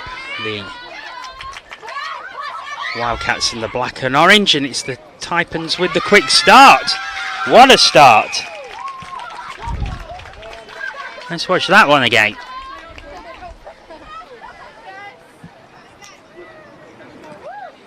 Jinking through was number 10, Mathalide Palmer-Denning, and she gets the early score for the South East Taipans. Now, this is a best of 3 series. As I say, there's only these 2 teams playing in this category today.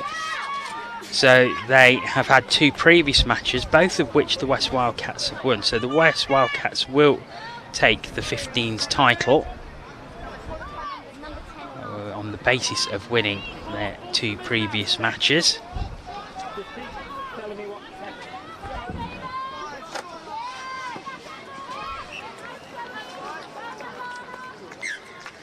So that's a great early start for the Taipans.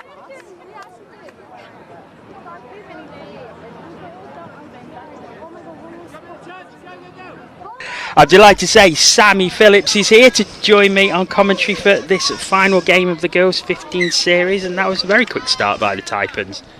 Yeah, it was. I think that, you know, just get that early score on the board, especially when they've lost the last 2 encounters, is a crucial game changer for these girls. You know, it's a good way of doing it, isn't it? When you've only got 2 teams at this level, is like having a series rather than letting them play round robin and then having a one-off final. It seems the fairest way of doing it. Yeah, absolutely. And you know, you've got a couple of games to condition your opposition to think you're going to play a certain way, and you can really suss them out over the course of 3 games. So it is the Wildcats who are threatening. Of course, they took the victory 4-2, I think it was, earlier on the stream. There's been one other match on one of the other fields here. 3 fields, I think, operating today. Is that right? I think that there has been 4 fields operating. 4. Yeah. Unlucky. Was unlucky. There was a danger there. Jana is rapid, so if she'd got her hands on that ball, that would have been a score on the clocks for the Wildcats. I think that's one thing we've seen throughout all the games we've watched today, is just how quick some of the players are. There's a lot of repeated sprinting in touch, and people don't necessarily realise how much it takes it out of you to have to repeat sprint, which is why obviously we sub really quickly to enable that lactic acid to dissipate before we can get on again. Right, here come the Taipans again. They're just over halfway. Bringing it down the left-hand side, just drawn back slightly.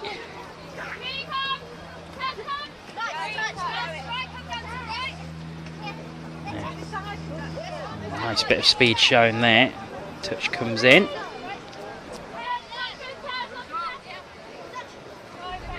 It's a good touch by Eloise there. Goes right, and the touch comes in. That is the 6th touch, so, or is it? Yes, it is. And the Wildcats will take possession once again, just in between the 7 and the 10.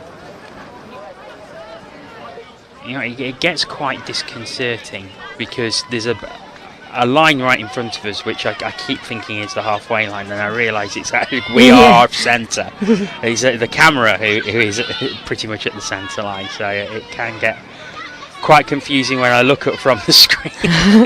They got further to run than you think. It's one of the things where we are, because we are in this sort of little hut by the side of the camera tower, and you can't quite see the left-hand side of the pitch. You can pretty much see the right-hand. So we're doing a combination of commentating off the screen and off the pitch itself. So when you look up from one to the other, you can get quite disorientated. So apologies if that's come across on the stream. Here come the Taipans once again. Good touch. And a loose pass. I think the pass was made to someone who was going off there. So we've got Mia on the ball. She's a very fast player. Going along the line. Eventually down it goes. Mia Wood. So we've actually got a few players here who all play for the same club side, so it'll be interesting to see how they combine together in this bit of line attack here.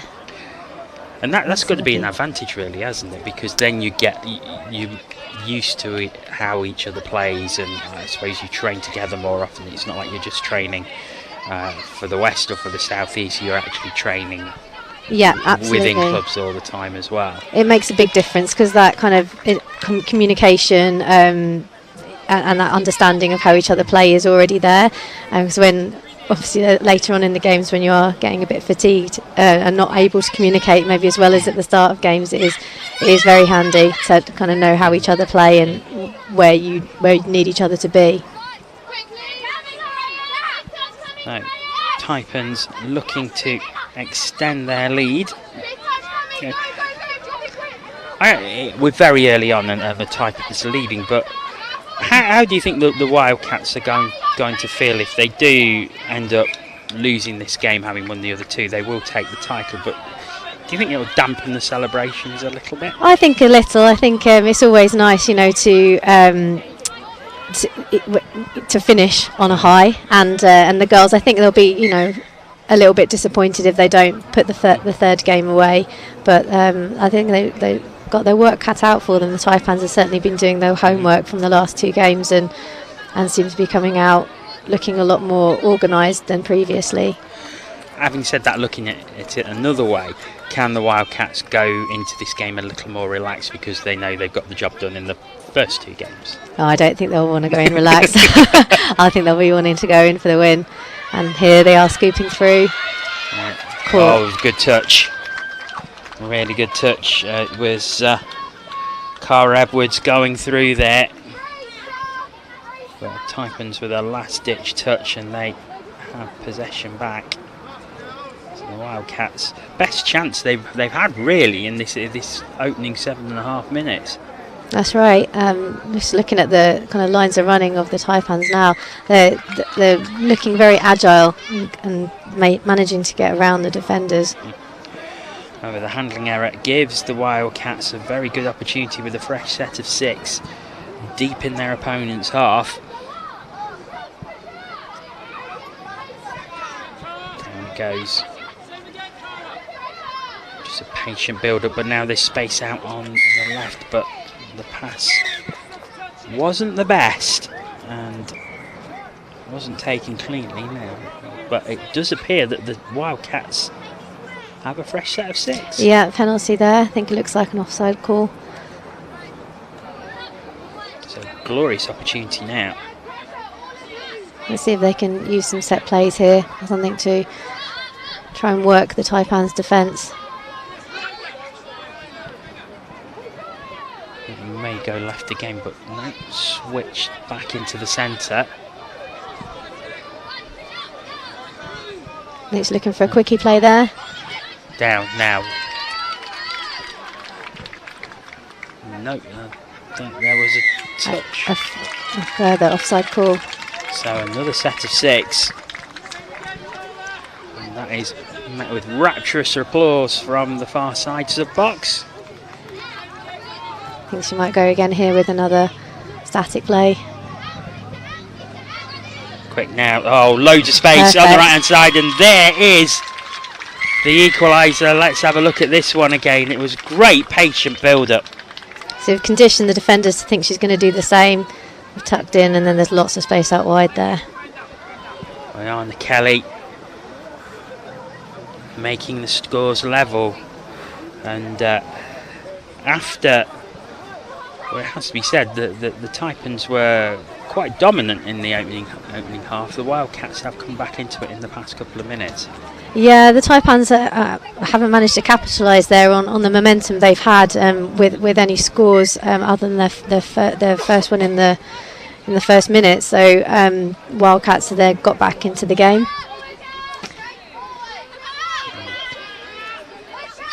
Down. You can see the agility there that the Taipans are using to get around those defenders. I suppose in these younger age groups, speed is going to be the key factor. They're a lot younger, a lot fitter, a lot quicker. And we can already see that, can't we? But the thing is, I think we've seen it from all teams today so far. Is how they use that speed to their advantage. I think a lot of the teams that are successful will make those breaks, and then they'll offload the ball for someone else to make the break. I think sometimes when the younger and more inexperienced players, they'll try and make more yards than they did the first time, and that's when they'll get caught. Once you've made that initial break and then offload and let someone make a further break into the space you've created is a really good tactic.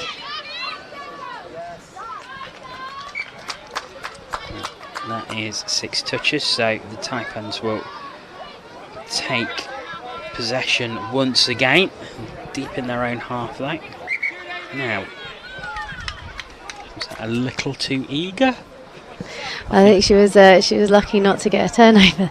She was unlucky not to get a turnover there because she was up and ready and reacted quickly to the roll ball and the half being kind of indecisive there. In fact, it is a turnover now, so another great opportunity for the Wildcats. And again, what a great run! What a great... Is that a score? Let's watch She this. may have ran out. Ooh. Oh yes, I think the official called it just there. Looked very tight. Got to say, I'm not so sure myself, if I'm honest. No, me neither. However, to give the official the benefit of the doubt, he was right on the line and could see straight up it. Yeah, definitely a better perspective than ours. Yeah. Oh, now here is a bit of space, and down it goes, and that will be given, I think. Yeah, I mentioned Diana before. She's very, very quick. If you show her a little bit of the outside, she'll be gone. A great score. Anna Kelly, it's her second of the game, and she has taken the deficit from 1-0. And the Wildcats now lead 2-1 with 2 minutes left in this first half. So they've really seemed to have put the hammer down in the last 5 minutes or so and got that lead back. Well, Taipans now look very keen on resetting the scores. They've come running out to take their tap off. Look very up for it. Oh, now there's a good take, and that's down. Now, was she out? No, she wasn't. Let's watch this one again. Now,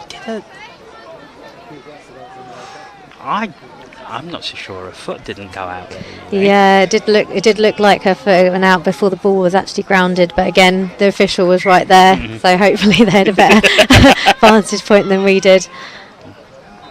And there is no way I am going to overrule an official, so 2-2 it is, and that's really good from the Taipans. Yeah, they looked hungry for that. They came out after that last score, and they looked like they meant business. They were running up to take the tap off, and in numbers, and they looked like they really wanted to level those scores again.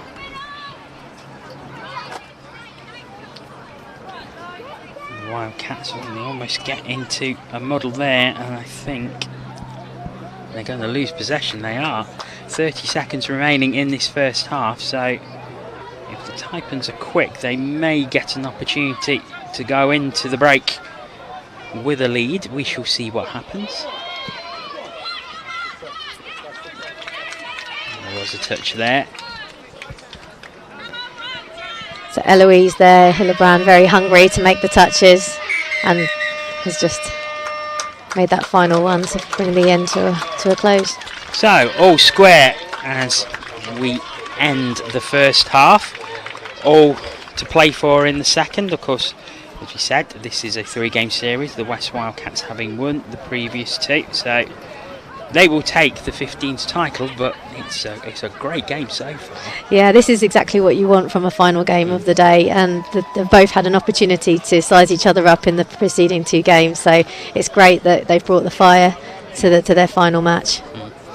So the Taipans, they'll take a lot of momentum from that last drive where they scored, won't they? Because they took an early lead, Wildcats claw it back, do well, then go 2-1 ahead. Taipans come straight back into it and get the equaliser. They'll take a lot of momentum from that. Definitely, I think they needed that going into half time. I think the Wildcats had definitely turned the momentum and had the upper hand, so by scoring there, I think they've reset the balance, and I think this final this second half is going to be great, because both teams are really in it now. So we await the start of the second half as the teams are in their huddles.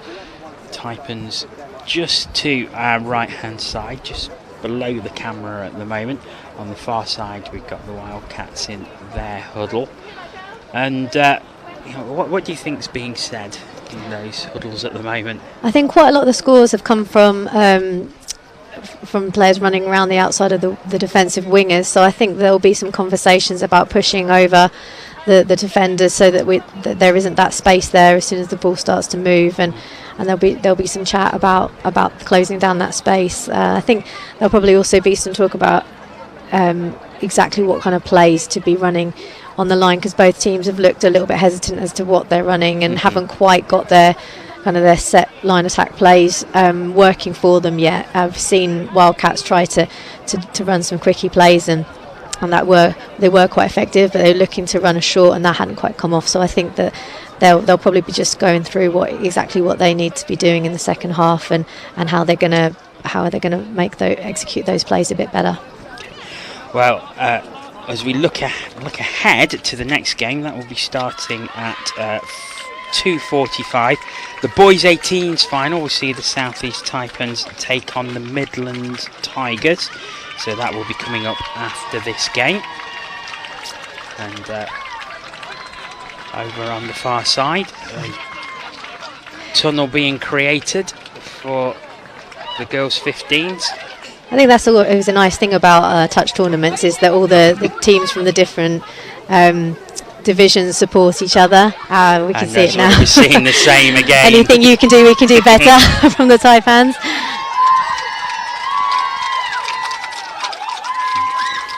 And that is really nice to see.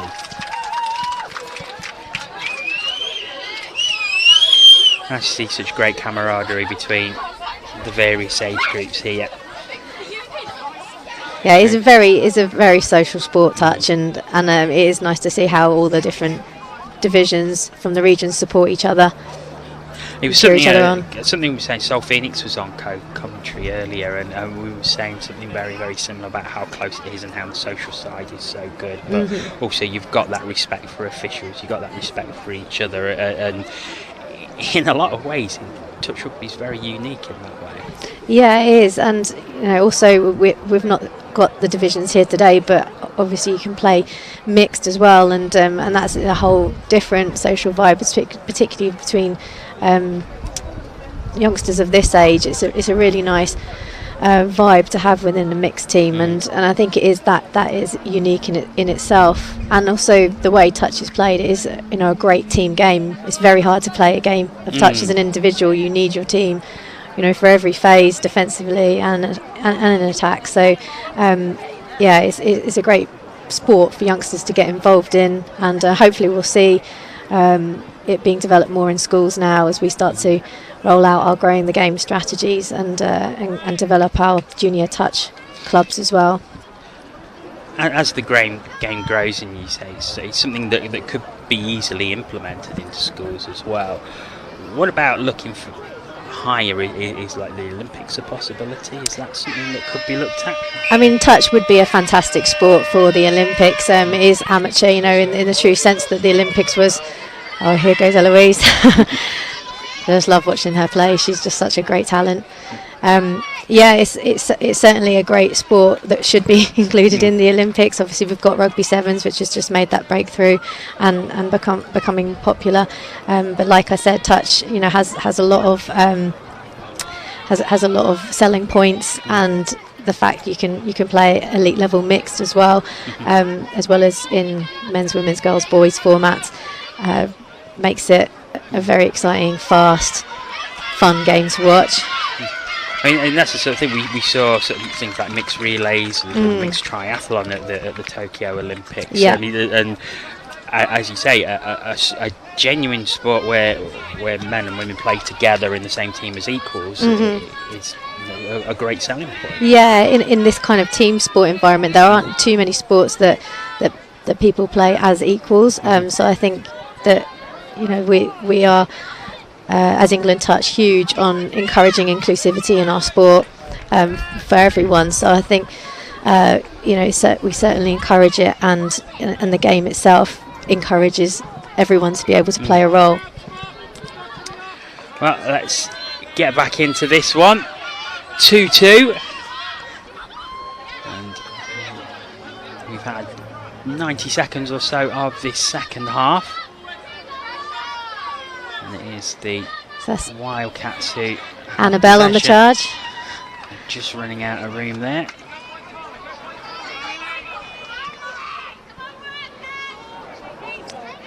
Oh, it's a great scoop. Oh, and just needs to find someone. Now, is this someone spare? Oh, just unlucky. Not quite. It was very unlucky, but again, it's that speed once again. Just using that speed at the right time to break through. Yeah, that was a unfortunate. fantastic scoop. Really, really strong, and she's got some electric pace on her.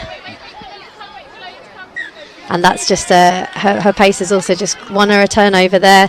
Half wasn't there and playing the ball quickly enough, so Wildcats have won it back with a fantastic position. Yeah, great position. So fresh set of 6 at the 7 metre. Is this the opportunity for the Wildcats to take the lead for the first time in this game? Oh, that's a...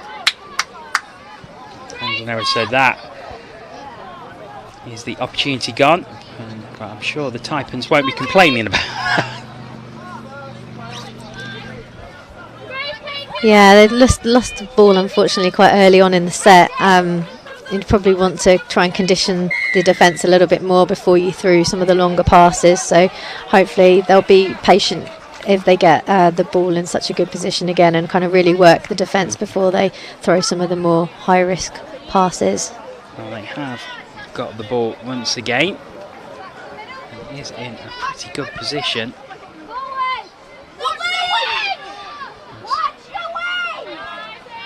Screams of "watch the wing" coming from the box in front of us. Yeah, I think they're quite aware of Oyana's pace. They've been burnt by it once already. It's just very patient from the Wildcats here, but now here is the opportunity. I think that is going to be a touch and ist. And that is warmly applauded from the girls in front of us in the sub-box. Again, that great encouragement from the sidelines. And Taipan's passing the ball really well. Look at this. I think he could have got one more pass away and made even more ground there. Palmer Denning there, again looking to put on the afterburners. Yeah, unfortunately that ball was just over the mark. That's a shame, because that's a really nice passage of play from Taipans there, and their passing game looked really strong. It's great to see, isn't it, that even deep into the third game of the day and they're still showing great speed and great passing. It just goes to lost show. a shoe. Goes hopping off, but it just goes to show that how great the conditioning is as well, to be able to be that fit, be that quick. Yeah, and there's a lot of conditioning required to play touch at this level. Normally this event would be a 2-day event, but I think there's many reasons, COVID obviously being one of them, why we've changed that initially back when we were discussing nationals into a 1-day event and spread them all out across 3 weekends. But yeah, 2 days, it requires a lot of conditioning, and not coming necessarily off the back of the type of season we would normally have had. It probably wouldn't have been as good welfare wise to require 2 days worth of competition from the players. Well, here's the Wildcats who have possession. No further scoring so far in the second half. It is still 2-2. All 4 tries scored in the first half. For those who are just joining us, this is a 3-game series. There's just these 2 teams at girls 15s level, and the West Wildcats have won the previous 2 games, so they will take the 15s title for girls. But the South East Taipans with an extremely strong showing in this 3rd game, and they're showing that they won't lie down and they will fight not to be completely whitewashed. Yeah, they're certainly putting up a good fight at the moment, and at this stage it does look like it could go either way. Again, it's slow, patient build-up. And watch the winner. Oh, good touch. Really good touch. They're definitely wary of the winger now, of Oyana. They've seen what she can do with her pace, so they're definitely keeping a close eye on her. Lily Woodhams it was who got the touch in.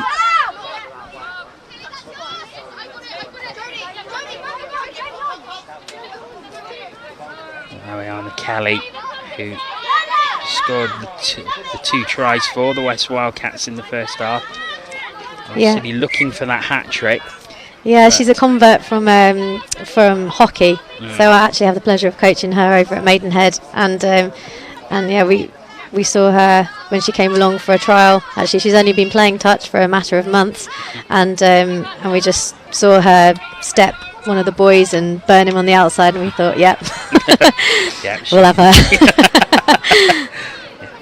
But isn't that great where you just get someone who naturally takes to a sport having probably never played it before? Yeah. Good turn away. Oh, unlucky. That was unlucky. Yeah, we actually I think had a bit of an overlap on the left hand side here, the Wildcats did, and I think Eloise just looked the other way.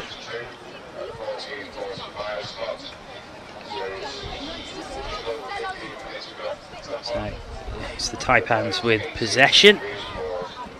Just need to get a good drive going here, build some momentum. There's been quite a few over the mark calls, so I think they just need to have a bit of safety to the box. That's not what they wanted. Here comes Mia. And again. Well,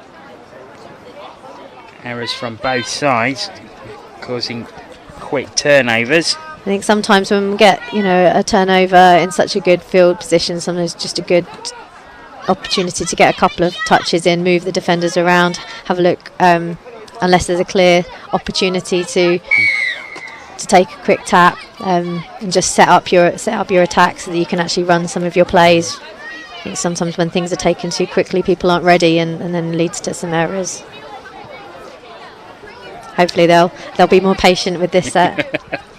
Well, 6 minutes left, but I think you have to also give a lot of credit to each of the defences. 9 minutes we've had of this half, and clear-cut scoring opportunities have been few and far between. But it is the Wildcats who have the chance here. So Louise is going for a quick play. She's gotten. Just needed one more pass away there. I thought she was going to go for a dive there. She's got quite a good attacking dive on her. I think that was a touch pass.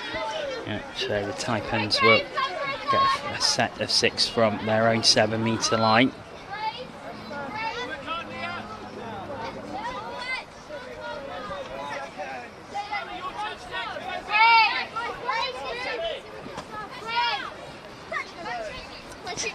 Eloise making all for the first of the 3 touches, working really hard and the fourth. Making really hard in defence there. She's super fit and she's won the team a penalty. Excellent. Oh no, the ball's gone over the mark, but great defensive work from her. She's actually a very keen and skillful netballer as well. So it's great that a lot of these players are also, multi-talented. Yeah. And I suppose that is the thing at this age where you can have that ability to excel at not just one sport but several. That's right, yeah. It's great that kids have an opportunity to play so many different sports and so many of the skills be transferable between them. Here's the chance for the Wildcats now. Touch is made. And that is going to be turned back over to the Taipans. 4 minutes remaining. Can either of these teams find a winner in this third game?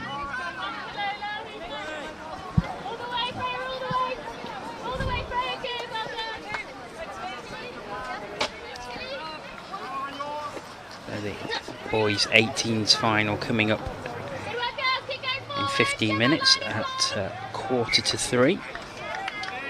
That'll be the next action on stream. Because when you get to the finals, you then get the added pressure of extra time. We won't have it in this one, obviously, because of the series, but that adds another dimension to these games as well, doesn't it? It does, yeah. I mean, everyone loves a drop-off. It's definitely makes for great entertainment for everyone watching, and obviously adds so much excitement for the players on the team as well.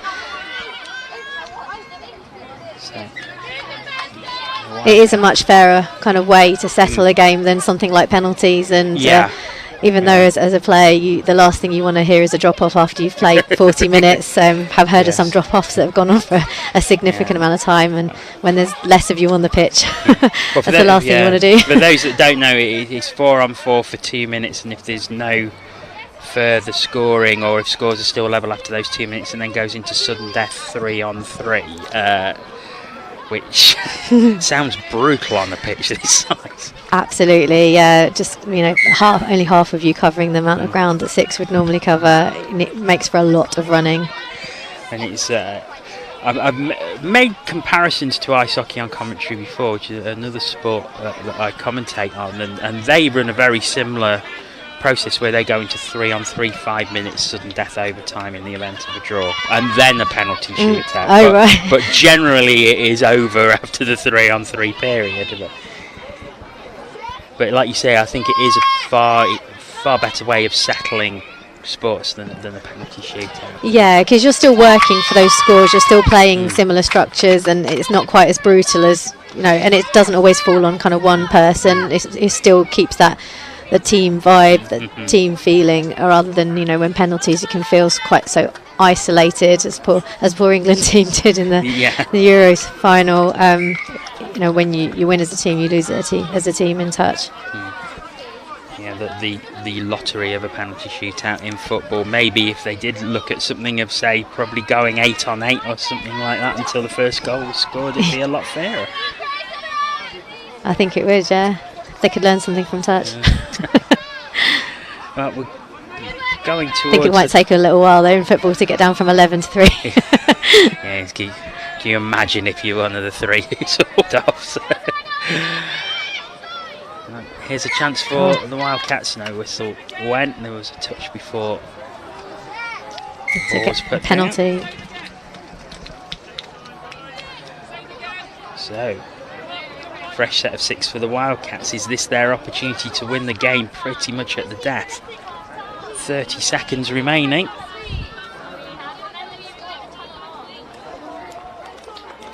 And they look to run some static plays here, quickie. Touch is good. games. 15 seconds remaining. And again, there was a touch there. they're knocking on the door, aren't they? They are. But this will be the final play. And that is the final play. And the Taipans celebrate like they've won the game. It is a 2-all draw. But it's great to see them celebrate. They've obviously lost the first 2 games. They win. Well, sorry, they draw the final one. So the West Wildcats will beat the girls under 15 national champions. But a great showing from the South East Taipans in that final game. Yeah, absolutely. They weren't going to let them have a clean sweep. They certainly came out with that fire to try and keep the Wildcats back and stop them from taking that all 3 games there, and they certainly succeeded in that. So they've all the rights to celebrate there, I think. We will have some reaction very shortly. But Sam, thank you so much for coming on commentary once again. No worries, my pleasure. Great to have your insight once again. We'll show some highlights from what we've just witnessed, and then we will be back with reaction from Chris Wearmouth. Join us again very shortly.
Jono, this is about to have an interview with Mark James. He's the Wildcats Girls 15 head coach.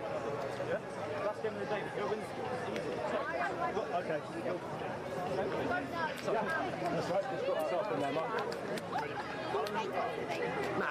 Sorry, Matt.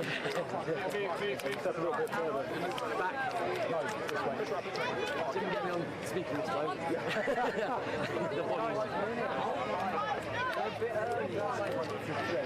Jane, yeah, like Jane.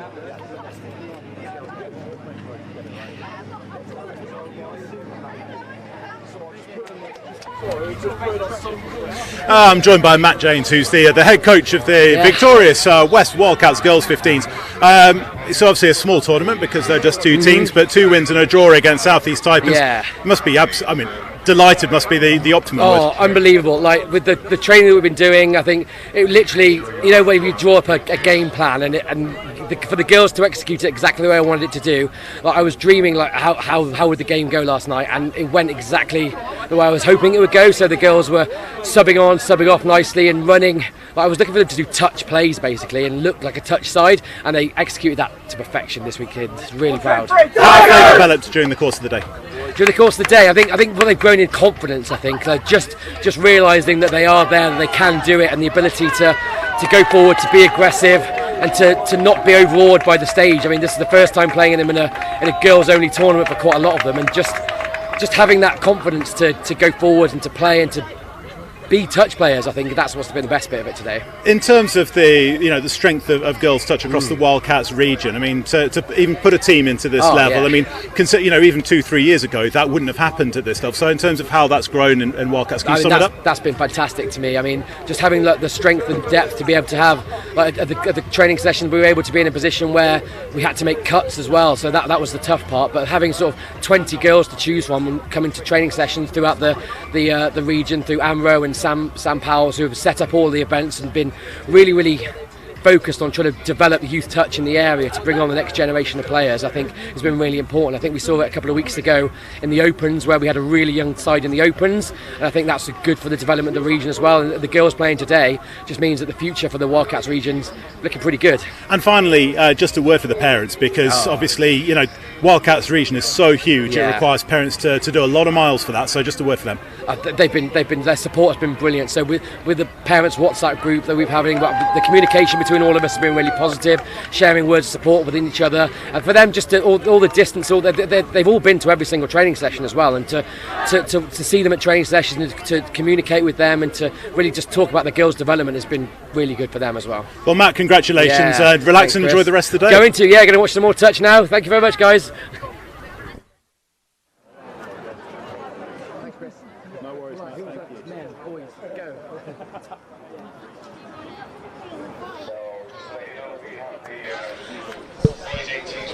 Thanks to Chris there for getting the reaction. As we await the boys 18s final. It's the South East Taipans against the Midlands Tigers.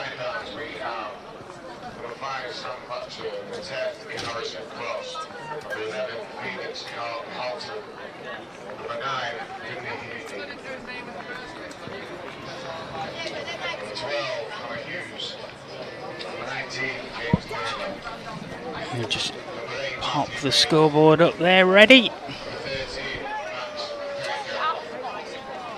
So first half shortly kicking off in about 2 minutes time or so.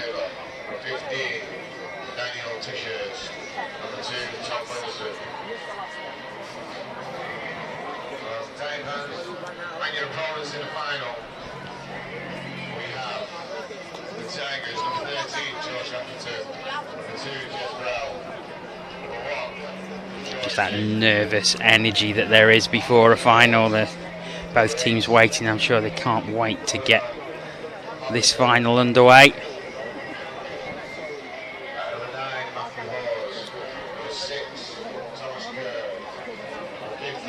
Nervously pacing about. It's the Midlands Tigers who will have the tap off in this one. So they will have the first opportunity with the first set of 6.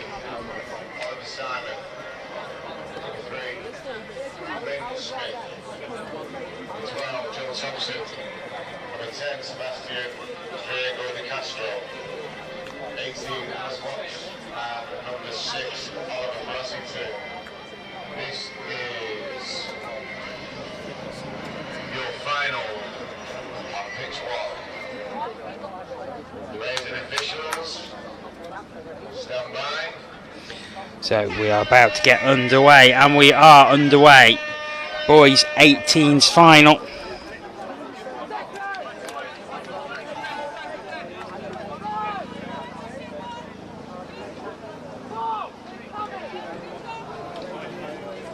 Here's the Tigers straight away.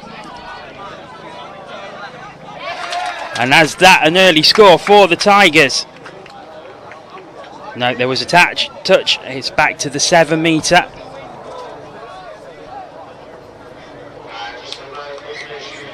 And that is 6 touches, so the Taipans will have the chance for their first drivers. Helicopter hovers overhead here at Oxford.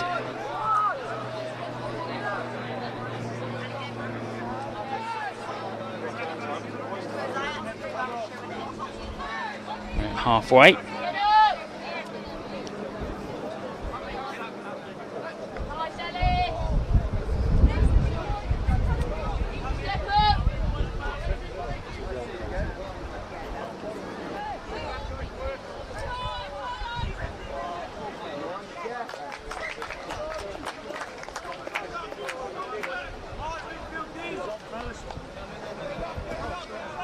See.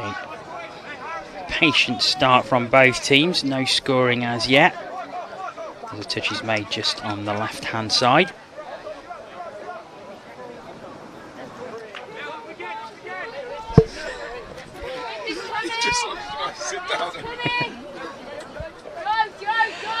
And I'm delighted to say that co-commentary is here. Just let him get settled, and once again, it's Sol Phoenix who joins me for this one. Sol, great to see you once again. Great to see you too. Yeah, Chris Wormuth just captured me on the side of the pitch there, and yeah, I was just about to sit there. So, South East Taipans against the Midlands Tigers. Boys 18s final. Should be a cracker. It should be actually a cracker. They had a really good game, the first game of the day. And yeah, it was very competitive, very, very close game. I think it was, I don't know, it was 6 or 6-5 at the end. I think 6 all. 6 all, yeah. I think they're down. Yeah, so yeah, very should be really interesting. It's good to have a final that you know that they're going to be so close to each other. It's great to have that final where you get to evenly matched teams, and I've not seen a drop off since Banbury. Oh, is it a possibility? Do you think? It's a possibility. It certainly is a possibility. I'm not sure that anybody wants it, especially at this time of the day. But wow, there is the first score from the South East Taipans. They take first blood in this final. Yeah, simple. I think just got exposed for numbers on the outside there, Midland Tigers. Max Pennycard putting the ball down, and it's the Taipans who take the lead in this one. But as we've seen so many times, the Midlands with a set of 6 from their own halfway. Can they answer straight back? Yeah, they are quite strong. I mean, they got down to the line there in 3, so they'll now probably do a set-up move, I would imagine, and have an attack. Oh, it's there. Oh, it was close. It was close. But I think the referee's actually given a penalty, probably for not making the line, I would imagine. So, diving through, I think there was a touch there. Yeah, definitely a touch there. Still got 4 to play with though, so it's not over for the Tigers. Yeah, that's it. So they'll want a quick reply here, so this should be interesting. Again, moving quickly, and there is space. Oh, what a great diving touch that was! Yeah, very, very good touch. Very, very hard as a winger there. Look at that one again. Yeah, I mean, he's a long way in there. He's actually got to look at how far he's got to come. You know, that's a great touch. Great piece of defence there. So, back with the live pictures.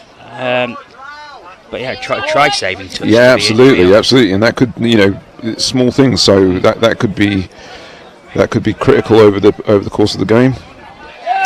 Now, I think he might have got in there. No, another touch made. Touch, yeah. The Tigers box in front of us was cheering away at that one. Looks to go wide again. Where's that? No. Yeah, I definitely think there was a touch there. Yeah. It is good pressure by the Tigers. They've reacted well to going one down.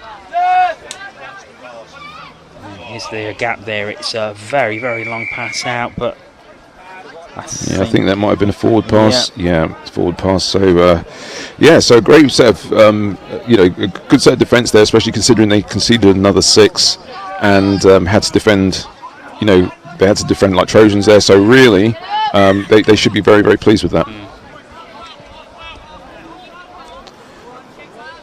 So what has been given here? Is it? Yeah, I'm not sure. Exactly what happened there. But we do know that Taipans keep possession. Yep, and they will also receive. It's a new set of 6. Set of 6. So they go over halfway. 1 touch, 2 touches. So 4 remaining. Yeah, so they're down on the line around the line 3. So this will be an attacking play here. You can hear the touches being screamed out as it goes out to the left, and it's good defence. Very good defence there. Yeah, closed that down very quickly. There was a bit of danger there, and managed to close it down quite quickly. And that must have been the last touch, right? So good defence by the Midlands, because there was a chance for the Taipans to stretch out. Get a 2-point lead in this, and that's a real advantage in a game that's going to be so tight.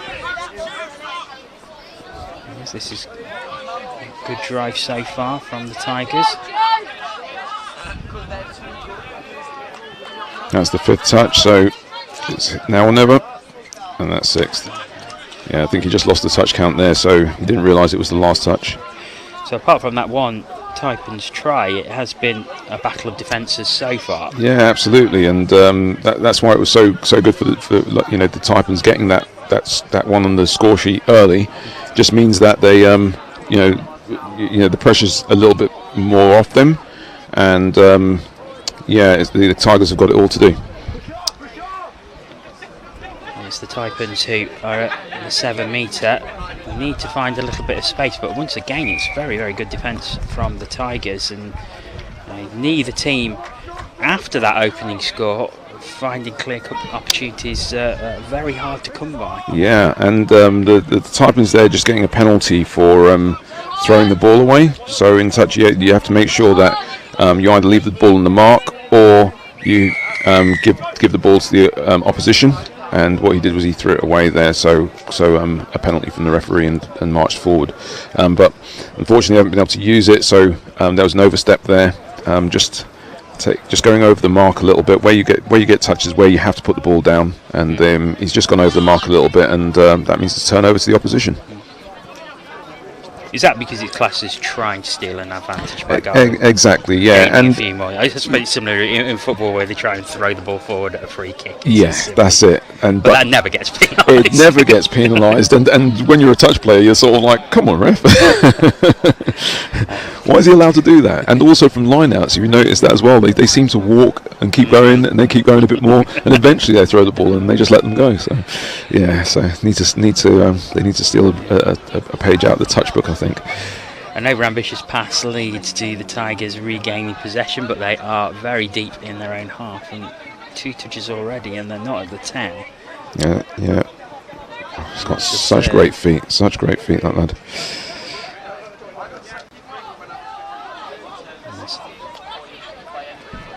Very good defence by the Taipans there. I think the Midlands are going to get a fresh set of 6. I think they are, yeah. That was he's just tapped the ball down there, so they will get a fresh set of 6, which they could really do with.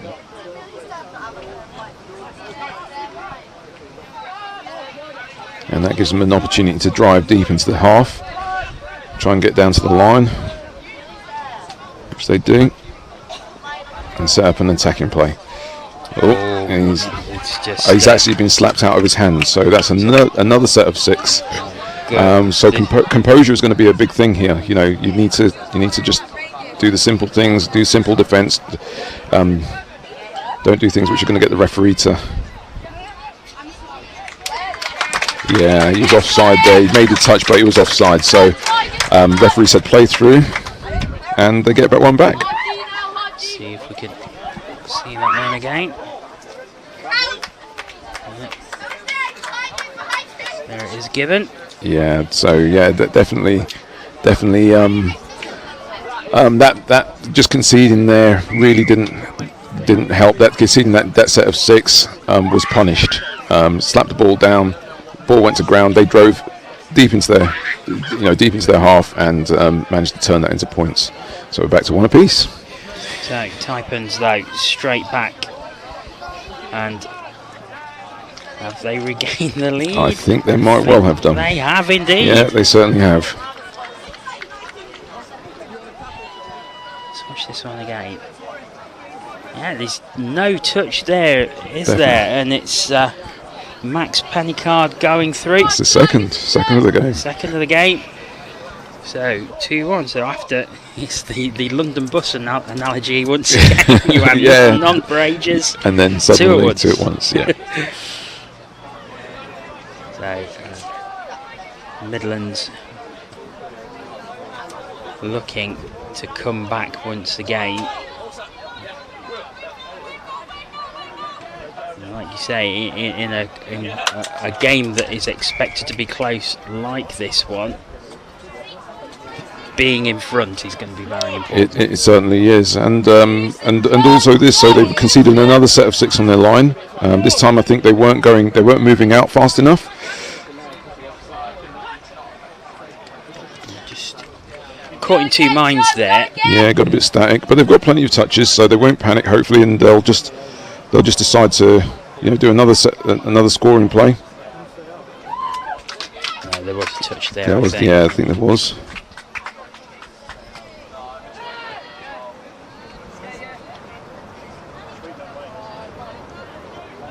It's going to go wide, or it was nearly picked off as well. So yeah, that was an opportunity missed there, I think. That is going to go back to the Taipans, and you could see the disappointment as he threw the ball back there. Yeah, I think he was, just wasn't sure what his options were, and got caught, like you said, got caught in 2 minds. So he had a breakaway score there. Concentration is really important here.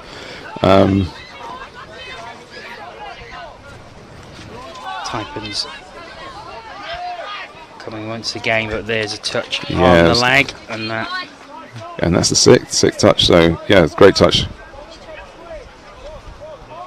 Tigers again. 2 minutes remaining in this first half. It's flown by. It really has, really has. It was something I was saying to Sammy Phillips earlier, that how even though they're only 10 minutes shorter than the games were at the Nationals over the past 2 weekends, they really do seem to go quickly today. They really have. Yeah, I mean the thing is, I think that it may be how much pace they've got, and the fact that they're sort of like probably doing twice the number of times up and down the pitch in the time that would take us to do one. So yeah, it's funny you say that in all serious point. As I think the Midlands do go over there, yes they do. Great response. But we was watching a game where in the last minute we saw, I think, 3 or 4 drives in the final minute as the Midlands go over there too. Yeah, that's great step back in there. Yeah. Yes, yeah. I mean, that's the thing, and I think especially later on in the games when you kind of like know that you've only got a little bit of time left. It's you can sort of like put that last bit of energy that you've conserved, into everything. So the drives will begin to get a bit harder, and once the game starts to get into the later stages. Yeah, it is great to see, and it's also the fitness levels. There's a chance here now. Was that forward? Yes, I think it was. And so unfortunate. Oh no, it's given. It's been given. Yeah, it's been given. Yeah, I was going to say, because it was actually a very, very good move. Comes around the back and it creates. Yeah. So yeah. Because I thought the official there were. Yeah, so the arm signal there is an all clear. So it's sort of like almost a wipe signal, which means an all clear. So that's it for the first half. Well, that is a very interesting first half. And very much so. The Taipans are going to take some great momentum into that, having scored so late on. Absolutely. That last one will give them a lot of confidence going into the second half. Like I said, it's that early score, did mean that the Tigers had it all to do, and just puts them on the back foot a little bit, and also obviously, sort of like the Taipans would have had their tails up a little bit, and I think they've just slightly in the ascendancy going into the second half. Yeah, it's interesting, but the Midlands can take heart, because what they've not allowed the Taipans to do is stretch away. Absolutely. The Taipans have scored, they've come back to 1-1, they've scored again, they've come back to 2-2. You would certainly not bet against the Midlands starting the second half and getting back to 3-3, although I believe it'll be the Taipans who will have the tap off, so they will have that advantage. And I suppose their coach will be telling them, well, you've got 6 touches from the halfway line now. This is your opportunity to stretch this out. Yeah, absolutely. I mean, if they can really convert those that first 6 and get 2 out, I mean, you can see how tight a game it is. That does give them a really, really good cushion, because they are a good defensive team, so they're not going to be scored on easy. So 2 scores, knowing that you've got 2 scores ahead of you. I mean, sometimes it can also make you a little bit complacent, perhaps like we last week. But I think that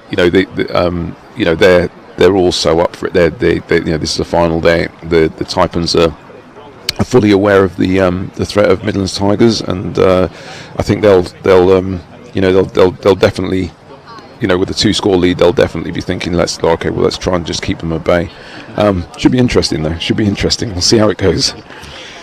This is the 8th match we've got on the stream today. The boys 18s final coming up. We have the boys 15s pool stage, the final game of the pool stage between the Northwest Blades and the Southwest Saxons. And then we will finish with the girls under 18s final, the Southeast Taipans taking on the Northwest Blades. So still plenty to come. Yeah, definitely. And some of those games, I mean, I've been watching a lot of the girls 18 stuff, and some very, very good teams out there. It's quick. There's some girls with a lot of pace. I've seen a lot of run-throughs. So I'll be definitely watching that. That'll be great. But I think it's like we said the first time you was here, it's been a huge feature of these games, is the fact how quick some of these players are. Yeah, absolutely. It's scary actually watching it. I wouldn't have to deal with that. I'm quite happy at the pace that we're playing at the moment. But it's brilliant though. It's lovely to see, and it's lovely to see some of the feet, the skills, and everything. And you just add in that pace. They're learning their structure. It's really good. We are just awaiting the start of the second half. There's some of the Taipans sitting down on the job, just taking our astas, which you can't blame them for, to be fair. Well, get as relaxed as possible. Every little bit of conserved energy is gonna count. So. Very chilled out. Very chilled out. I like it. I don't know if this is this could become a thing. I think the 45 could definitely adopt it. You'd be sitting down just as across the 7 metre line. I'm not sure about the getting up. That's the thing that worries me. They are all up, no problem. So I think we are seconds away from the hooted start this second half. You can imagine there's quite a bit of tension there at the minute. Oh goodness! I mean, I rolled into the 45s final thinking, we know all these guys we're playing against, and it was all of a sudden you just felt that adrenaline, it's straight away. So yeah, I can imagine These youngsters, they really want this so much. They're going to be, really, really up for this. And then butterflies must be going out there. Okay.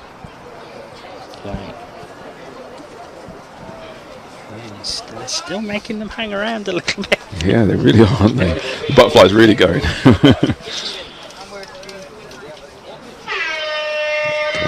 Finally, we are underway in the second half. But having said that, right on time, 3:05. Yeah, one feature of touch is that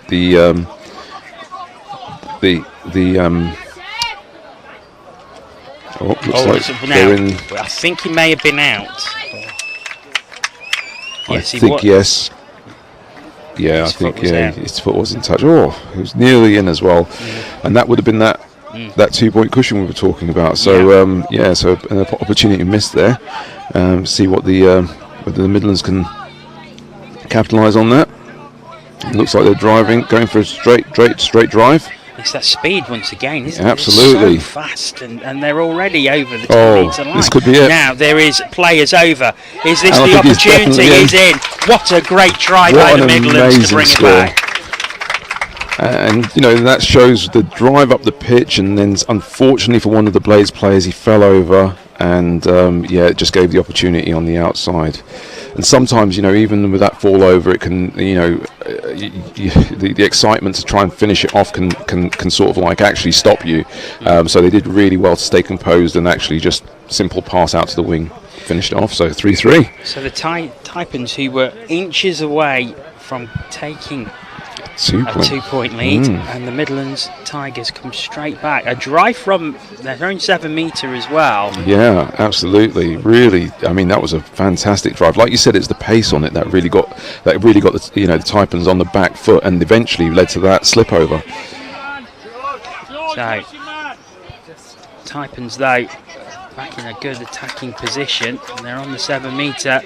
There's a player over right. Oh, I think that is going to be the Taipans back in the lead. Yeah, absolutely brilliant play. So they went for, what I would say is they went for phase. And what that is that they basically, he got touched, and rather than sort of like slow the game down, he went straight to the mark, rolled the ball, and before the Tigers could get themselves set, got a ball off the floor, and then of course attacked a defence which wasn't ready.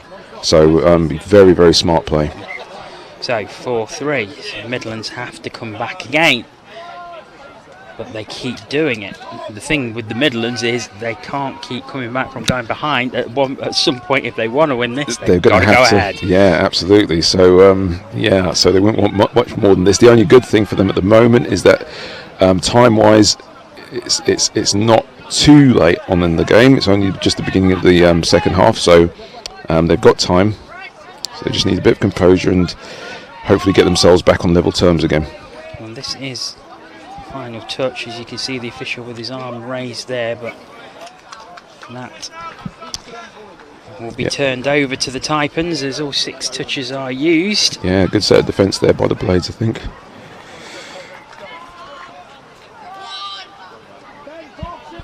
They have to build once again.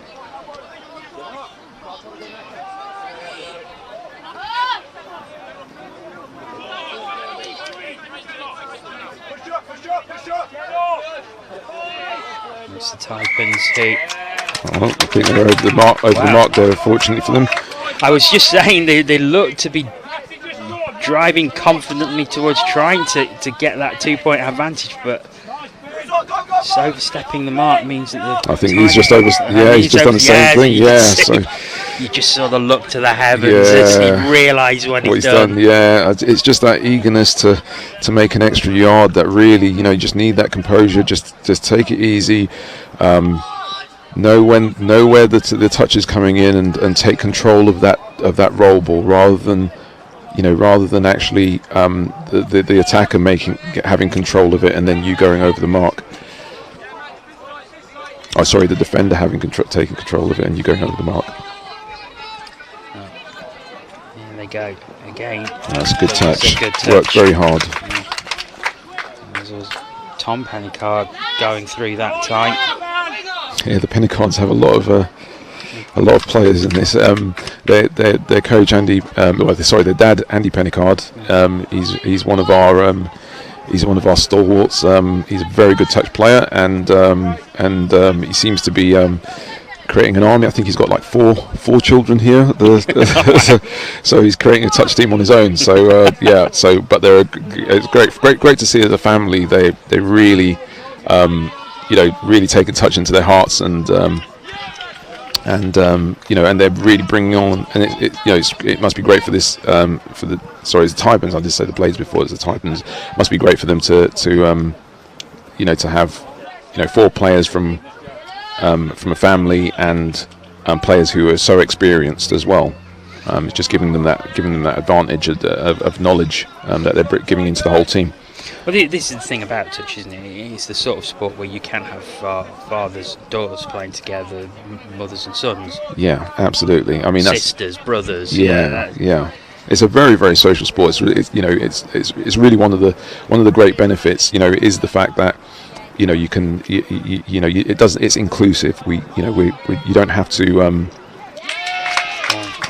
No, there was a touch. I think the referee's in. He's giving it. He's giving it.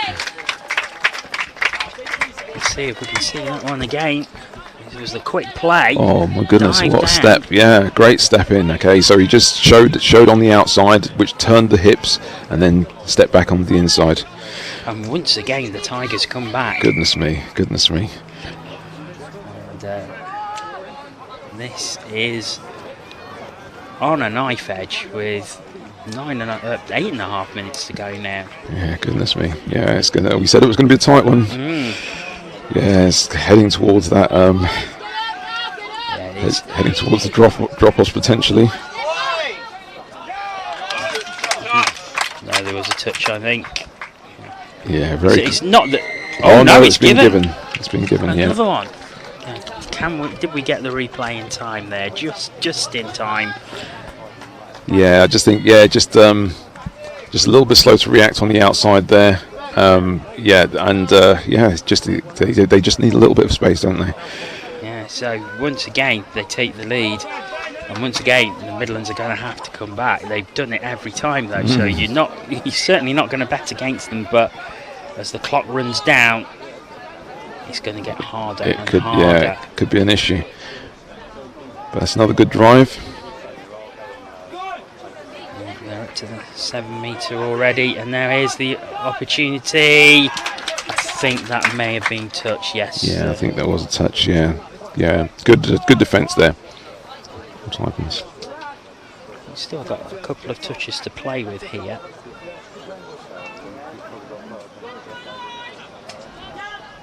Maybe more than that. I think that might have been a forward pass, unfortunately for them. Yes. Yeah, forward pass.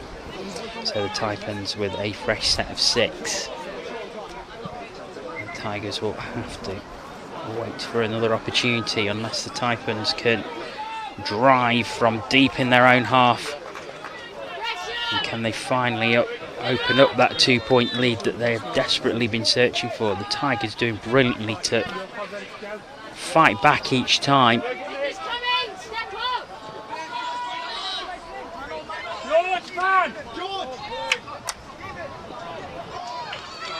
No, I think that's it. I think that's the. That's the score. That's the score that takes them two ahead.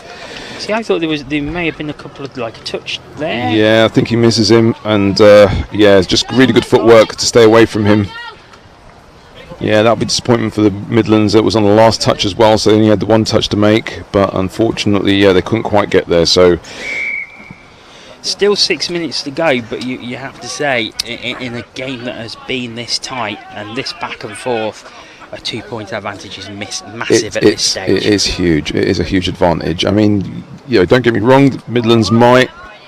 I think there was a touch there. There was. But, an offside penalty there, so they get 6 more. And a quick score here could still.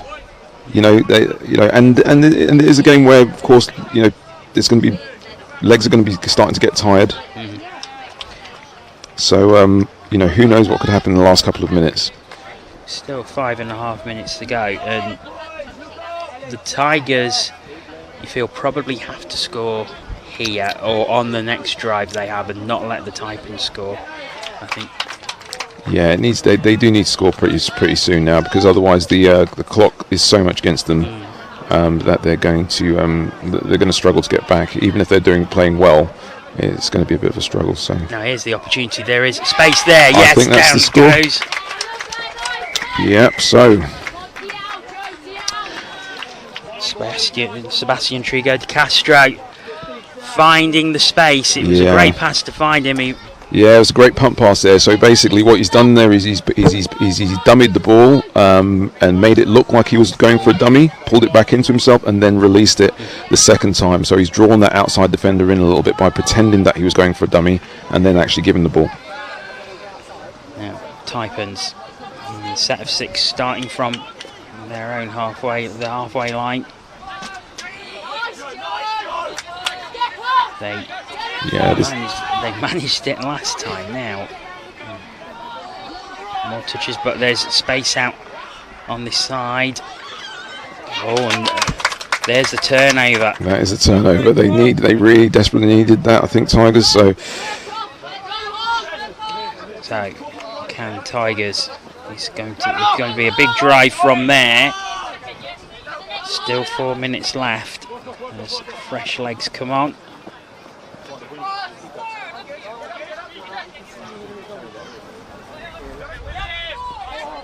Speed use, I think they've only got 2 touches remaining. Yeah, so he'll be scooping here. Final touch. Yeah, and they've made the touch. So not that time for the Tigers as the clock continues to tick down.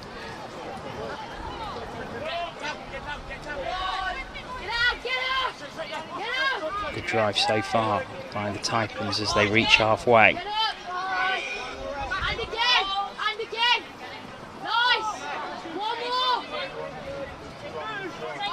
And again, speed use once again. It's over. And no, there was a touch. Yeah, that's the 6th touch. So that's a good set of 6 in defence. The Taipans will be happy, won't they? Because they're keeping the Tigers to start their drive from their own 7 Absolutely, metre. that's it. And unfortunately, a mistake there, and this could be really costly.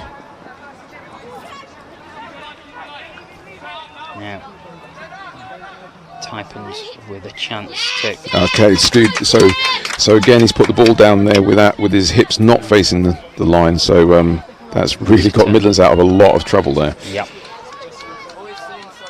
Because I think you felt that if the Taipans managed to convert there, then that was probably going to be it. I would say so, but I mean, as it is now, oof, that was amazing. Really quick play. I think that's a hard touch. So they've actually got a set of 6 here. So this could be their opportunity. Huge opportunity for the Tigers now. I think it's a set of 6 because he rolled the ball.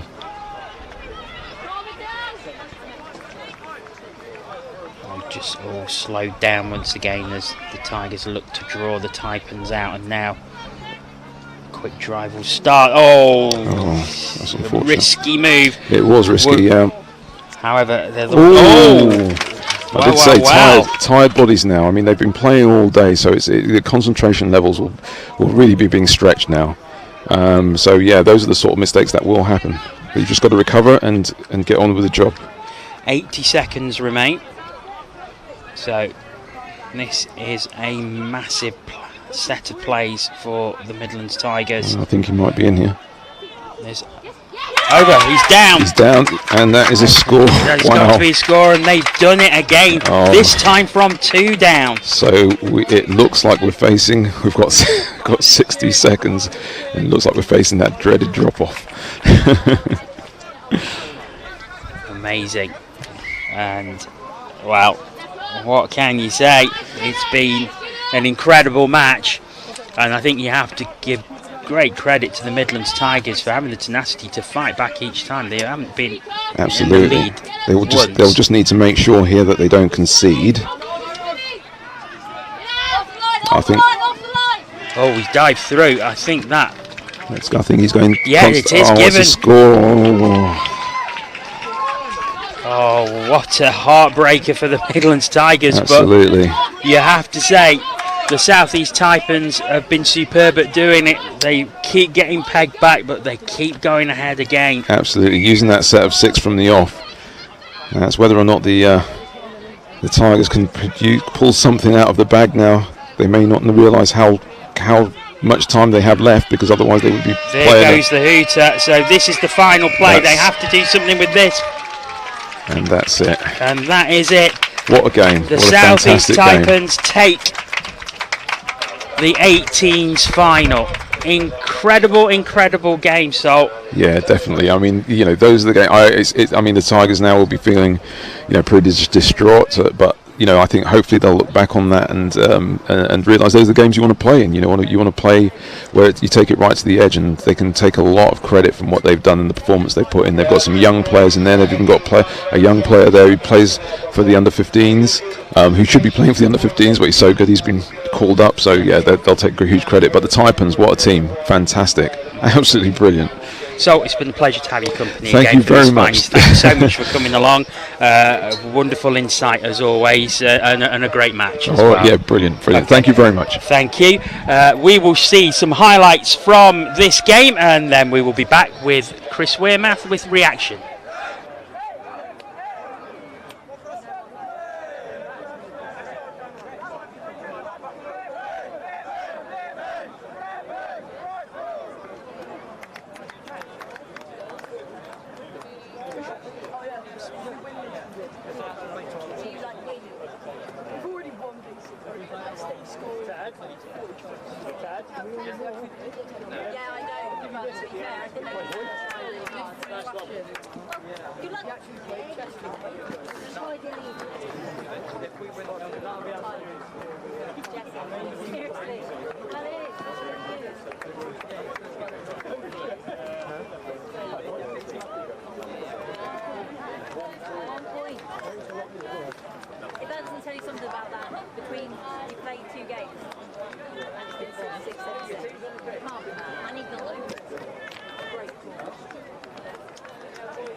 We've lost mine. 100 miles away.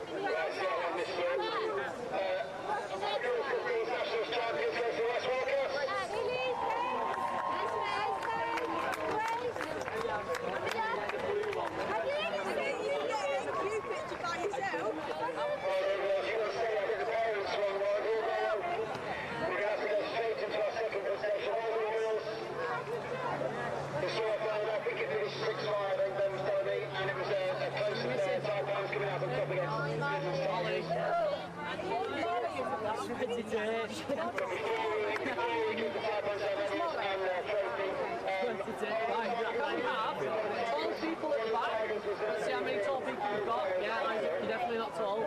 If you're shorter than me, you ain't tall. With your high heels on. Right, how many we got? 1, 2,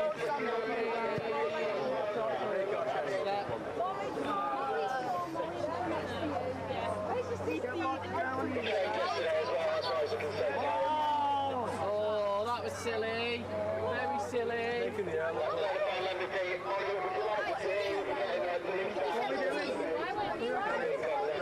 Right, so we'll all go on your knees.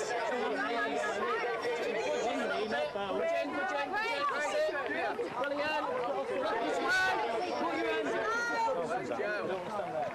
On 3, shout northwest. 1, 2, 3.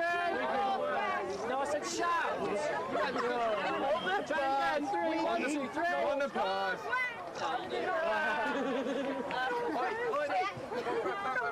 Quickly, where's Shawnee?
Welcome back to Oxford. We have had some presentations take place, so we will get reaction to that last final at half-time of this game.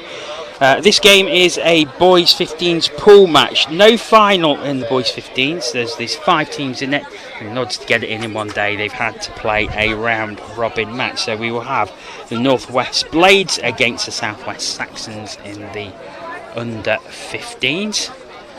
And I'm delighted to say Brad Murphy joins me. And Brad, are you looking forward to this one? Yeah, no, it should be a good game.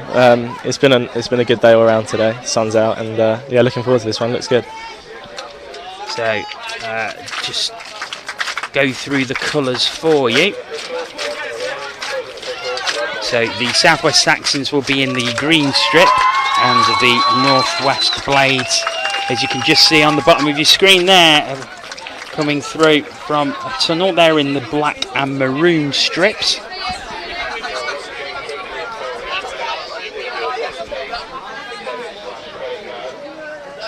So, Brad, it's been a great day of touch rugby so far. Yeah, no, it's been great. I mean, a lot of young new players coming through, and everyone looks great. Everyone looks like they're getting involved.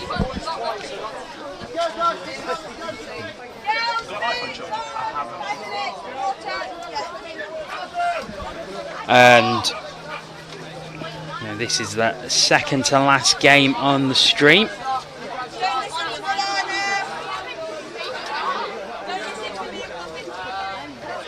And coming up as our final game will be the girls 18s final. That is between the South East Taipans and the North West Blades. And that will be taking place at 4:15. And this one is underway. The hooter has already gone, so there's already 10 seconds on the clock. And it is with the North West Blades who have the tap off. And they look like going over straight away. What a quick start! Yeah, very, very quick start there. I don't think I even caught it. Here we go. Let's have a look at this. Let's have a look on the replay. Just a simple, short, straight through the middle. Nice and easy. Down it goes. So a great start for the Northwest Blades. It's number 1 Teb Wilson going over. So the opening score within the first 30 seconds. And work for the Saxons to do here.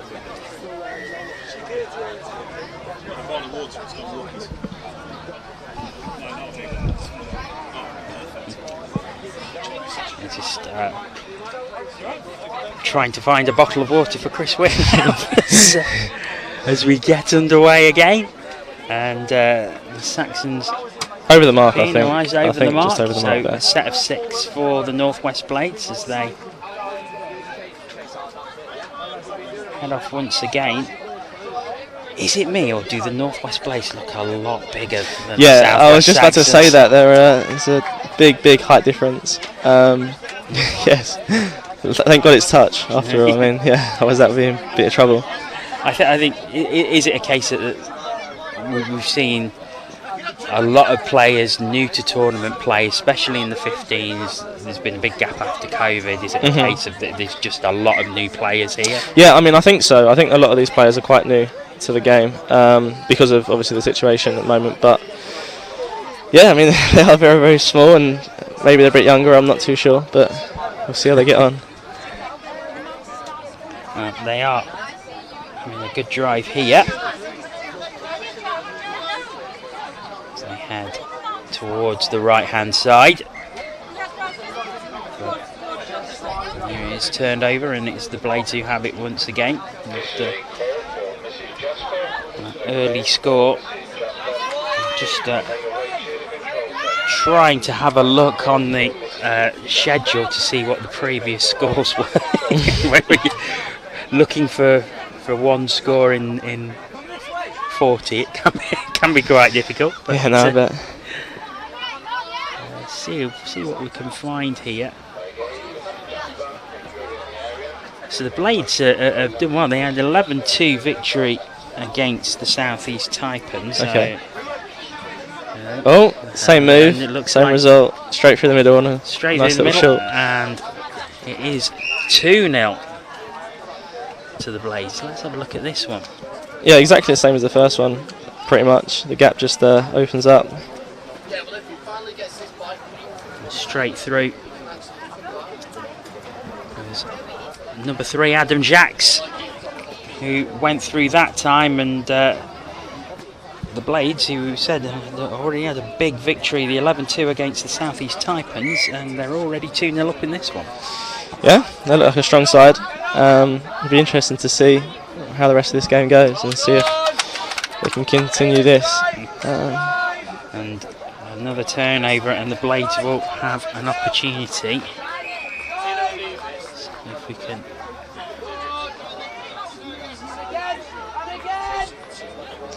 Oh, same again. Same again, It's that straight middle channel. through. And down it goes. And I think I could be hitting the replay button quite a few times. Once again, it's just that dummy. And Jacks goes through once again for his second try. It's 3-0, and we've only played just over 4 minutes. This could be a high-scoring game, this. Yeah. Hopefully. Well, the Saxons lost their last game 7-5 to the Southwest Taipans.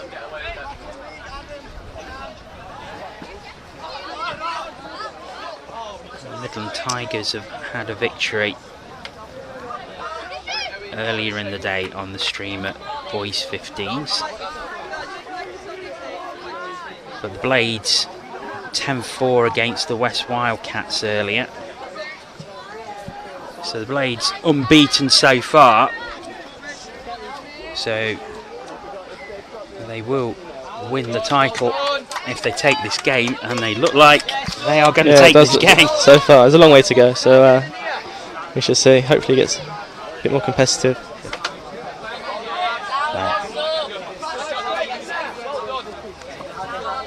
Blades once again. It's been very similar moves, very similar tries, just finding the gaps in that last third and being able to power over. Just greater speed, quicker hands. But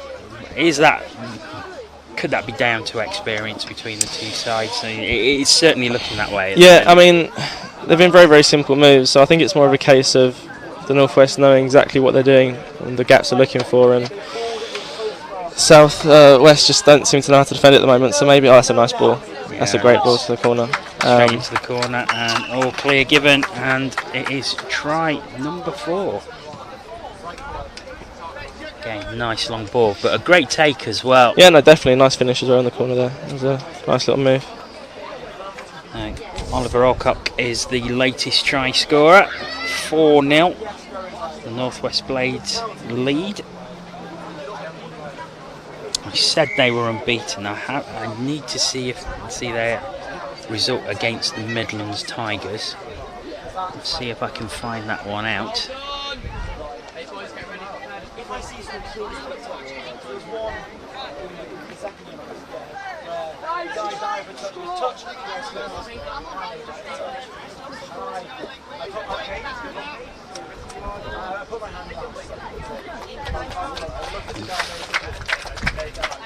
And it is another try.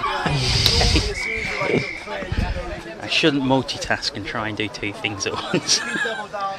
But this time it's straight through again and down. It's looking a bit of a procession, unfortunately, at the minute. That's right, there's still plenty of time. You never know. Noah Wheatley this time going over.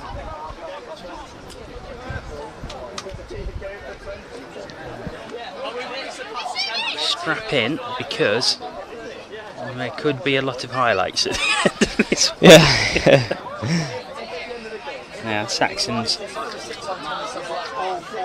getting to the 7 metre with the best bit of attacking they've had so far, and now they've got a little bit of space. Space out on the right hand side as well, not used. Now they do. Touch made, 6 touches, and to be fair, that was the best spell of play for the Southwest Saxons. Yeah, so far a little bit more possession on the ball in the other team's half. Even though they're 5 down, that is going to give them a bit of confidence, isn't it? Yeah, no, I mean definitely. I mean the more they touch the ball, and and straight through. Once again, it's just getting a little bit too easy. Yeah, just a bit of loose in the middle there. Needs to be a little bit tighter. So Ty Nurse, the latest to go over. It's 6 for the Northwest Blades, and to be fair to them, they've been doing it to all the teams so far. Yeah, he's not like. Yeah, they've had a good tournament. They have a good tournament, to be fair. They're a strong side, so it's not too surprising to see them stick to these basic but effective plays. So it's likely that the Northwest Blades will become champions, but here's a great opportunity for the Saxons, and again taking that little bit of momentum they got in the last drive that they had up the field, and a little bit more possession as confidence grows. Oh, and that's nice. Oh, that's unlucky. And the touch just on the touch line for the 6, but again they're getting closer and closer. Yeah, definitely. You can see the confidence growing, which is obviously great. Hopefully we can see them score a few tries as we go into the rest of this half and into the second half. 5 minutes and 20 seconds remaining in this first half. So then I could have sworn there was a touch there. Yeah, he seemed to have evaded it quite well there. I'm not sure he's done that. I'm not really sure there. Must have missed him. Yeah, well, the try has been given as they come back to halfway, so it is 7. I say the officials are a lot closer than we are. Yeah, no, definitely. We definitely can't see everything. So it's clearly a try. 7-0, the Blades lead.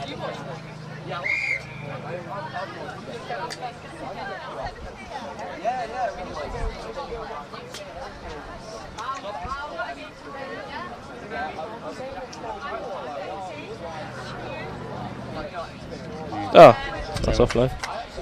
And again, fair play to the Saxons. They're still coming, and they're showing improvement each time they drive. No, definitely. Forward. I mean, you can tell the players they've got a bit of speed, a bit of agility, quite a few skills. It's just putting it together in a more structured way, which is probably what they're lacking. I don't think the players are necessarily, I think it's more about the structure of how they're attacking. Haven't got too much attacking nature to it. It's very free flowing, which works if for the Fijians, but I'm not sure about some English kids. But I suppose it's one of those things, isn't it, that if they can keep improving even through a definitely, game, 100%. It's in a way, I suppose it's not about the result for them, it's about the performance. Definitely, and if they can get better, then it is going to give them far more confidence as the Blades go through once again. That's try number 8. Again, they're just getting so good at just avoiding them touches every time. Yeah, very, very agile. Cameron Rowland, the latest try scorer as we hit the 12-minute mark.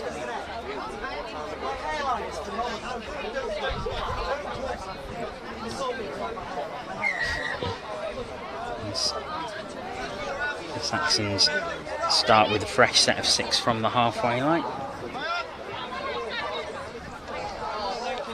There's it.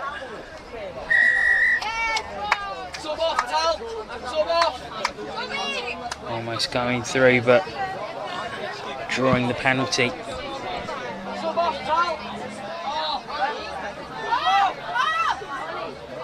It's a chance for the Blades to come again.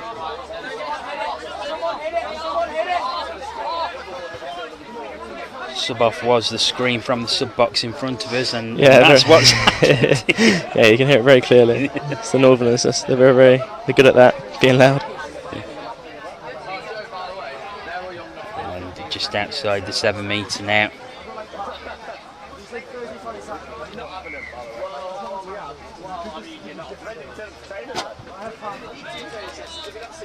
Down it goes and through again.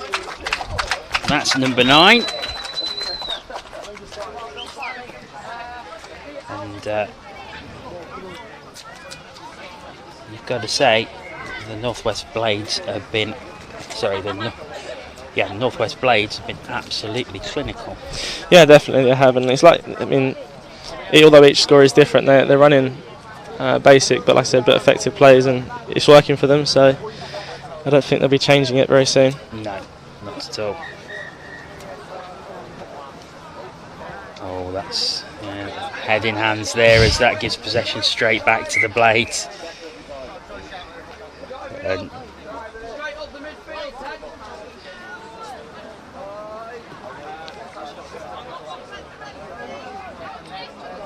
they come again. Oh, what a take! A great take. That is a great take. What a take and what a try, and that is double figures. But that was all about the take there, and it was a quick ball behind. Yeah, definitely. Oof. Yeah, it was behind him, and he's done well to catch that whilst running. Not many people do that, I don't think. Superb try on the far side there. It's 10 up for the Northwest Blades with About 25 seconds remaining in this first half.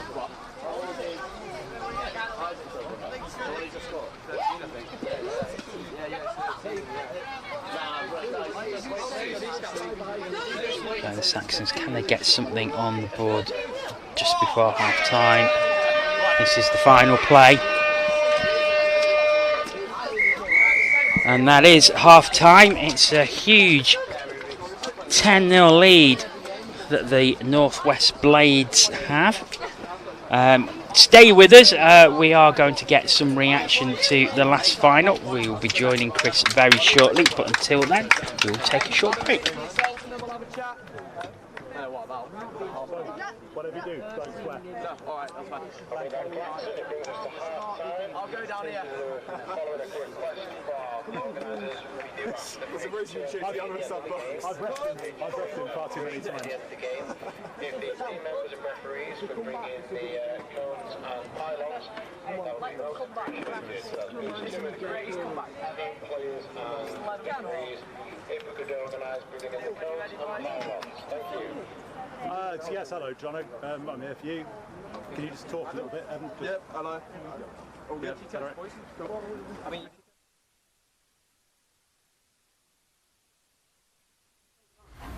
I'm joined by Evan Michaels, who's the very smiley head coach of the South East Taipans boys 18s, and that was a tough final, wasn't it? It was definitely a tough final.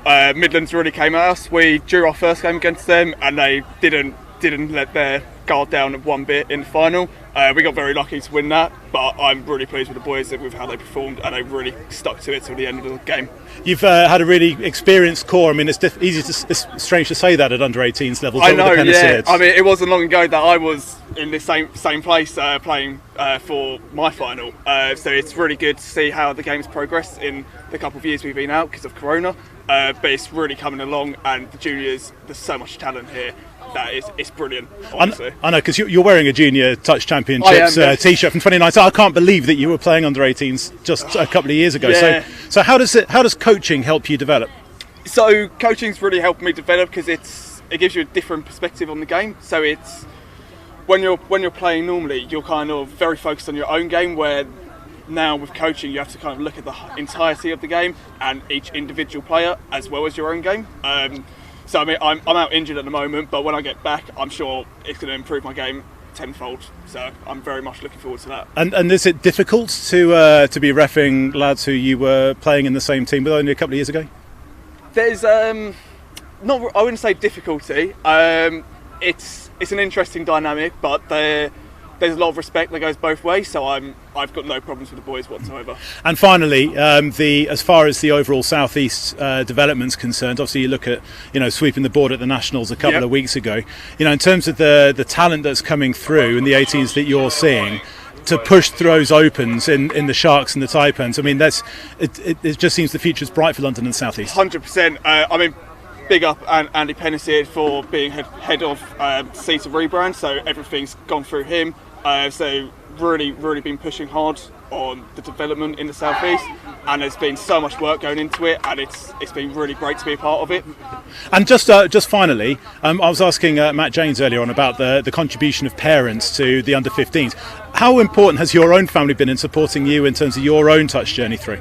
Very much so. I mean, you know my old man, so he's been there like through pretty much every weekend the last couple of years. Sadly, he's not here today, but he's still big thanks to him. Evan, congratulations. Go and enjoy the rest of the day. Thank you very much. Thanks, guys.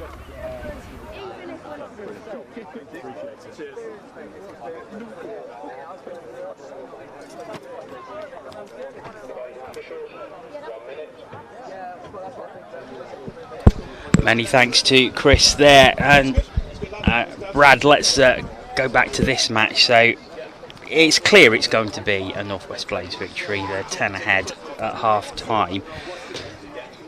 What have the Saxons got to do? How have they got to sort of approach this second half? They've just got to have fun and enjoy themselves, really. I mean, touch is all about having fun, and that's what we're all here for at the end of the day. So if they can just have a fun and come off with a smile on their face somehow. I know it's hard to do that when you're losing by 10 points, but yeah, just have a play around, chuck the ball around, and just have a good time with their friends really, and hopefully get a few more scores. And you never know, 11 scores and they win the game. So you never know. To take some positives for them, every time they have gone forward, they've got better and better and better. They to the point where they had a really good opportunity towards the end of that first half. So, they are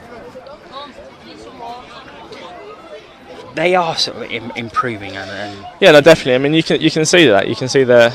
I mean, hopefully, obviously, it's just going to get better and better. But you definitely saw in the first half they did have more confidence going forward, and they were kind of had at first maybe a bit more reluctant to chuck the ball around. But you can see they're not scared to, throw in a few switches, chuck the ball around, move the defence. So hopefully they can kind of transition that into more of an attacking threat rather than just a bit of possession. But yeah, I mean, the more experience they get and the more exposure to attacking they get, the better they're going to get. It's really that simple. So hopefully we can see more and more improvement for the rest of the half. And knock on this, a rare mistake from the Northwest Blades, which will give a fresh set of 6 to the Southwest Saxons. And it's that sort of thing that's going to give them confidence as well, isn't it? Where they can force the Blades into making mistakes that gives them possession. Yeah, definitely. I mean, defence leads to attack at the end of the day, and obviously if their defence is, maybe that was an unforced error, but if their defence continues to win the ball back and not concede, they're obviously going to have more and more confidence to try forward, get the new players on the pitch, and have a good go at the line. But yeah, hopefully, like I said, the more and more time they spend in the opposition half, the more comfortable they're going to get, and the more confidence to attack the line. Well, they are coming along the line now.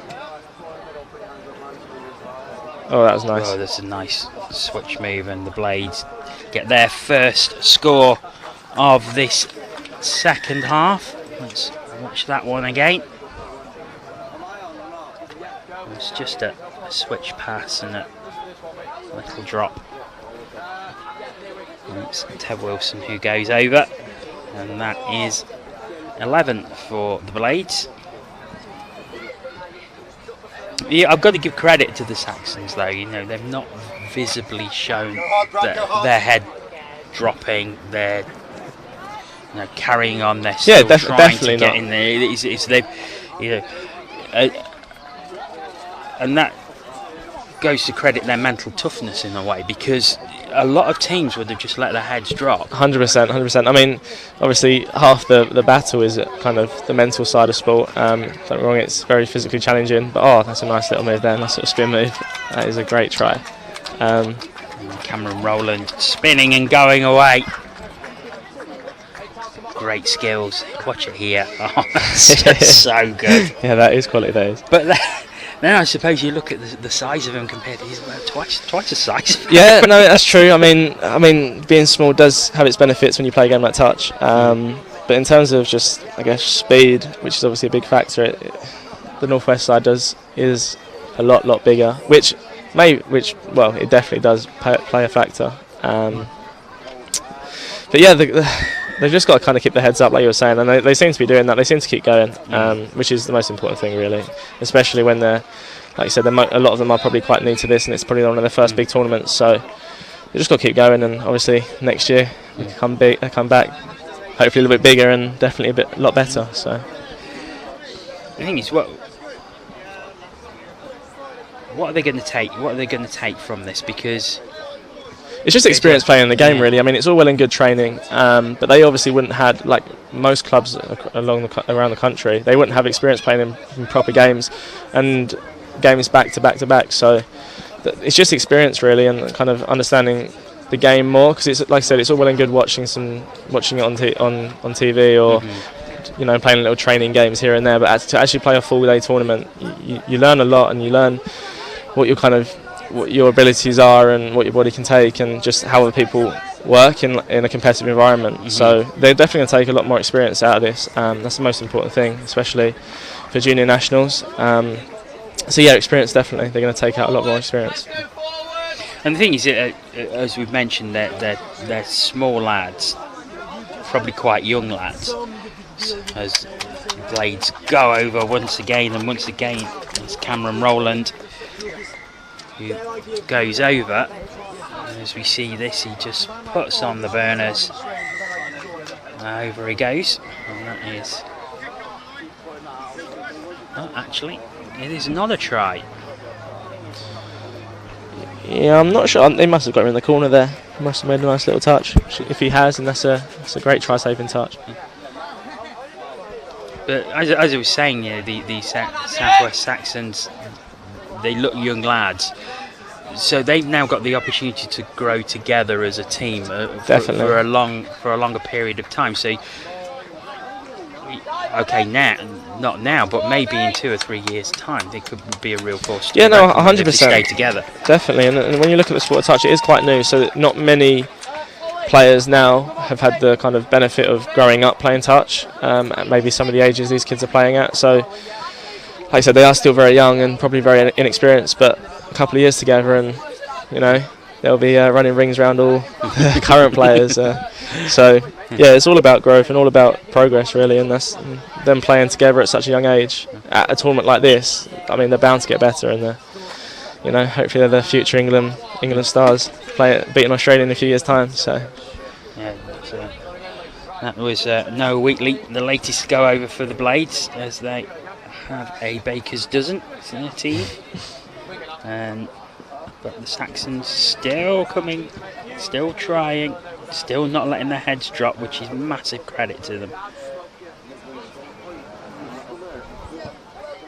As they look to build on the right hand side.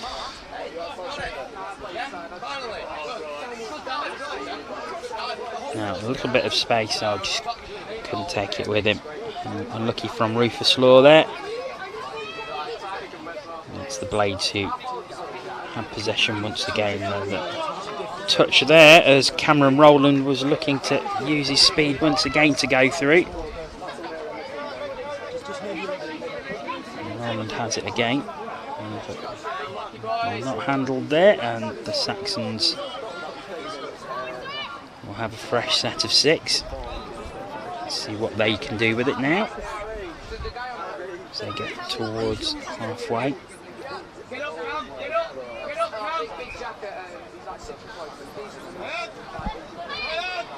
Oh, there we go. Interception. And sprinting away there is Adam Jacks. And that's 14. And it was a great take. And yeah, definitely done well to hold on to that there. He's read the ball, read the pass, and little juggle, but he's gone the length. So yeah, it's a great little interception there. That's 4 in this half for the Northwest Blades. They not scoring at a similar rate as to what they were in the first half, but they're still scoring and they're still finding them gaps, and yet still the Saxons aren't letting their heads drop. Oh, it's another one. There we go.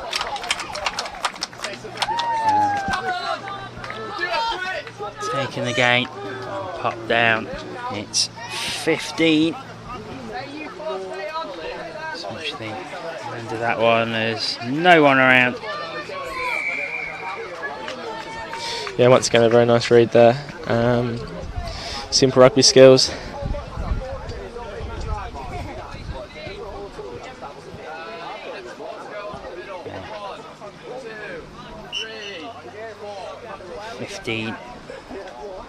To the Northwest Blades.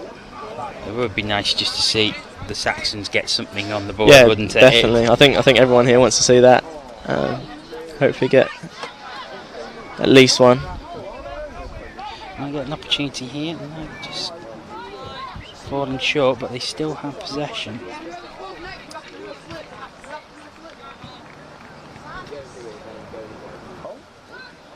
Jinking through, but he's touched. He's still in possession of the Southwest Saxons, though. Look to go out. Well, that's a nice take, almost a nice jink as well. Here we go. Now, someone over. Oh, he was just touched. Yeah, just unlucky there.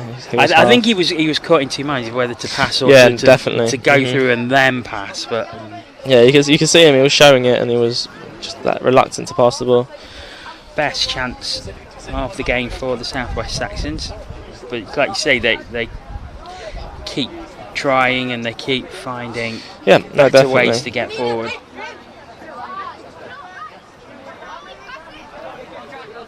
Here come the Blades again.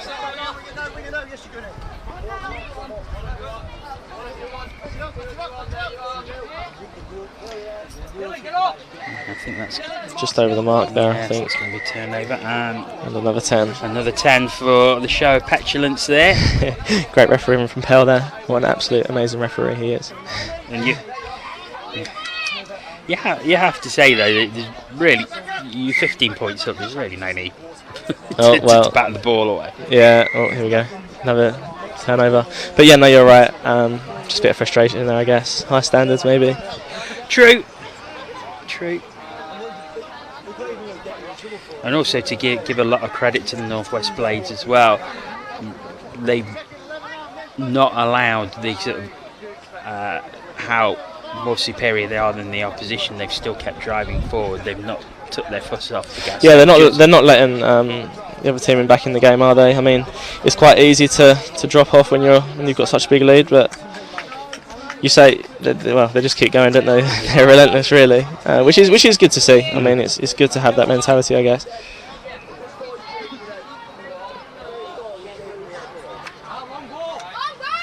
Here we go again.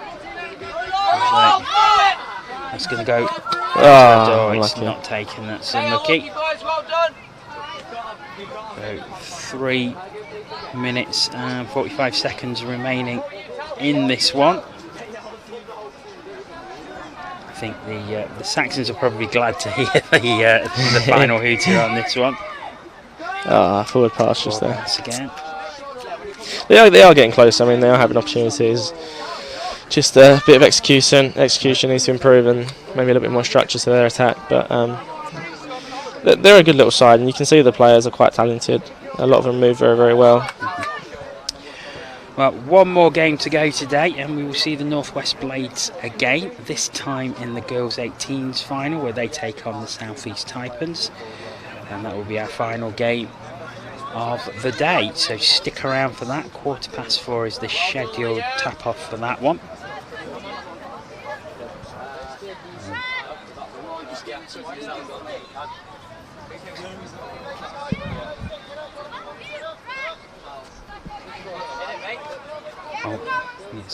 Oh, that's again. nice. Oh, that's. Was it a touch? No, I think that was a touch. It's good defence. It was good defence there. It's done well to get him. Changed direction so quickly. Yeah, it was very quick. Now 2.5 minutes remaining. Must be nice to have that agility.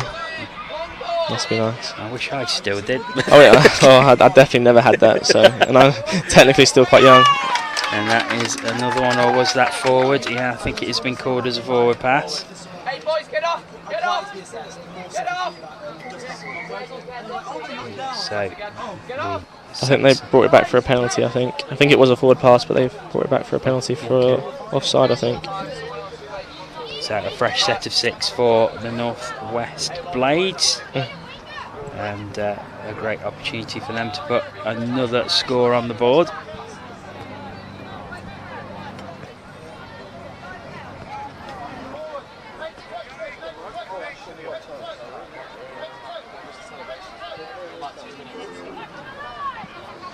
There's loads of space on the right hand side. Oh, nice little dive there. And that is 16.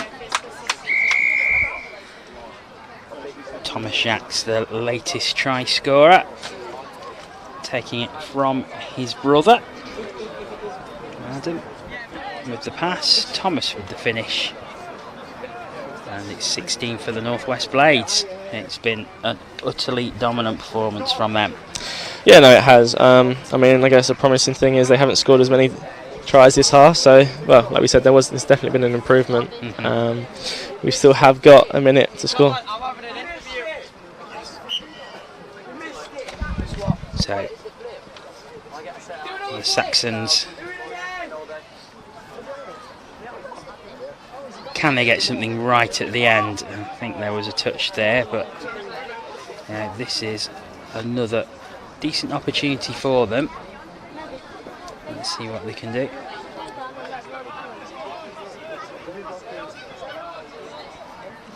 It's ambitious. That was wild, but it came off. High risk, high reward there. Now, there goes the hooter, and that's the final play, and that is the final whistle. But it was an incredible performance from the Northwest Blades. 16-0 they win over the Saxons, but the Saxons never let their heads drop, and they can come off this field with a lot of credit. Yeah, no, definitely. Like you said, when we've been saying it the whole time, they never let their heads drop, and I think that's the most important thing. They're going to come back. They are a very young side. They're going to come back in a few years' time, a bit more training under the belt, and hopefully be a lot stronger. So it'll be exciting to see where they go. Brad, it's been a pleasure to have your company for this game. Thank you so much for joining Thanks us for having on me. co-commentary, and enjoy the next final. Yep, thank you very much. Thanks to Brad there, who leaves to go and watch the girls 18s final. That is next, the South East Taipans against the Northwest Blades. There will be reaction from this game with Chris very shortly, but let's watch some of the tries from this game. We will be back very soon.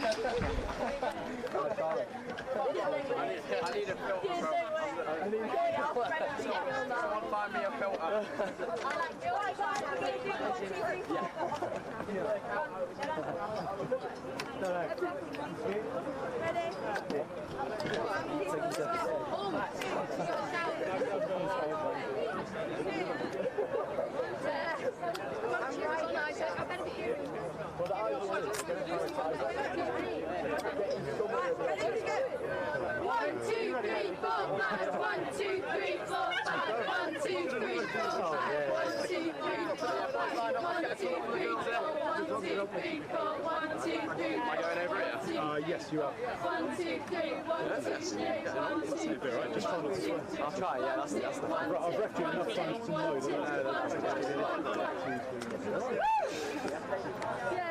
Very slow. Johnny? How long? I'm ready now. I didn't want you to get one of these, you know. Well, you know what? Yeah. Camera shy anyway. Step a little bit and try not to.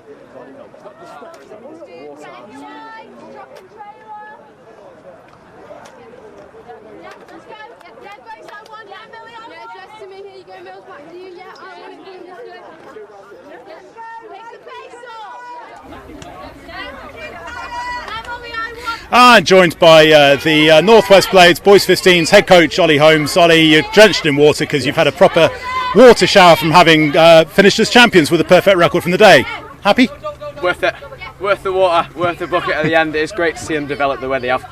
Is that a perfect day? It's a perfect way to end the day, especially with the sun, you know. Yeah, perfect. Weather's come out, some good touch rugby being played, and that's all you can ask of today, isn't it? How much have the guys been developing over the past few weeks?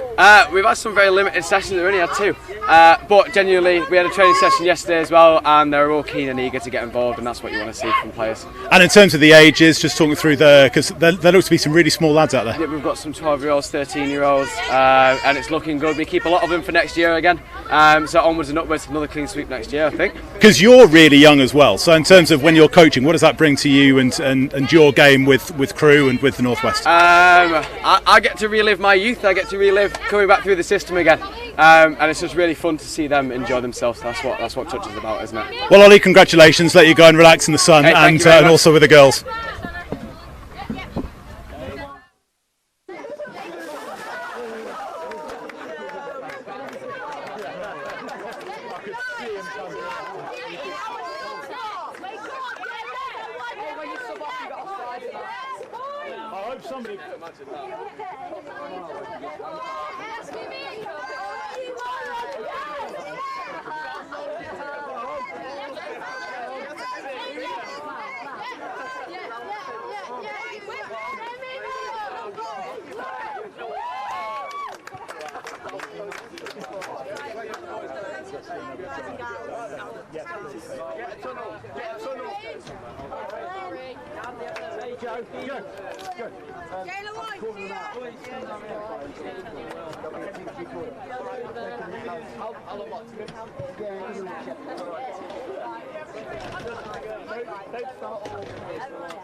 Team sheet order, please, when you're out.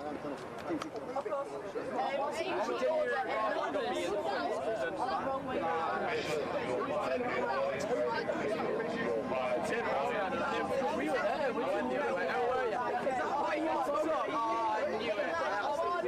2, 3, 4. We haven't got 3. 5, 6, 7, 8, 9, 10, 11,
Welcome back to Oxford. It's the final game of the day. It's the girls' 18s final against the South East Taipans and the North West Blades. So a cracker in store for us. Ash Grimsey is with me. Ash, looking forward to this one? Yeah, I think this should be a good contest between two top teams. So yeah, looking forward to see what both teams have got in their arsenal. Now we've seen a very rousing entrance for the Northwest Blades. They've got a lot of support here today. We were saying how great it is to see that sort of thing, and we see the Taipans on the other side. They've got their own little entrance going on. And it's so good to see that sort of thing prior to the game starting. It is. Like I said, it's the team cohesion and the region cohesion is fantastic. And you know, the Northwest are often the more vocal on and off the field. So yeah, they're doing their region proud. So we're just waiting for the start of this one and our final game of the day. So if you have been with us since 10 o'clock this morning, thank you. Great work. I admire your stamina. This is the 10th and final game of the day. So we are almost ready for this one. And we have our last 15 minutes. And what a cracker should be in store. And one of these teams will end up as the girls' 18s national champions for 2021. Bragging rights for the next year. Exactly, exactly. And off we go. And it is the Blades who get off. Good bit of yards at the start there, bringing the line into play. Good drive as they start off back on the 7 metre. See what they're going to set up. Looking to send a sweep around, given. Two man I think on it was there. just a touch there as Esme Ashley looked to go over. So 5th and final here, see if they're going to, incorrect roll ball. Hips not square. So there's a penalty here. Taipans are going to take a tap. So it's a fresh set of 6 for the Taipans. Their first opportunity to have a feel of the ball in this final. Oh, bit of confusion there, what's going on? No one knows what's going on, just pick up the ball, we can go. There we are. And we've said it several times on commentaries at the Nationals in the previous weeks and at Banbury in the Development and National Touch Series that starting deep on your 7 metre line, it's so difficult to get a good scoring opportunity with your set of 6. Yeah, I mean, it comes from, touches 1 to 3. And, there was a bit of a lack of communication there, and that slow turnover really hinders you at the other end of the field. So you'll see if teams can get a good turnover and they run from depth and get good momentum early, it'll pay dividends at the other end of the field.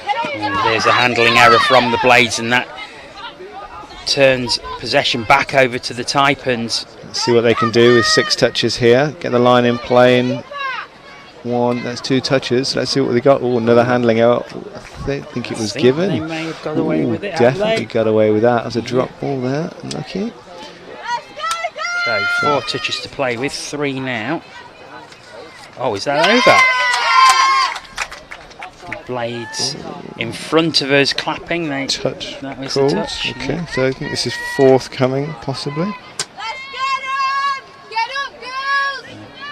Just step back, trying to draw the Blades away from their line. Sweeper coming round. Now is it going to go out wide? It is. Just a little too high. Great long ball though. Yeah. And Almost too long there. the first real clear-cut opportunity of the game, which is 2.5 minutes old. The Blades start deep once again. Making good yards there. That second touch just shy of the, just beyond the 10 metre. 3rd and a half. Just slows down, and now burners go on. The drop is made. Just want to keep that momentum going. Oh, just not I think taking it's just Molly nerves. Jones there, but like you say, nerves. Yeah, early in the game, you just got to get that rustiness out, get those nerves sorted, and these handling errors will stop from both teams, I think. But it's understandable. I mean, these are still girls that are 18 and below. It's only natural to be nervous. Not such only such that, a big final. a lot of them are quite new to touch, so this might be some of their first tournaments. But even if you look at other age groups, Masters, Open, Seniors, it happens at all ages. It's that, especially in the final, because you've got that real incentive to win and the desire, and people try too hard sometimes. Last game of the day as well, so it's about leaving it all out there as well, isn't it? Exactly. As in your role as a referee, you just said you had 2 back-to-back games before this one. Yeah. So are you recovered from that yet? Yeah. So one of the games had to be rescheduled, and the referee coordinator said, "Are you all right to do 2 back-to-back?" I was like, "Yeah, it's fine. I'm sure the legs will be fine." Ask me after the first game. But yeah, it's okay. You're triple reffing at these tournaments, so you're on, you're off, you're on, you're off. But still do get those step counters going. Well, the Taipans look to drive.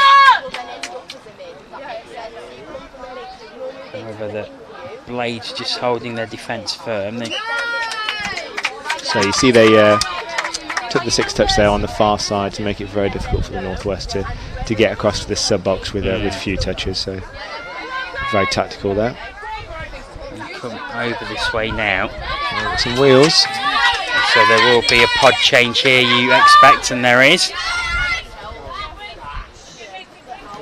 Good momentum there from Blades. If they can keep that going forward. That was almost the perfect change, wasn't it? Considering they were starting so far over on the other side Got of to the scoop field. through. Got player on. Diving touch. Fantastic touch. The gap just opened And up, number but it was 2 there. closed. There's Daisy Pank with the touch.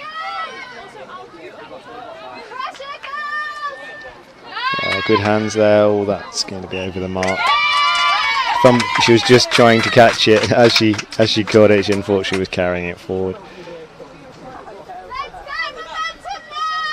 So,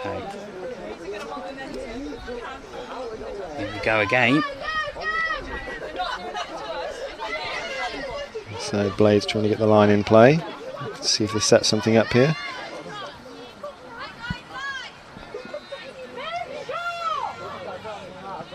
So 32 short here. Going through. Good touch. Touches. Oh, looks one like down. they I might think have taken an injury there, unfortunately. Amelia Patton going down. That's her shoulder, unfortunately. She might have landed on the ball as she dived over. Yeah, draw away from that. Yeah. Hopefully she's okay. So getting some attention now. But it's been a cagey start to this game, 6.5 minutes in. No score. There has been opportunities, but defence is holding firm so far. Yeah, I mean, both teams are getting the line in play, which is the first challenge. Get the line in play in a few touches and look to attack the line. And that's been happening. Okay, I think we're getting back underway. Yeah. Hopefully the player's okay.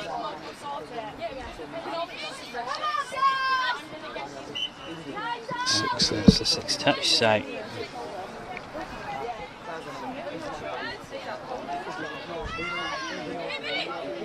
Taipans having to start from very deep.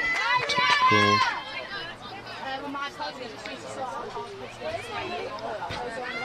Good yards there. Just coming up to halfway now. 4 touches to that point. Yeah.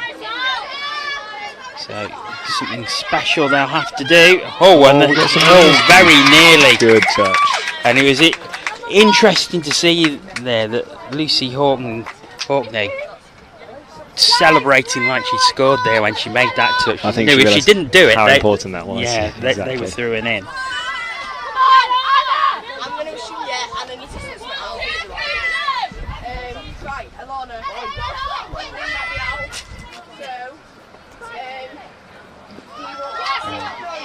Touch made there. Daisy Pank again. She's got some All important over there. touches in for the Taipans. Fantastic. Great commitment. And again. And it's a fresh set of 6 to the Taipans. Once again, great control there. Controlling the players, telling them to get round, getting this good platform for subbing off. As I said, it's so important those first 3 touches to get a really good platform for your players coming on here. They can keep this momentum. Excellent latch play. There was just a little bit of a delay there, wasn't there? As probably the playing through. The pod change wasn't as smooth as perhaps they would have liked it to have been. That's right. I thought the player was offside there, Nick. So it was a half court. But yeah, like you said, it's get those 3 touches with good momentum, but you need to make sure that your pod coming on is seamless and as quickly as possible, and really start attacking the line. And here come Blades.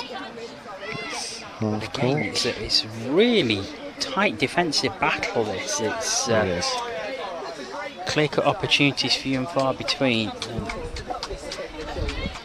Amelia Patton comes past us now with ice on the shoulder, so will probably not take any further part in this game. look purely accidental as well. Of course, your thing is when you're diving for the line, those kind of injuries, shoulders in particular, you know, you go full commitment diving at the line, and either players are coming in or you dive on the ball. It's unfortunately par for the course. Been there. Yeah. So you fall awkwardly, or like you say, roll over the ball or something. Exactly. It's very easily done. Now here is an opportunity for the Blades, but the touch was made. Great. Alana Gauntlet going over that time. Excellent, yeah, great touch there. Still with the Blades though, good pressure from them. They're on the 7 metre. Really good pressure there. Again, it is turned over after 6 touches, and we keep seeing this, where it's going from sort of 7 metre line to 7 metre line, and all the way back again. It's good yards play, you know, the fact that they're both getting, you know, almost each drive, getting the line in play or completing their set of 6. A little marginally forward there. Yeah, we got away with that. Oh, there's burners go on though. It's final. Need to do something.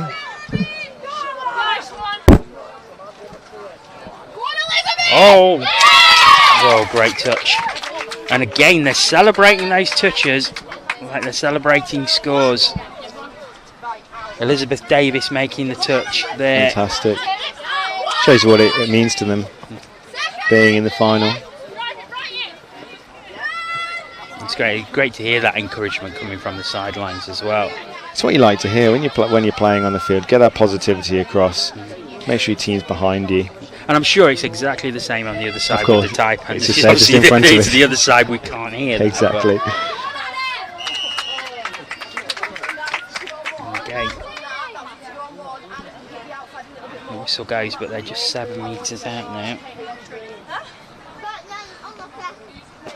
We can see Andy Pennisard walking the sideline, the Taipans coach,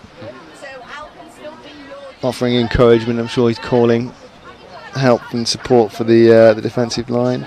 Oh, great touch there. Good dive there. It was a great dive through by Jess Wright.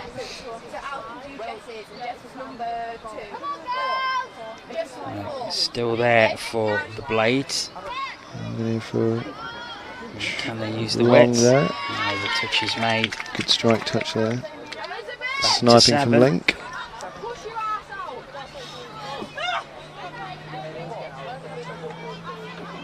A long play. Back inside. Oh, no, doesn't quite find its mark, and it will turn over to the Taipans once again. And this battle of defences continues. It's one of those games where you feel that it's just going to take that one bit of magic, that one bit of unlocking that could prove crucial. Oh, a little bit of flair there. Is that from, was that Maddie? Is that Maddie Healy? I couldn't see, that was number 12. I think it may have been. Now, here's an opportunity. It's turned over. It's not quite on halfway, but only 10 metres out.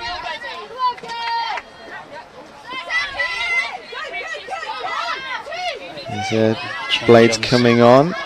Smooth change there as well. 4 touches though to this point. Look at that momentum going. Good bit of width there.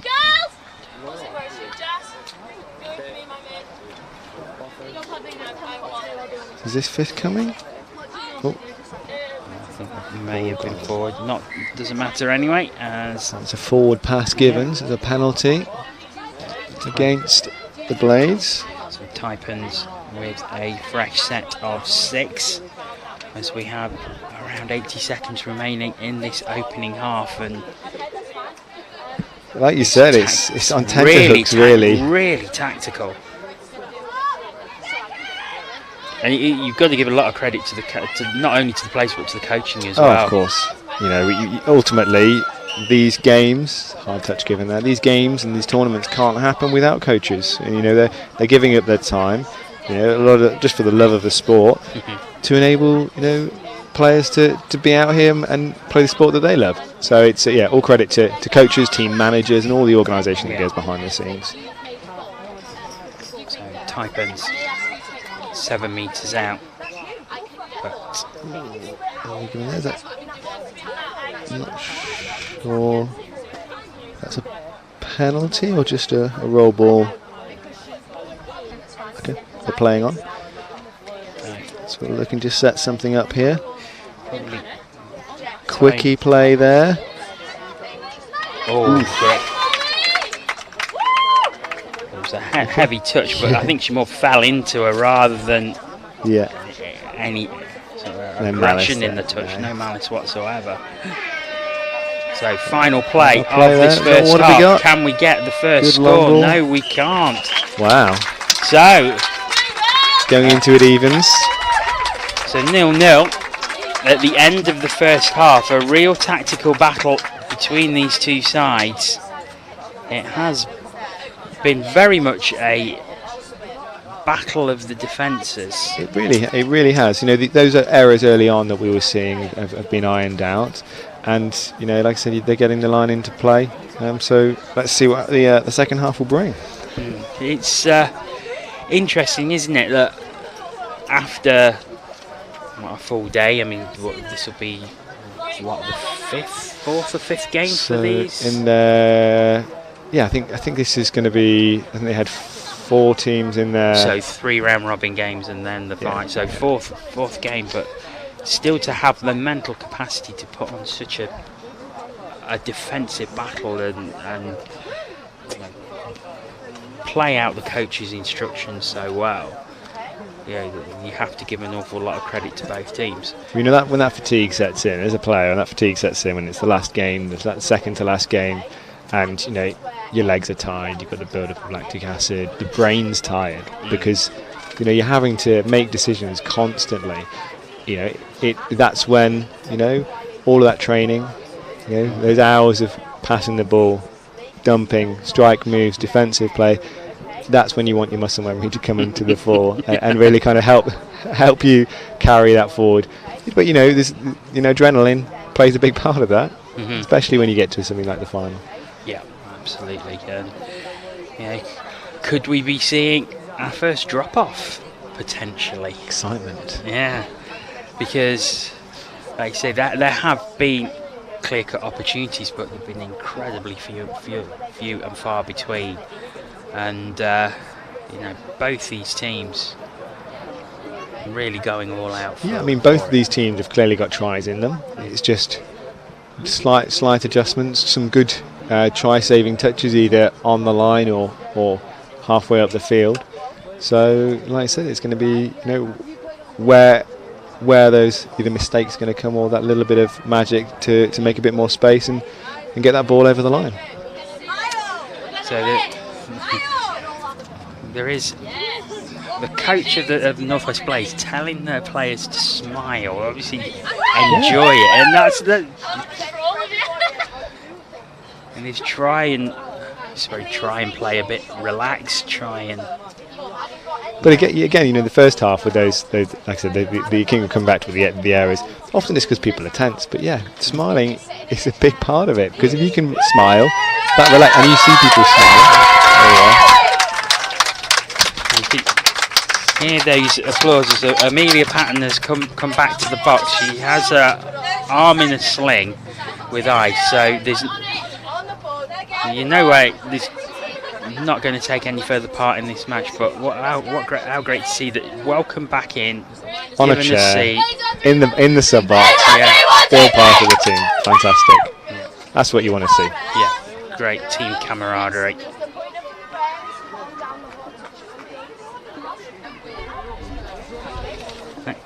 Interesting that we heard from the Blades coach there. Calm down on the hard touches. Yeah, again, it's when games, especially when they're so tight and they're close, and you know everyone's keen to get that score over. The game does get a bit more physical. And I suppose it could come down to something that if there is a mistake or a turnover or something that could cause that 1 point that might just take that final. I mean, if you take hard touches as an example, if you give away a hard touch in defence within 10 or 15 metres of your of your scoreline, they've got 6 touches then to get the ball over, and there's a stat, something like you're likely to concede 80% of the time. Like it's a really painful stat to be on the receiving end. So again, control, try not to give those penalties away. And it's one of those games where if one of these teams can get that first point, it's going to be so massively important. And then it depends on how that team, the opposition, is going to react to that. But we've seen it so many times in close games like this where you are waiting a while for the first point to be scored, and then straight from the tap-off the other team goes up and equalises straight away. We will see what happens now. It's the Taipans who take the tap-off to start this second half, so 6 touches from there. Good momentum here, good yards play. Getting that line into play. What are they going to set here? Quickie. It's going to come out wide. There is a player over. Was static though, so didn't really have that momentum to go over.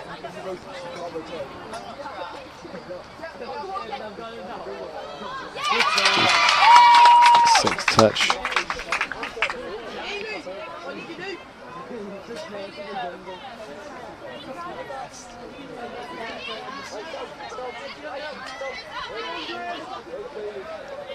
Blades looking to get a sub play. Did he do it? Is this second touch there? Yes. No, 4th touch there. 4th, so good job the wingers accounting for me. One of the benefits we've had over the past few weeks is when some teams scream the number of touches from the touchline. Helps us out immensely. Yeah, I can understand. As the Taipans look to work towards their own sub-box, and they will get fresh legs on once again. But again, the tight nature of this game continues into the second half.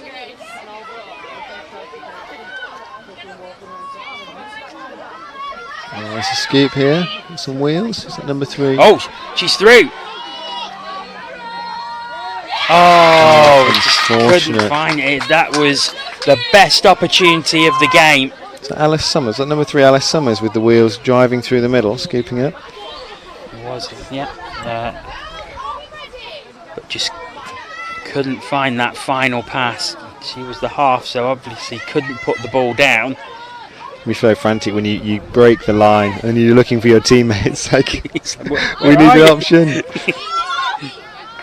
That's an off the mark call there, so penalty. But you know, Taipans showing what they've got. So that was, like I said, great pickup from number 3. Let's see what they can set up here. So turnover ball, fresh set of 6, driving up to the halfway line for the first touch. Looks like they're potentially going for a subbing move. Get some fresh legs on.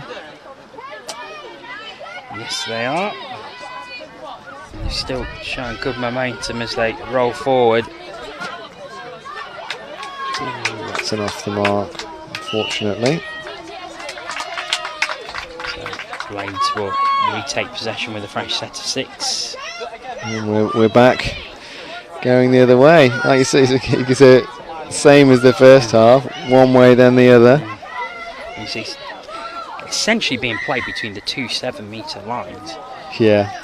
Very few exceptions. There have been a few, but very few. So what you've seen in the last 2 minutes, I think maybe 4 penalties, and it's again, girls. Going back to what the North West Blades coach was saying, smile. I think the girls are a little bit tense there, making errors that they wouldn't normally. And often it's carrying the ball forward after the touch, putting the ball down, and it's it's an over the mark call. Oh, there's no half there. It's okay. Yeah. This is a chance for the Taipans. They're at the 7-metre. Momentum. Here we are, number 3 again. Is there play wide? Then that is there. Fantastic. Finally, we have the first score of this final, and it goes to the South East Taipans. Here's the drop, and there's just that bit of space there, and down it goes. And it was Olivia Rawlinson who pops it down. That's fantastic. Bit of overlap. The link able to get that ball down into the link hole, and the Taipans take the lead. So the lead is taken with 10 minutes and 40 seconds remaining in the game. Now, let's see what can the Northwest Blades answer straight back, as we've seen so many times? They're already at the 7 metre. Final touch coming. Set up a platform 32. Oh, it's a good platform there. Here's the handling error and the audible groan that came from in front of us there as that happened.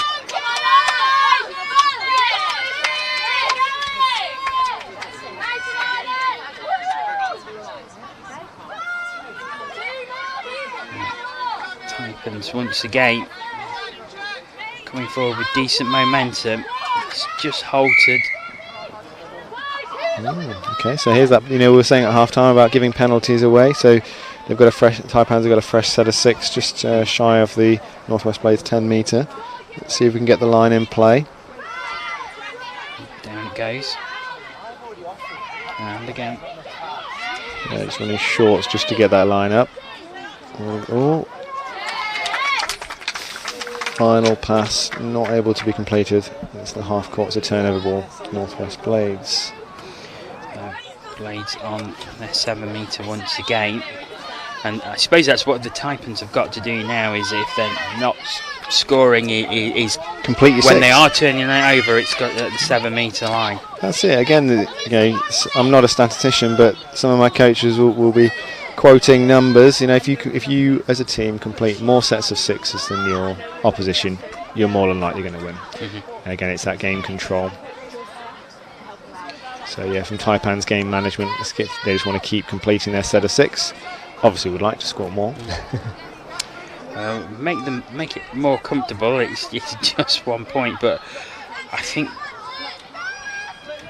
this is where the Taipans' defence seems to be getting stronger as the game goes on. That's right. As we can see, they started the set of 6 there a lot deeper than they have previously, and there's a touch. Great touch there, Esme Ashley. But it's still there for the Taipans, and now there's a player over. She got it down. That is going to be given. Yes, it's given. It is 2-0 to the Taipans. And how important could that be?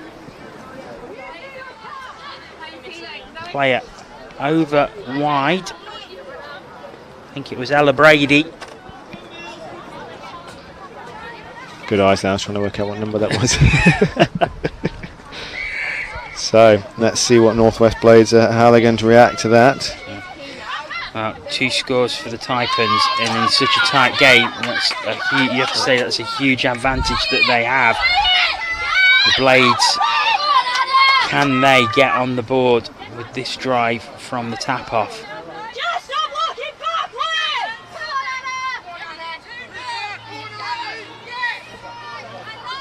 Central it goes, but again there's a touch, and once again it's a turnover.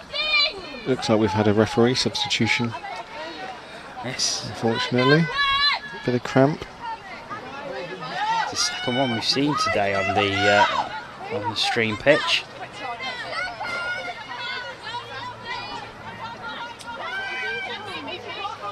Taipans coming forward again with speed.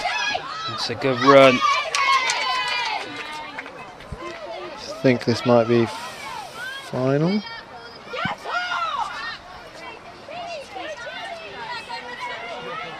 No, one more touch. Down it goes. Nice dummy. And there's the space, and it's down. I think that's going to be given, is it? Yes, it is. It's 3. It's fantastic. And once again,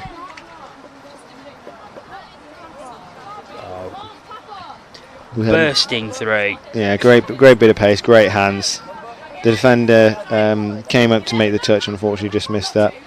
But that was number 3 was in the was Alice Summers again in the mix there. We can set up that play.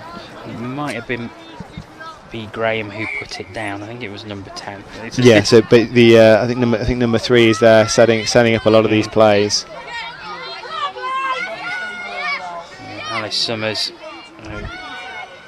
It's been quite instrumental in this game for the Taipans in everything they've done. They're now 3 ahead, and that is a big advantage with 5.5 minutes to play. Blades will have to dig deep, and you have to feel they have to score on this drive. They need to be getting a score on the point on the scoreboard soon to really start pulling that momentum forward. The play was outside there. And once again, it is turned over. This Southeast Taipans defence has been quite outstanding. They've been very good, very solid, and shutting down and putting pressure on in the right way. You can see some of the fatigue kind of setting in there. That's unfortunate. It's going to be over the mark. You know, both sides of the defences are just rolling a little bit in midfield, giving some of those yards away. You know, it's the end of the day, last game of the day, and you know your legs are tired. But it's at this point for both teams, you really need to dig deep and really leave it all out there.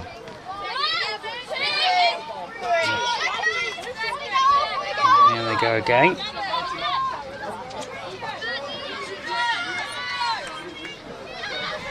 Number 12 taking off there.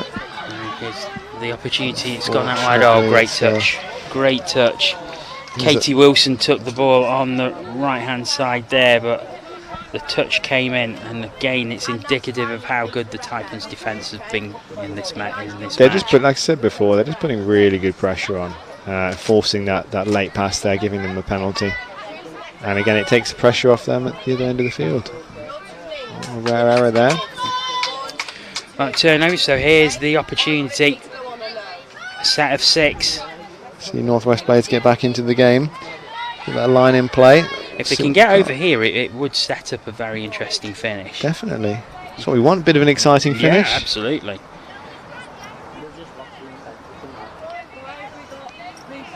Just slowing it down, drawing out the Taipans' defence.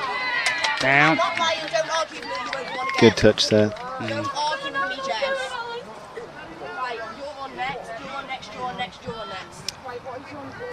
Right. It goes wide. No, it doesn't find its mark.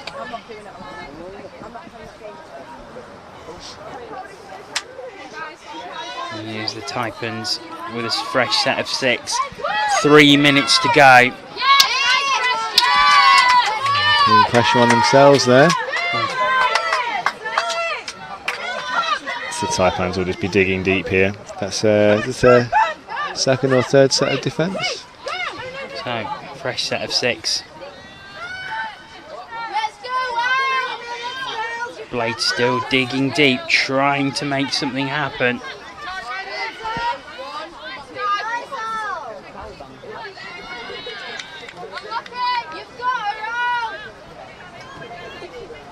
Middle's working hard there, put pressure on. Oh, nice pass. Dive over. I think there was a touch. Touch claimed by Ella Brady.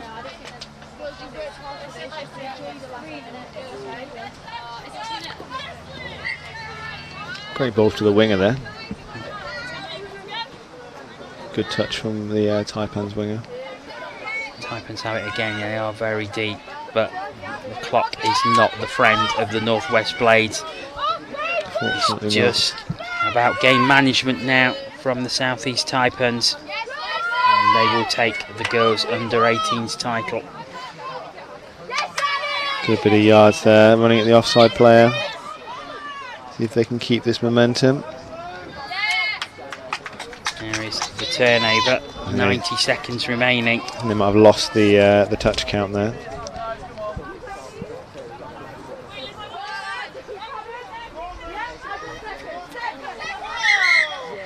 That was a bit hard touch heavy, I there. think. So, fresh set of 6.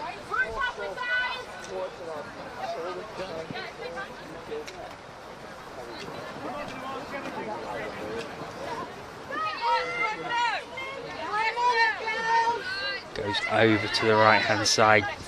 Once again, the Taipans' defence is just holding really firm. They're really, you know, like I said, applying pressure in the right way, forcing errors and forcing passes, the Northwest Blades, I mean, they've played well. It would be good to see them get a score on the board. I think they have been deserving of a score. I think they've just come up against an exceptional defensive unit. I agree.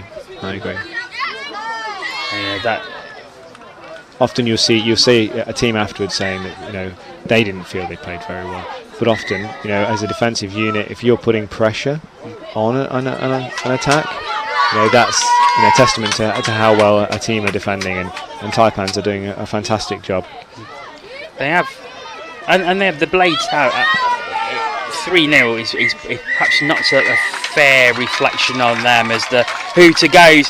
The South East Taipans are the girls under 18s champions, and they thoroughly deserve it. Yeah, but it's well deserved. But at the same time, the Northwest Blades didn't really deserve to be shut out of that one. No, but if you actually think back especially that second half, the Taipans were giving away penalties, and so they were having to defend 6 touches on their line and still keeping them out. And that's very good. Yeah, it's very good defence. So, like I said, a well-deserved title. I'm sure the Northwest Blades will be ready to come back next year. Absolutely. To challenge. Yeah, and they will. I'm sure they will have fire in their bellies after that one. Ash, it's been a pleasure to have you company for this final game. Thank you so much for joining us on commentary. Absolute honour. Thank you very much. We will be back with reaction to that match with Chris very shortly, but let's have a look at the tries once again.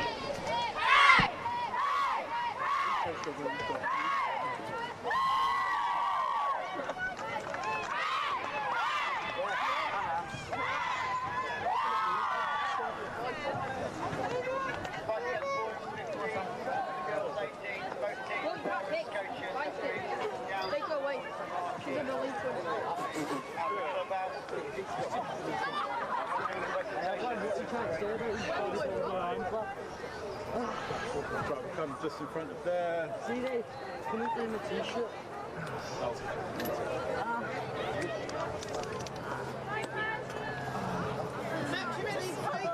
Yes, I can't get all goal. You're right with me going on this side? You're gonna have to track me. No. Can you shift over a bit more? I can. How's that? Cool.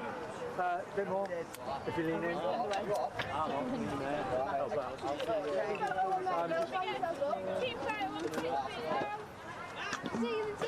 Can you shift over a tiny bit more? I can't. That should be good. Okay.